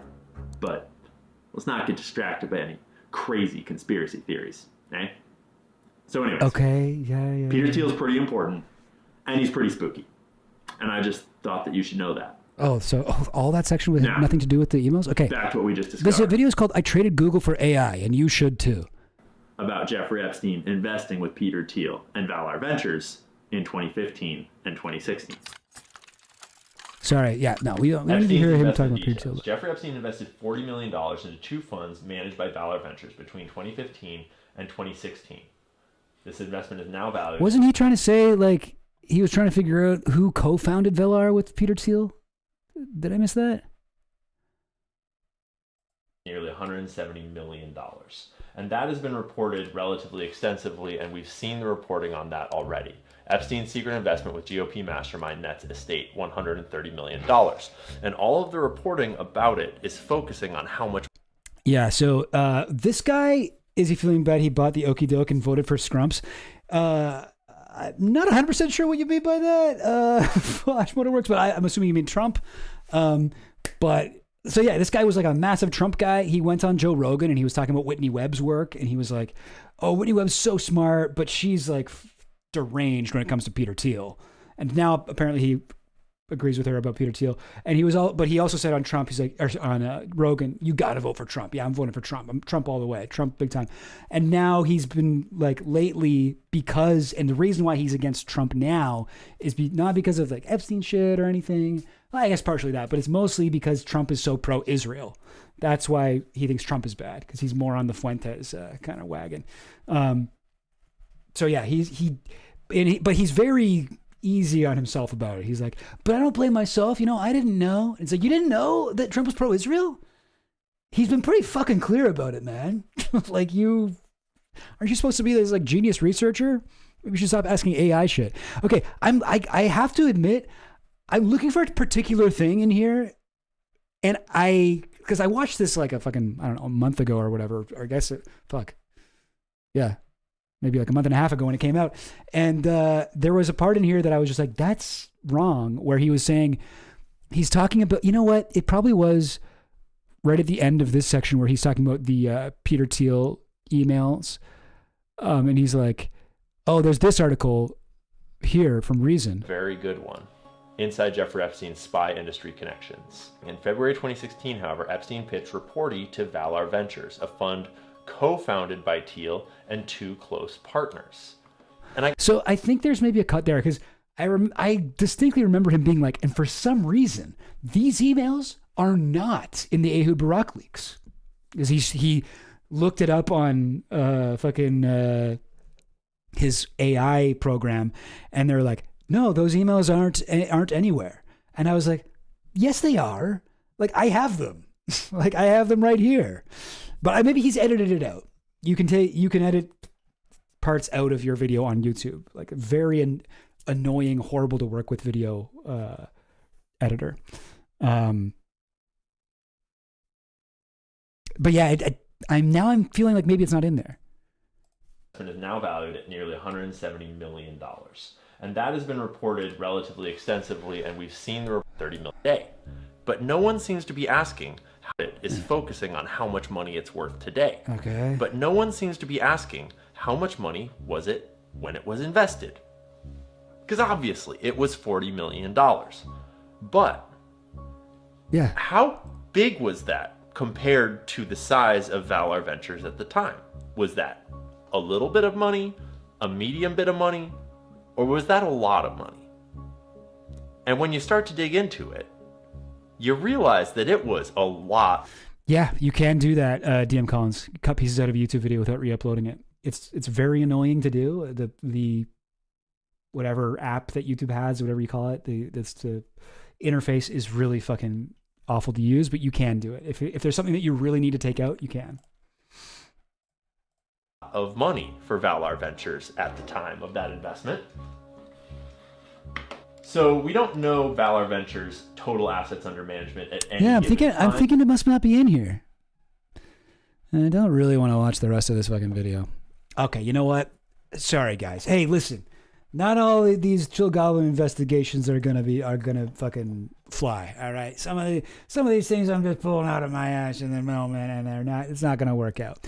But I want to do a stream where I go into more of his shit, because I do find him really bad, and I feel like it would be fun to, I don't know, roast him with stuff. But his videos are so fucking long and shit, and he puts up so many of them that I would have to take some time and really find the moments where I need to talk about. Otherwise, we're just going to be sitting here watching things where I'm like, wait, let me fast forward.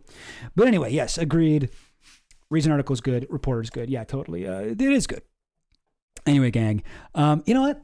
I feel like that's been a stream. I feel like that's been a stream. And thanks, Ian Collins. My only flaw is I'm too humble. Yeah, I think that's right. Except for I'm actually, the perfect amount of humble. But other than that, yeah, no flaws. Including that even, because that isn't a flaw. But yes, guys, gang, Goblin Gang, thanks for tuning in as always. This is the end. And yeah, I'll be streaming on Tuesday at around 9 p.m. Eastern Standard Time, about half hour after I usually stream on Sunday. But I'm going to stream this Tuesday with my friend Dan, if you'd like to tune in for that. And yeah, gang, yeah, guys. Hope you had a good one. Hope you had a good time, and